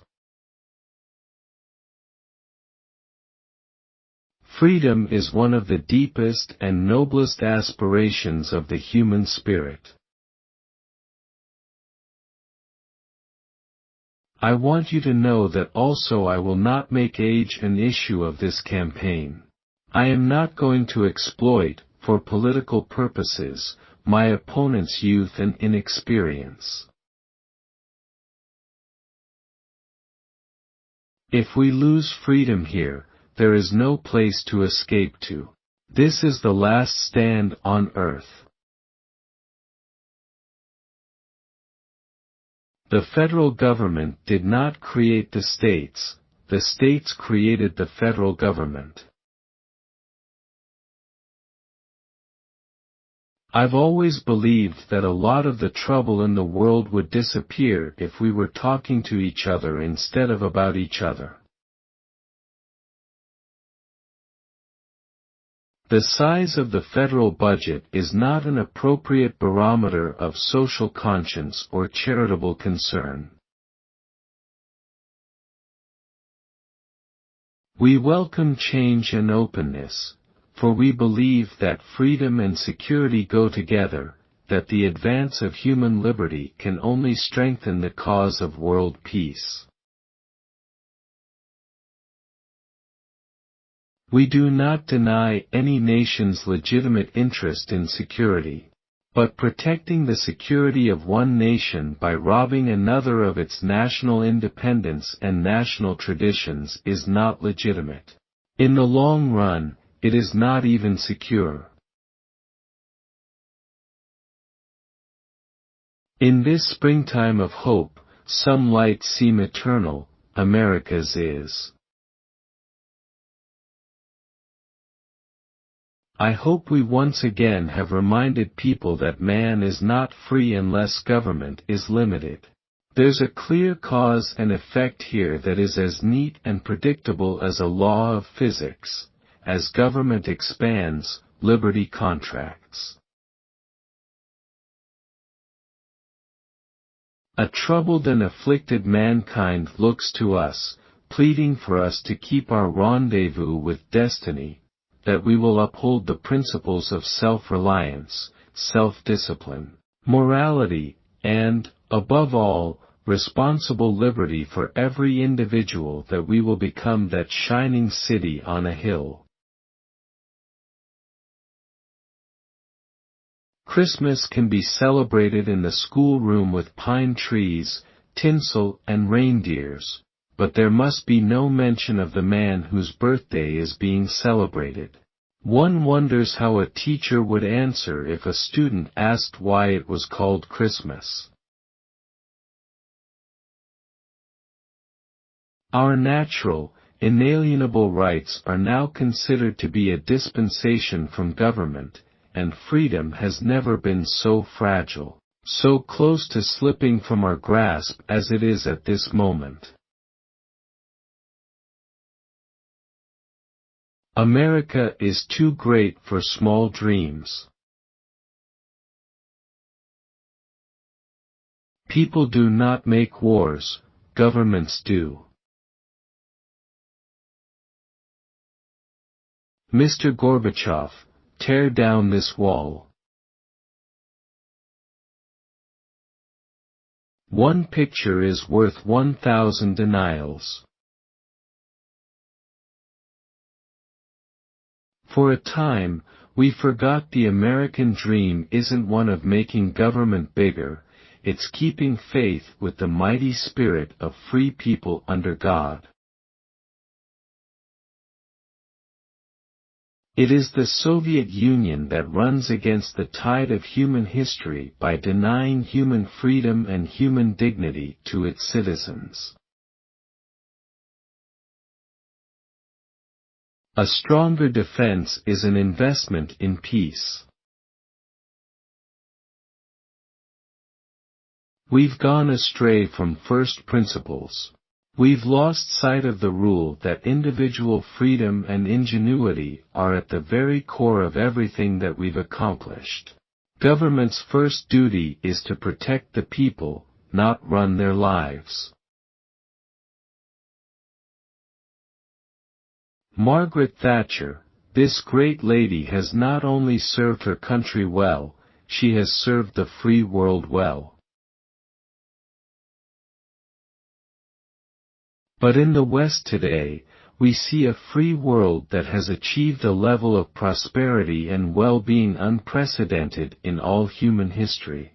In the communist world, we see failure, technological backwardness, declining standards of health, even want of the most basic kind, too little food. Even today, the Soviet Union still cannot feed itself. After these 4 decades, then, there stands before the entire world one great and inescapable conclusion: freedom leads to prosperity. Freedom replaces the ancient hatreds among the nations with comity and peace. Freedom is the victor. If not us, who? And if not now, when? If it takes a bloodbath, let's get it over with. George Burns. The only man I know who does fool Mother Nature. California produces 40% of America's fresh fruits, vegetables and nuts, the kind you eat. We have had a bumper crop of the other variety, too. A socialist is someone who has read Lenin and Marx. An anti-socialist is someone who understands Lenin and Marx. We desire peace. But peace is a goal, not a policy. Lasting peace is what we hope for at the end of our journey. It doesn't describe the steps we must take nor the paths we should follow to reach that goal. We in the United States, above all, must remember that lesson, for we were founded as a nation of openness to people of all beliefs. And so we must remain. Our very unity has been strengthened by our pluralism. We establish no religion in this country, we command no worship, we mandate no belief, nor will we ever. Church and state are, and must remain, separate. All are free to believe or not believe, all are free to practice a faith or not, and those who believe are free, and should be free, to speak of and act on their belief. I now have absolute proof that smoking even one marijuana cigarette is equal in brain damage to being on Bikini Island during an H-bomb blast. Government is not a solution to our problem, government is the problem. We don't have $1 trillion debt because we haven't taxed enough, we have $1 trillion debt because we spend too much. Our opponents see an America in which every day is April 15th, tax day. Well, we see an America in which every day is the 4th of July. If there's one observation that rings true in today's changing world, it is that freedom and peace go hand in hand. If the family goes, so goes our civilization. For us to ignore by inaction the slaughter of American civilians and American soldiers, whether in nightclubs or airline terminals, is simply not in the American tradition. Self-defense is not only our right, it is our duty. Americans are hungering to feel proud and patriotic again. Unless and until it can be proven that an unborn child is not a human being, can we justify assuming without proof that it isn't? No one has yet offered such proof, indeed, all the evidence is to the contrary. We should rise above bitterness and reproach, and if Americans could come together in a spirit of understanding and helping, then we could find positive solutions to the tragedy of abortion. Our nation was built and civilized by men and women who used guns in self-defense and in pursuit of peace. One wonders indeed, if the rising crime rate isn't due as much as anything to the criminal's instinctive knowledge that the average victim no longer has means of self-protection. Where others fear trade and economic growth, we see opportunities for creating new wealth and undreamed of opportunities for millions in our own land and beyond. Where others seek to throw up barriers, we seek to bring them down. Where others take counsel of their fears, we follow our hopes. Since the foundation of the State of Israel, the United States has stood by her and helped her to pursue security, peace, and economic growth. Our friendship is based on historic moral and strategic ties, as well as our shared dedication to democracy. Good citizenship and defending democracy means living up to the ideals and values that make this country great. It's been written that the most sublime figure in American history was George Washington on his knees in the snow at Valley Forge. He personified a people who knew that it was not enough to depend on their own courage and goodness, that they must also seek help from God, their Father and Preserver.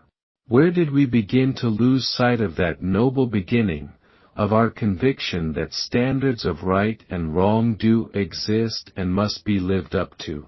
Do we really think that we can have it both ways, that God will protect us in a time of crisis even as we turn away from Him in our day-to-day life? Balancing your budget is like protecting your virtue. You have to learn when to say no. If we get the federal government out of the classroom, maybe we'll get God back in. Baseball is our national pastime, that is if you discount political campaigning. I have seen the rise of fascism and communism. Both philosophies glorify the arbitrary power of the state. But both theories fail. Both deny those God-given liberties that are the inalienable right of each person on this planet. Indeed, they deny the existence of God. By 1980, we knew it was time to renew our faith, to strive with all our strength toward the ultimate in individual freedom consistent with an orderly society. We believed then and now there are no limits to growth and human progress when men and women are free to follow their dreams. The Soviets preach the supremacy of the state, declare its omnipotence over individual man, and predict its eventual domination of all peoples on the earth. They are the focus of evil in the modern world. We know that this mad dog of the Middle East has a goal of a world revolution. On Muammar Gaddafi of Libya. In an ironic sense, Karl Marx was right. We are witnessing today a great revolutionary crisis, a crisis where the demands of the economic order are conflicting directly with those of the political order. But the crisis is happening not in the West, but in the home of Marxism-Leninism, the Soviet Union. It is the Soviet Union that runs against the tide of history by denying human freedom and human dignity to its citizens. Respect for human rights is not social work, it is not merely an act of compassion. It is the first obligation of government and the source of its legitimacy. Free enterprise is a rough and competitive game. It is a hell of a lot better than a government monopoly. I'm no linguist, but I have been told that in the Russian language, there isn't even a word for freedom. God, the source of all knowledge, should never have been expelled from our children's classrooms. Coercion, after all, merely captures man. Freedom captivates him. Two Soviets were talking to each other, and one of them asked, "What's the difference between the Soviet Constitution and the United States Constitution?" And the other one said, "That's easy. The Soviet Constitution guarantees freedom of speech and freedom of gathering. The American Constitution guarantees freedom after speech and freedom after gathering." Our goal is to help revive America's traditional values: faith, family, neighborhood, work, and freedom. Government has no business enforcing these values, but neither must it seek, as it did in the recent past, to suppress or replace them. That only robbed us of our tiller and set us adrift. Helping to restore these values will bring new strength, direction, and dignity to our lives and to the life of our nation. It's on these values that will best build our future. There is a mandate to impose a voluntary return to traditional values. This is not the time for political fun and games. This is the time for a new beginning.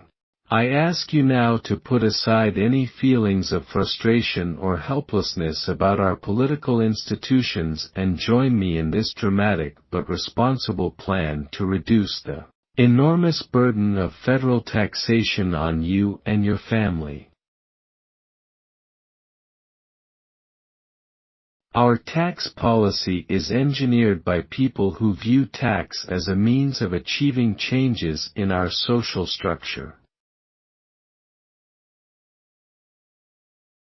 Wouldn't it be better for the human spirit and for the soul of this nation to encourage people to accept more responsibility to care for each other rather than leaving those tasks to paid bureaucrats? All systems are capitalist. It's just a matter of who owns and controls the capital: ancient king, dictator, or private individual. We should properly be looking at the contrast between a free market system where individuals have the right to live like kings if they have the ability to earn that right, and government control of the market system such as we find today in socialist nations. I welcome this chance to further strengthen the unbreakable ties between the United States and Israel and to assure you of our commitment to Israel's security and well-being. Israel and America may be thousands of miles apart, but we are philosophical neighbors sharing a strong commitment to democracy and the rule of law. What we hold in common are the bonds of trust and friendship, qualities that in our eyes make Israel a great nation. No people have fought longer, struggled harder, or sacrificed more than yours in order to survive, to grow, and to live in freedom.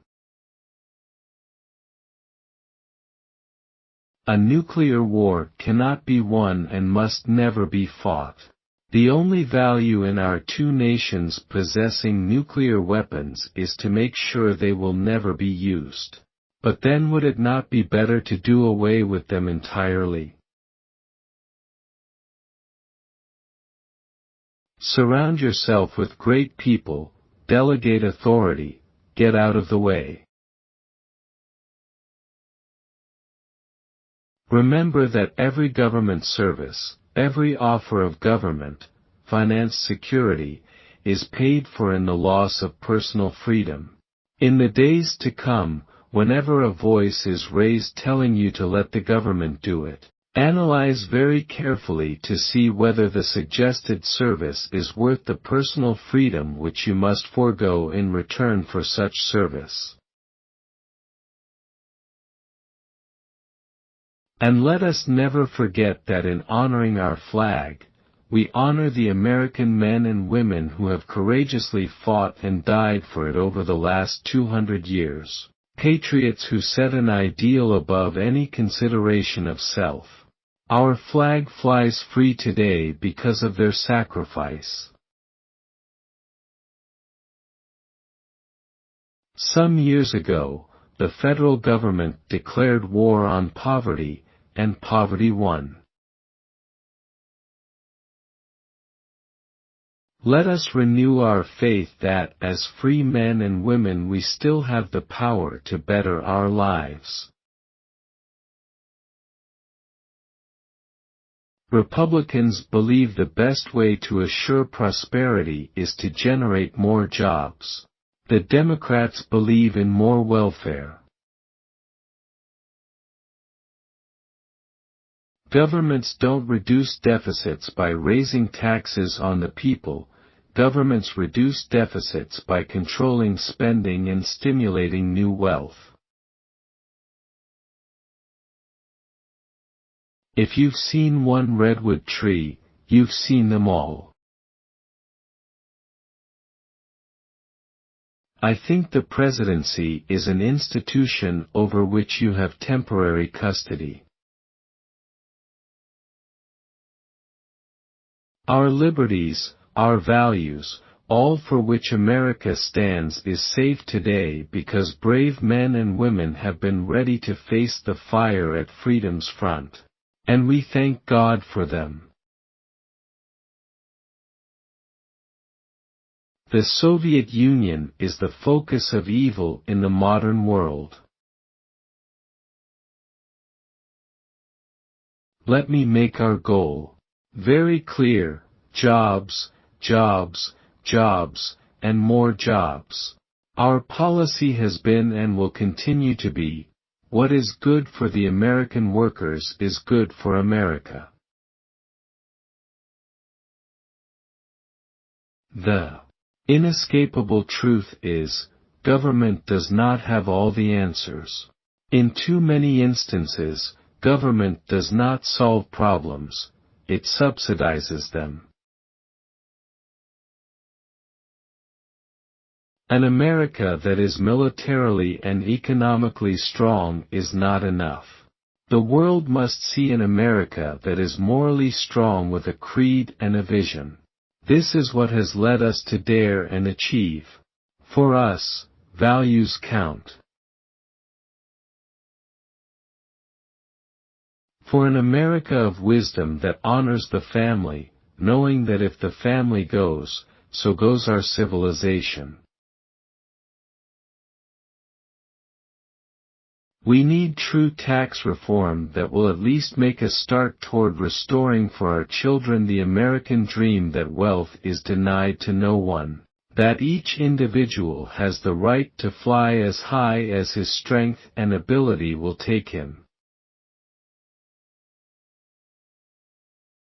Elvis epitomized America, and for that we shall be eternally grateful. There will never be anyone else like him. Let's all rejoice in his music. Our founding fathers well understood that concentrated power is the enemy of liberty and the rights of man. They knew that the American experiment in individual liberty, free enterprise and Republican self-government could succeed only if power were widely distributed. And since in any society social and political power flow from economic power, they saw that wealth and property would have to be widely distributed among the people of the country.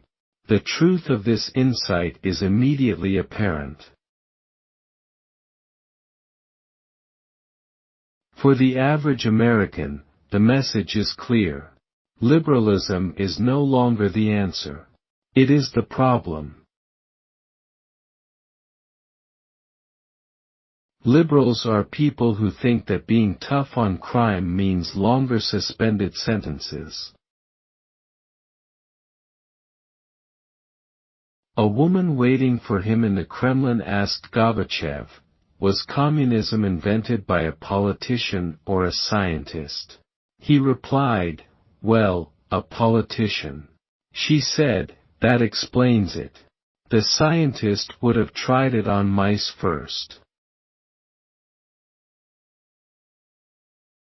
The NRA believes America's laws were made to be obeyed and that our constitutional liberties are just as important today as 200 years ago. And by the way, the Constitution does not say government shall decree the right to keep and bear arms.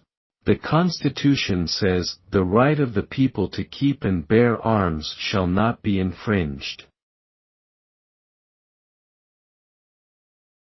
Conservatives were brought up to hate deficits, and justifiably so. We've long thought there are two things in Washington that are unbalanced: the budget and the liberals. Are you entitled to the fruits of your own labor, or does government have some presumptive right to spend and spend and spend? Anybody from any corner of the world can come to America to live and become an American. I've been told that some members of Congress disagree with my tax cut proposal. Well, you know, it's been said that taxation is the art of plucking feathers without killing the bird. It's time they realize the bird just doesn't have any feathers left. It is the Soviet Union that runs against the tide of history. It is the march of freedom and democracy which will leave Marxism-Leninism on the ash heap of history, as it has left other tyrannies which stifle the freedom and muzzle the self-expression of the people. My fellow citizens, our nation is poised for greatness. We must do what we know is right, and do it with all our might. Let history say of us, these were golden years, when the American Revolution was reborn, when freedom gained new life, and America reached for her best. We now know that inflation results from all that deficit spending. The frustrating thing is that those who are attacking religion claim they are doing it in the name of tolerance, freedom, and open-mindedness. Question: isn't the real truth that they are intolerant of religion? They refuse to tolerate its importance in our lives. Isn't it strange that people build walls to keep an enemy out? And there's only one part of the world and one philosophy where they have to build walls to keep their people in. America stands unique in the world, the only country not founded on race but on a way, an ideal. Not in spite of, but because of our polyglot background, we have had all the strength in the world. That is the American way. Throughout our history, Americans have put their faith in God, and no one can doubt that we have been blessed for it. The earliest settlers of this land came in search of religious freedom. Landing on a desolate shoreline, they established a spiritual foundation that has served us ever since. Someday, the realm of liberty and justice will encompass the planet. Freedom is not just the birthright of the few, it is the God-given right of all His children, in every country. It won't come by conquest. It will come, because freedom is right and freedom works. It will come, because cooperation and goodwill among free people will carry the day. You and I have a rendezvous with destiny. We will preserve for our children this, the last best hope of man on earth, or we will sentence them to take the first step into 1,000 years of darkness. If we fail, at least let our children and our children's children say of us, we justified our brief moment here. We did all that could be done. As long as there are guns, the individual that wants a gun for a crime is going to have one and going to get it. The only person who's going to be penalized and have difficulty is the law-abiding citizen, who then cannot have it, if he wants protection, the protection of a weapon in his home. America has begun a spiritual reawakening. Faith and hope are being restored. Americans are turning back to God. Church attendance is up. Audiences for religious books and broadcasts are growing. And I do believe that He has begun to heal our blessed land. Revenues should be increased not by increasing the tax rates on the individual but by building a bigger economy for everybody. The difference between them and us is that we want to check government spending and they want to spend government checks. They don't subscribe to our sense of morality, they don't believe in an afterlife, they don't believe in a God or religion. And the only morality they recognize, therefore, is what will advance the cause or socialism. Every year, an average of 9,200 Americans are murdered by handguns, according to Department of Justice statistics. This does not include suicides or the tens of thousands of robberies, rapes and assaults committed with handguns. This level of violence must be stopped. Every honor is appropriate for the courageous Americans who made the supreme sacrifice for our nation at Pearl Harbor and in the many battles that followed in World War II. Their sacrifice was for a cause, not for conquest, for a world that would be safe for future generations. Their devotion must never be forgotten. We believe faith and freedom must be our guiding stars, for they show us truth, they make us brave, give us hope, and leave us wiser than we were. What we don't need is more spending, and what we don't need are taxes, and what we do need is a lot less of both.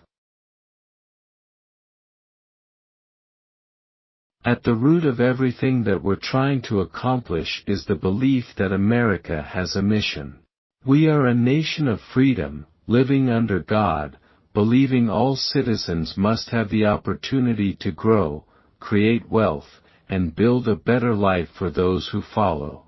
If we live up to those moral values, we can keep the American dream alive for our children and our grandchildren, and America will remain mankind's best hope.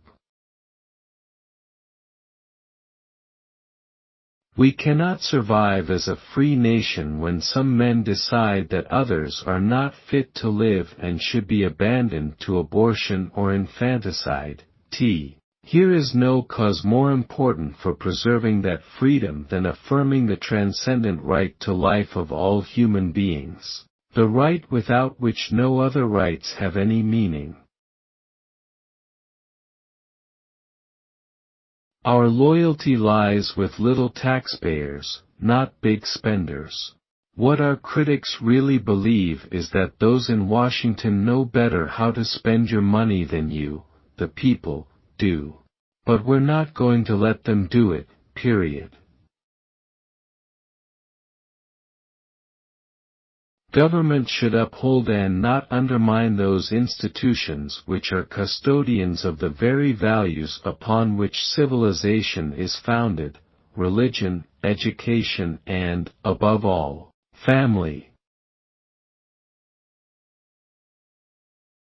Whatever else history may say about me when I'm gone, I hope it will record that I appealed to your best hopes, not your worst fears, to your confidence rather than your doubts.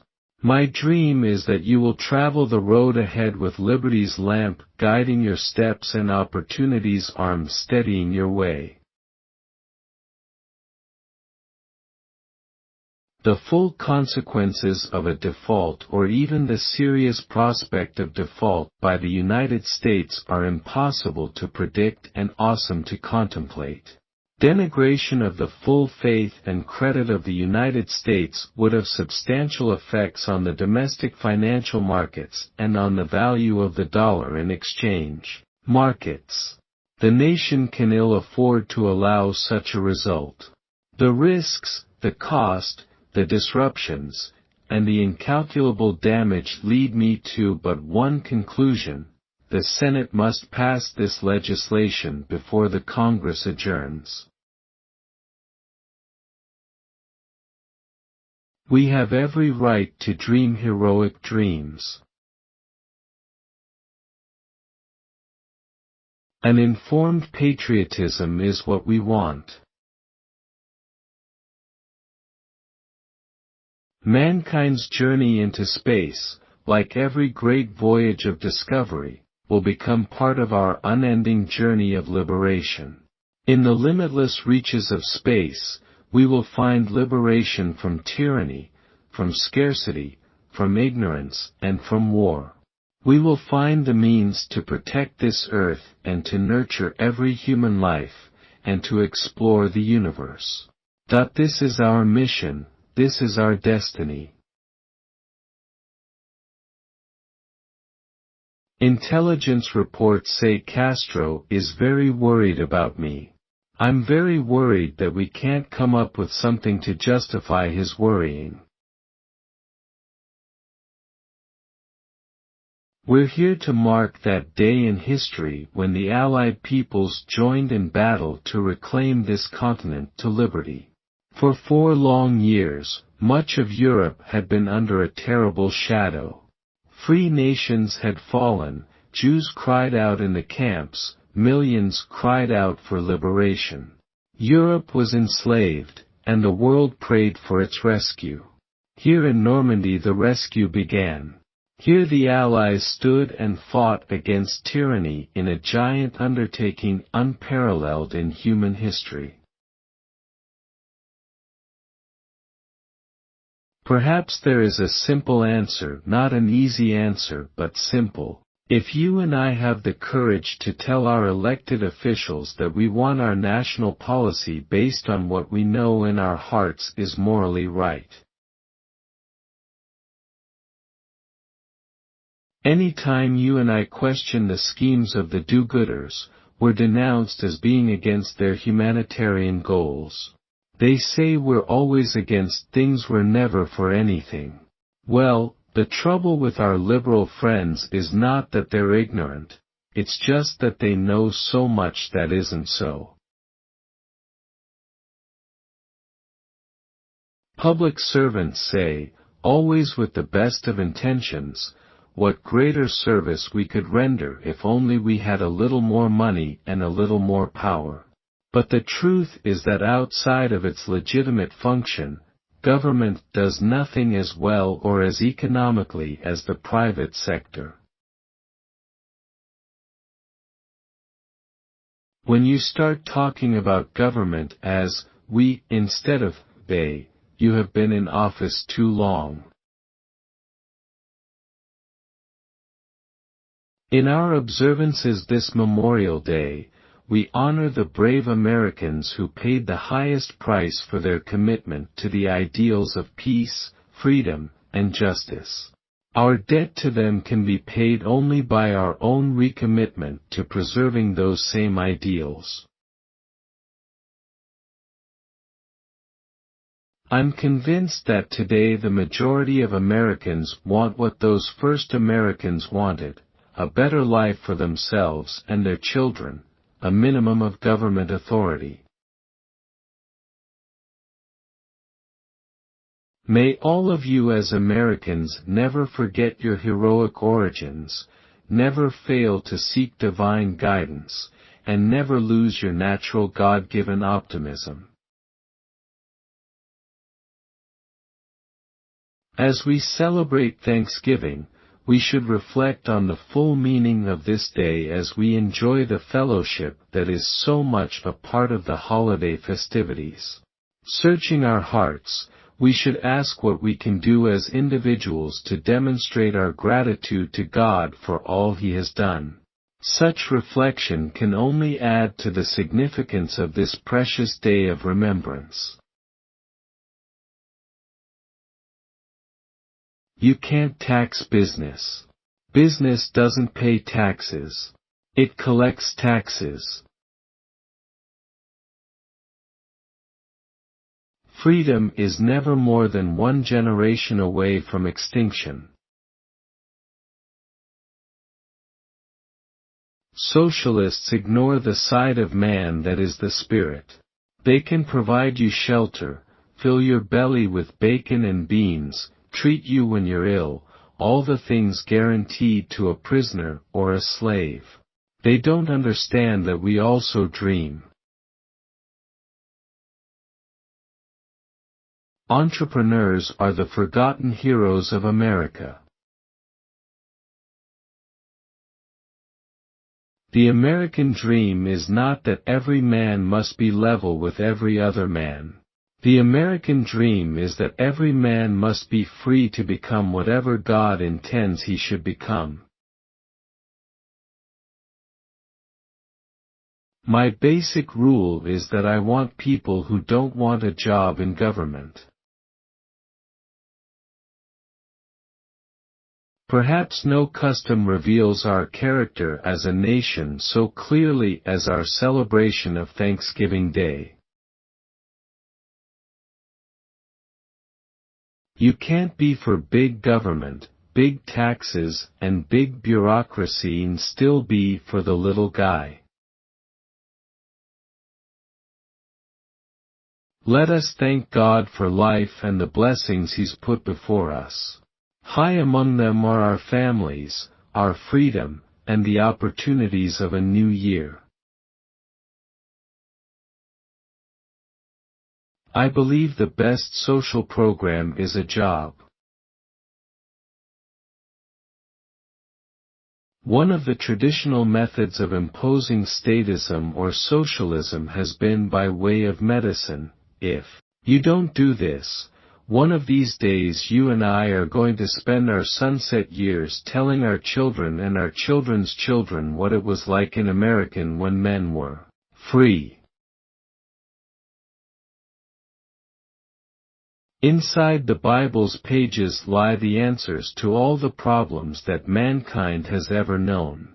I hope Americans will read and study the Bible. Those who have known freedom and then lost it, have never known it again. An old Russian woman goes into Kremlin, gets an audience with Mikhail Gorbachev and says, "In America anyone can go to the White House, walk up to Reagan's desk and say, 'I don't like the way you are running the country.'" Gorbachev replied, "You can do the same thing in the Soviet Union. You can go into the Kremlin, walk up to my desk and say, 'I don't like the way Reagan is running his country.'" General Secretary Gorbachev, if you seek peace, if you seek prosperity for the Soviet Union and Eastern Europe, if you seek liberalization, come here to this gate. Mr. Gorbachev, open this gate. Mr. Gorbachev, tear down this wall. We must have faith in the people of this country and faith in our principles. There can be no security anywhere in the free world if there is no fiscal and economic stability within the United States. It was leadership here at home that gave us strong American influence abroad, and the collapse of imperial communism. Great nations have responsibilities to lead, and we should always be cautious of those who would lower our profile, because they might just wind up lowering our flag. Perhaps we need some outside, universal threat to make us recognize this common bond. I occasionally think how quickly our differences worldwide would vanish if we were facing an alien threat from outside this world. We are forever indebted to those who have given their lives that we might be free. There are those, of course, who claim we must give up freedom in exchange for economic progress. Well, pardon me, but anyone trying to sell you that line is no better than a three-card trick man. One thing becoming more clear every day is that freedom and progress go hand in hand. Throughout the developing world, people are rejecting socialism because they see that it doesn't empower people, it impoverishes them. Here's my strategy on the Cold War: we win, they lose. Simple morality dictates that unless and until someone can prove the unborn human is not alive, we must give it the benefit of the doubt and assume it is alive. And, thus, it should be entitled to life, liberty, and the pursuit of happiness. Politics is, for me, forgive and, as you may have heard, sometimes forget. The price of freedom may be high, but never so costly as the loss of freedom. I'm proud of having been one of the first to recognize that states and the federal government have a duty to protect our natural resources from the damaging effects of pollution that can accompany industrial development. Let the 4th of July always be a reminder that here in this land, for the first time, it was decided that man is born with certain God-given rights. That government is only a convenience created and managed by the people, with no powers of its own except those voluntarily granted to it by the people. We sometimes forget that great truth, and we never should. Happy 4th of July. This country was founded and built by people with great dreams and the courage to take great risks. And we're also remembering the guiding light of our Judeo-Christian tradition. All of us here today are descendants of Abraham, Isaac, and Jacob, sons and daughters of the same God. I believe we are bound by faith in our God, by our love for family and neighborhood, by our deep desire for a more peaceful world, and by our commitment to protect the freedom which is our legacy as Americans. These values have given a renewed sense of worth to our lives. They are infusing America with confidence and optimism that many thought we had lost. On Father's Day, we pay tribute to all in our society who have taken on the responsibilities and joys of fatherhood. Whether our fathers are near at hand or a continent away, with their families or watching from the light of eternity, we take this day to remember them, to say our thanks for the years they have given us, and to ask that they receive God's blessings. Throughout America today, we honor the dead of our wars. We recall their valor and their sacrifices. We remember they gave their lives so that others might live. I'm not a politician by profession. I am a citizen who decided I had to be personally involved. If you analyze it, I believe the very heart and soul of conservatism is libertarianism. I think conservatism is really a misnomer, just as liberalism is a misnomer for the liberals. If we were back in the days of the Revolution, so-called conservatives today would be the liberals and the liberals would be the Tories. The basis of conservatism is a desire for less government interference or less centralized authority or more individual freedom, and this is a pretty general description also of what libertarianism is. The family has always been the cornerstone of American society. Our families nurture, preserve, and pass on to each succeeding generation the values we share and cherish, values that are the foundation of our freedoms. We in government should learn to look at our country with the eyes of the entrepreneur, seeing possibilities where others see only problems. Freedom is not the sole prerogative of a chosen few, but the universal right of all God's children. We who live in free market societies believe that growth, prosperity, and ultimately human fulfillment are created from the bottom up, not the government down. How can we not believe in the greatness of America? How can we not do what is right and needed to preserve this last best hope of man on earth? After all our struggles to restore America, to revive confidence in our country, hope for our future, after all our hard-won victories earned through the patience and courage of every citizen, we cannot, must not, and will not turn. We will finish our job. How could we do less? We're Americans. Let us remember with devotion that the flag we love and honor is the flag of freedom that flew in victory at Yorktown, the flag the United States Marines raised on Mount Suribachi, the flag Francis Scott Key saw by the dawn's early light. Long may it wave.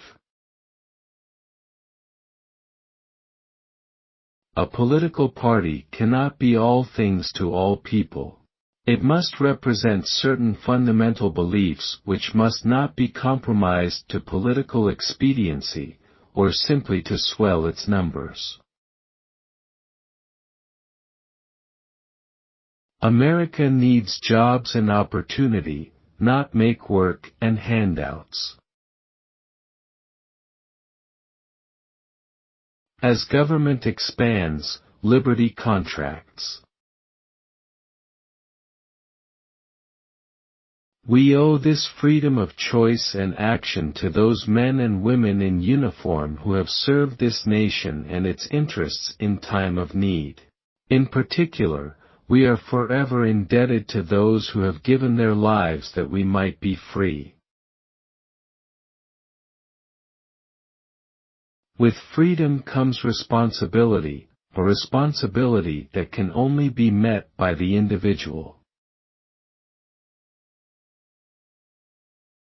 In 1992, the federal government actually issued more work authorizations to immigrants and temporary foreign workers than the net number of new jobs created by our economy.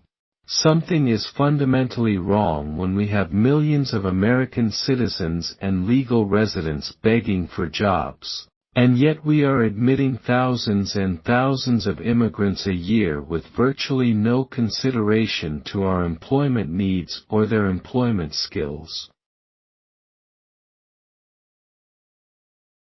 May each of you have the heart to conceive, the understanding to direct, and the hands to execute works that will leave the world a little better for your having been here. Freedom prospers only where the blessings of God are avidly sought and humbly accepted. We hear much of special interest groups. Well, our concern must be for a special interest group that has been too long neglected. It knows no sectional boundaries or ethnic and racial divisions, and it crosses political party lines. It is made up of men and women who raise our food, patrol our streets, man our mines and factories, teach our children, keep our homes, and heal us when we're sick, professionals, industrialists, shopkeepers, clerks, cabbies, and truck drivers. They are, in short, we the people, this breed called Americans. Our leaders must remember that education doesn't begin with some isolated bureaucrat in Washington. It doesn't even begin with state or local officials. Education begins in the home, where it is a parental right and responsibility. We've been a free people living under the law, with faith in our Maker and in our future. I've said before that the most sublime picture in American history is of George Washington on his knees in the snow at Valley Forge. That image personifies a people who know that it's not enough to depend on our own courage and goodness. We must also seek help from God, our Father and Preserver. Freedom is the very essence of our nation. To be sure, ours is not a perfect nation. But even with our troubles, we remain the beacon of hope for oppressed peoples everywhere. Never give up the fight for freedom, a fight which, though it may never end, is the most ennobling known to man. There is purpose and worth to each and every life. Isn't our choice really not one of left or right, but of up or down? Down through the welfare state to statism, to more and more government largesse accompanied always by more government authority, less individual liberty, and ultimately, totalitarianism, always advanced as for our own good. The alternative is the dream conceived by our founding fathers, up to the ultimate in individual freedom consistent with an orderly society. Small business is the gateway to opportunity for those who want a piece of the American dream. Well, wouldn't it be nice to hear a little more about the forgotten heroes of America, those who create most of our new jobs, like the owners of stores down the street, the faithfuls who support our churches, synagogues, schools, and communities, the brave men and women everywhere who produce our goods, feed a hungry world, and keep our families warm while they invest in the future to build a better America. That's where miracles are made, not in Washington, D.C. Where free unions and collective bargaining are forbidden, freedom is lost. The best social reform program in the world is a job. America is the moral force that defeated communism and all those who would put the human soul itself into bondage. Great nations which fail to meet their responsibilities to God are consigned to the dustbin of history. We grew from that small, weak republic which had as its asset spirit, optimism, faith in God and an unshakable belief that free men and women could govern themselves wisely. We became the leader of the free world, an example for all those who cherish freedom. If we are to continue to be that example, if we are to preserve our own freedom, we must understand those who would dominate us and deal with them with determination. America was founded by people who believed that God was their rock of safety. I recognize we must be cautious in claiming that God is on our side, but I think it's all right to keep asking if we're on His side. I believe no challenge is more important to the character of America than restoring the right to life to all human beings. The federal government has taken too much tax money from the people, too much authority from the states, and too much liberty with the Constitution. This is a matter of vital importance to the public safety. While we recognize that assault weapon legislation will not stop all assault weapon crime, statistics prove that we can dry up the supply of these guns, making them less accessible to criminals. History comes and history goes, but principles endure, and ensure future generations will defend liberty not as a gift from government but as a blessing from our Creator. Words are even more feeble on this Memorial Day, for the sight before us is that of a strong and good nation that stands in silence and remembers those who were loved and who, in return, loved their countrymen enough to die for them. Either you will control your government, or government will control you. One of the traditional methods of imposing statism or socialism on a people has been by way of medicine. It's very easy to disguise a medical program as a humanitarian project. Most people are a little reluctant to oppose anything that suggests medical care for people who possibly can't afford it. I know at times we feel that perhaps in our prayers we ask too much. Or possibly we feel something isn't important enough to be bothering God with it. Maybe we should let Him decide these things. Stick to your dreams and determine that you're going to make them come true. A hippie is someone who looks like Tarzan, walks like Jane and smells like Cheetah. There is no love like a mother's, she who carries the child that God knits in the womb, she who nourishes and guides, she who teaches and inspires, she who gives of her heart and soul and self for the good and the happiness of her children and her family.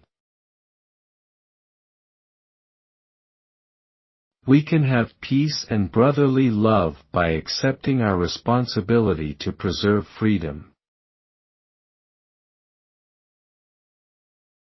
Families cannot prosper and keep America strong if government becomes a Goliath that preys upon their wealth, usurps their rights, and crushes their spirit.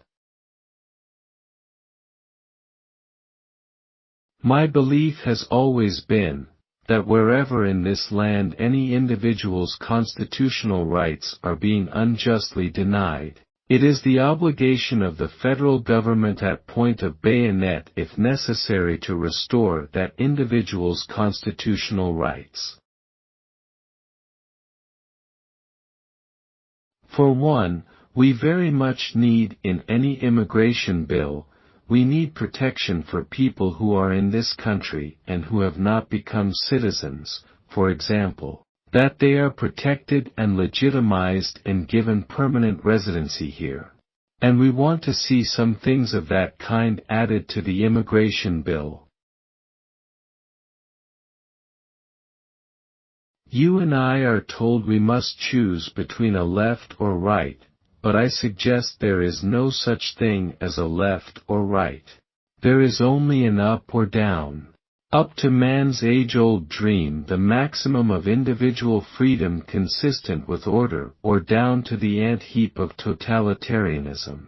Regardless of their sincerity, their humanitarian motives, those who would sacrifice freedom for security have embarked on this downward path. An actor knows two important things: to be honest in what he is doing and to be in touch with the audience. That's not bad advice for a politician either.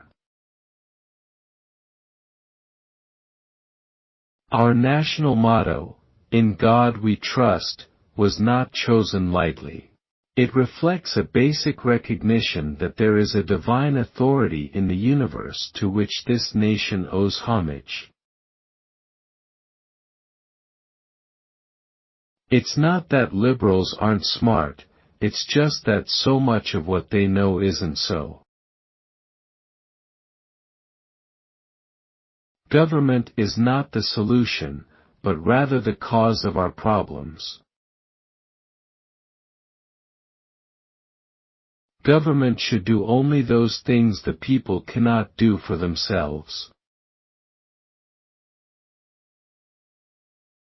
Individual liberty depends upon keeping government under control. I am told that tens of thousands of prayer meetings are being held on this day, for that I am deeply grateful. We are a nation under God, and I believe God intended for us to be free. It would be fitting and good, I think, if on each inaugural day in future years it should be declared a day of prayer. Freedom is the recognition that no single person, no single authority or government has a monopoly on the truth, but that every individual life is infinitely precious, that every one of us put in this world has been put there for a reason and has something to offer. It was the hard work of our people, the freedom they enjoyed and their faith in God that built this country and made it the envy of the world. In all of our great cities and towns evidence of the faith of our people is found. Houses of worship of every denomination are among the oldest structures. While never willing to bow to a tyrant, our forefathers were always willing to get to their knees before God. When catastrophe threatened, they turned to God for deliverance. When the harvest was bountiful, the first thought was thanksgiving to God. We developed at the local school district level probably the best public school system in the world. Or it was until the federal government added federal interference to federal financial aid and eroded educational quality in the process. The WPA was one of the most productive elements of FDR's alphabet soup of agencies because it put people to work building roads, bridges, and other projects. It gave men and women a chance to make some money along with the satisfaction of knowing they earned it. Politics and morality are inseparable. And as morality's foundation is religion, religion and politics are necessarily related. We need religion as a guide. We need it because we are imperfect, and our government needs the church, because only those humble enough to admit they're sinners can bring to democracy the tolerance it requires in order to survive. The First Amendment of the Constitution was not written to protect the people from religion, that amendment was written to protect religion from government tyranny. But now we're told our children have no right to pray in school. Nonsense. The pendulum has swung too far toward intolerance against genuine religious freedom. It is time to redress the balance. Peace is more than just an absence of war. True peace is justice, true peace is freedom, and true peace dictates the recognition of human rights. We must realize that no arsenal or no weapon in arsenals of the world is so formidable as the will and moral courage of free men and women. It is a weapon our adversaries in today's world do not have.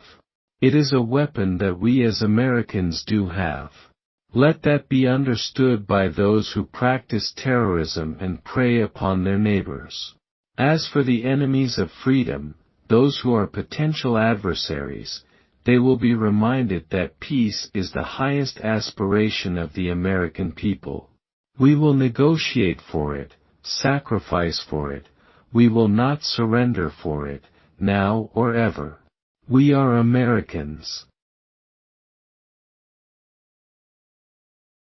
A truly successful army is one that, because of its strength and ability and dedication, will not be called upon to fight, for no one will dare to provoke it. The United States and the freedom for which it stands, the freedom for which they died, must endure and prosper. Their lives remind us that freedom is not bought cheaply. It has a cost, it imposes a burden. And just as they whom we commemorate were willing to sacrifice, so too must we, in a less final, less heroic way, be willing to give of ourselves. More than a decade ago, a Supreme Court decision literally wiped off the books of 50 state statutes protecting the rights of unborn children.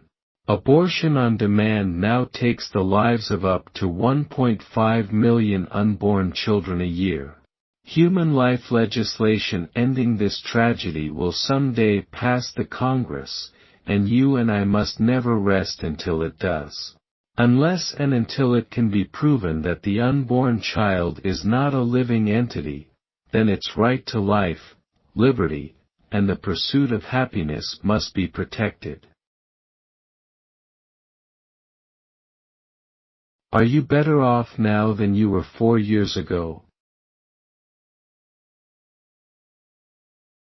I can't believe that this world can go on beyond our generation and on down to succeeding generations with this kind of weapon on both sides poised at each other without someday some fool or some maniac or some accident triggering the kind of war that is the end of the line for all of us. And I just think of what a sigh of relief would go up from everyone on this earth if someday, and this is what I have my hope way in the back of my head, is that if we start down the road to reduction, maybe one day in doing that, somebody will say, why not all the way? Let's get rid of all these things. Sometimes when I'm faced with an atheist, I am tempted to invite him to the greatest gourmet dinner that one could ever serve, and when we have finished eating that magnificent dinner, to ask him if he believes there's a cook.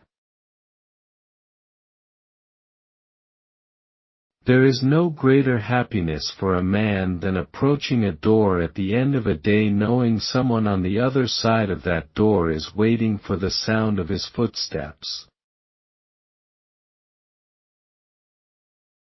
To those who cite the First Amendment as reason for excluding God from more and more of our institutions and everyday life, may I just say, the First Amendment of the Constitution was not written to protect the people of this country from religious values. It was written to protect religious values from government tyranny. Government is not a solution to our problem. Government is the problem. Government does not solve problems, it subsidizes them. Government's view of the economy could be summed up in a few short phrases: if it moves, tax it. If it keeps moving, regulate it. If it stops moving, subsidize it. The problem is not that people are taxed too little, the problem is that government spends too much. The future doesn't belong to the light-hearted. It belongs to the brave. The greatest leader is not necessarily the one who does the greatest things. He is the one that gets the people to do the greatest things. When a child loses his parent, they are called an orphan. When a spouse loses her or his partner, they are called a widow or widower. When parents lose their child, there isn't a word to describe them. This month recognizes the loss so many parents experience across the United States and around the world. It is also meant to inform and provide resources for parents who have lost children due to miscarriage, ectopic pregnancy, molar pregnancy, stillbirths, birth defects, SIDS, and other causes. Freedom is the right to question and change the established way of doing things. It is the continuing revolution of the marketplace. It is the understanding that allows us to recognize shortcomings and seek solutions. It is the right to put forth an idea, scoffed at by the experts, and watch it catch fire among the people. It is the right to follow your dream, or stick to your conscience even if you're the only one in a sea of doubters. I thought the function of the government was to promote the general welfare, not to provide it. We establish no religion in this country. We command no worship. We mandate no belief, nor will we ever. Church and state are and must remain separate. Live simply, love generously, care deeply, speak kindly, leave the rest to God. I didn't leave the Democratic Party, the Democratic Party left me. Terrorism is the preferred weapon of weak and evil men. When our founding fathers passed the First Amendment, they sought to protect churches from government interference.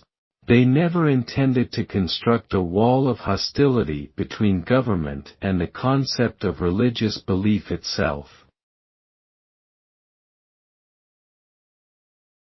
Freedom is a fragile thing and is never more than one generation away from extinction. It is not ours by inheritance. It must be fought for and defended constantly by each generation, for it comes only once to a people. Those who have known freedom, and then lost it, have never known it again. We must be cautious in claiming God is on our side. I think the real question we must answer is, are we on His side? Evil is powerless if the good are unafraid. The men of Normandy had faith that what they were doing was right, faith that they fought for all humanity, faith that a just God would grant them mercy on this beachhead or the next. It was the deep knowledge, and pray God we have not lost it, that there is a profound moral difference between the use of force for liberation and the use of force for conquest. What has happened to the dreams of the United Nations founders? What has happened to the spirit which created the United Nations? The answer is clear: governments got in the way of the dreams of the people. I believe that the most essential element of our defense of freedom is our insistence on speaking out for the cause of religious liberty. Our policy is simple: we are not going to betray our friends, reward the enemies of freedom, or permit fear and retreat to become American policies. None of the 4 wars in my lifetime came about because we were too strong. It is weakness that invites adventurous adversaries to make mistaken judgments. I do not believe in taking away the right of the citizen for sporting, for hunting and so forth, or for home defense. But I do believe that an AK-47, a machine gun, is not a sporting weapon or needed for defense of a home. I've noticed that everyone who is for abortion has already been born. Without God, there is no virtue because there is no prompting of the conscience. Without God, there is a coarsening of the society. Without God, democracy will not and cannot long endure. The person who agrees with you 80% of the time is a friend and an ally, not a 20% traitor. Now back in 1927, an American socialist, Norman Thomas, 6 times candidate for president on the Socialist Party ticket, said the American people would never vote for socialism. But he said under the name of liberalism the American people will adopt every fragment of the socialist program. Government can and must provide opportunity, not smother it, foster productivity, not stifle it. I was 21 and looking for work in 1932, one of the worst years of the Great Depression. And I can remember one bleak night in the 30s when my father learned on Christmas Eve that he'd lost his job. To be young in my generation was to feel that your future had been mortgaged out from under you, and that's a tragic mistake we must never allow our leaders to make again. If more government is the answer, then it was a really stupid question. You won't get gun control by disarming law-abiding citizens. There's only one way to get real gun control: disarm the thugs and the criminals, lock them up, and if you don't actually throw away the key, at least lose it for a long time. It's a nasty truth, but those who seek to inflict harm are not fazed by gun controllers. I happen to know this from personal experience. There is no limit to the amount of good you can do if you don't care who gets the credit. Of the 4 wars in my lifetime, none came about because the U.S. was too strong. In this present crisis, government is not the solution to our problem, government is the problem. From time to time we've been tempted to believe that society has become too complex to be managed by self-rule, that government by an elite group is superior to government for, by, and of the people. Well, if no one among us is capable of governing himself, then who among us has the capacity to govern someone else? All of us together, in and out of government, must bear the burden. We must never remain silent in the face of bigotry. We must condemn those who seek to divide us. In all quarters and at all times, we must teach tolerance and denounce racism, antisemitism, and all ethnic or religious bigotry wherever they exist as unacceptable evils. We have no place for haters in America, none whatsoever. Extreme taxation, excessive controls, oppressive government competition with business, frustrated minorities, and forgotten Americans are not the products of free enterprise. They are the residue of centralized bureaucracy, of government by a self-anointed elite. A nation that cannot control its borders is not a nation. Too often character assassination has replaced debate in principle here in Washington. Destroy someone's reputation, and you don't have to talk about what he stands for.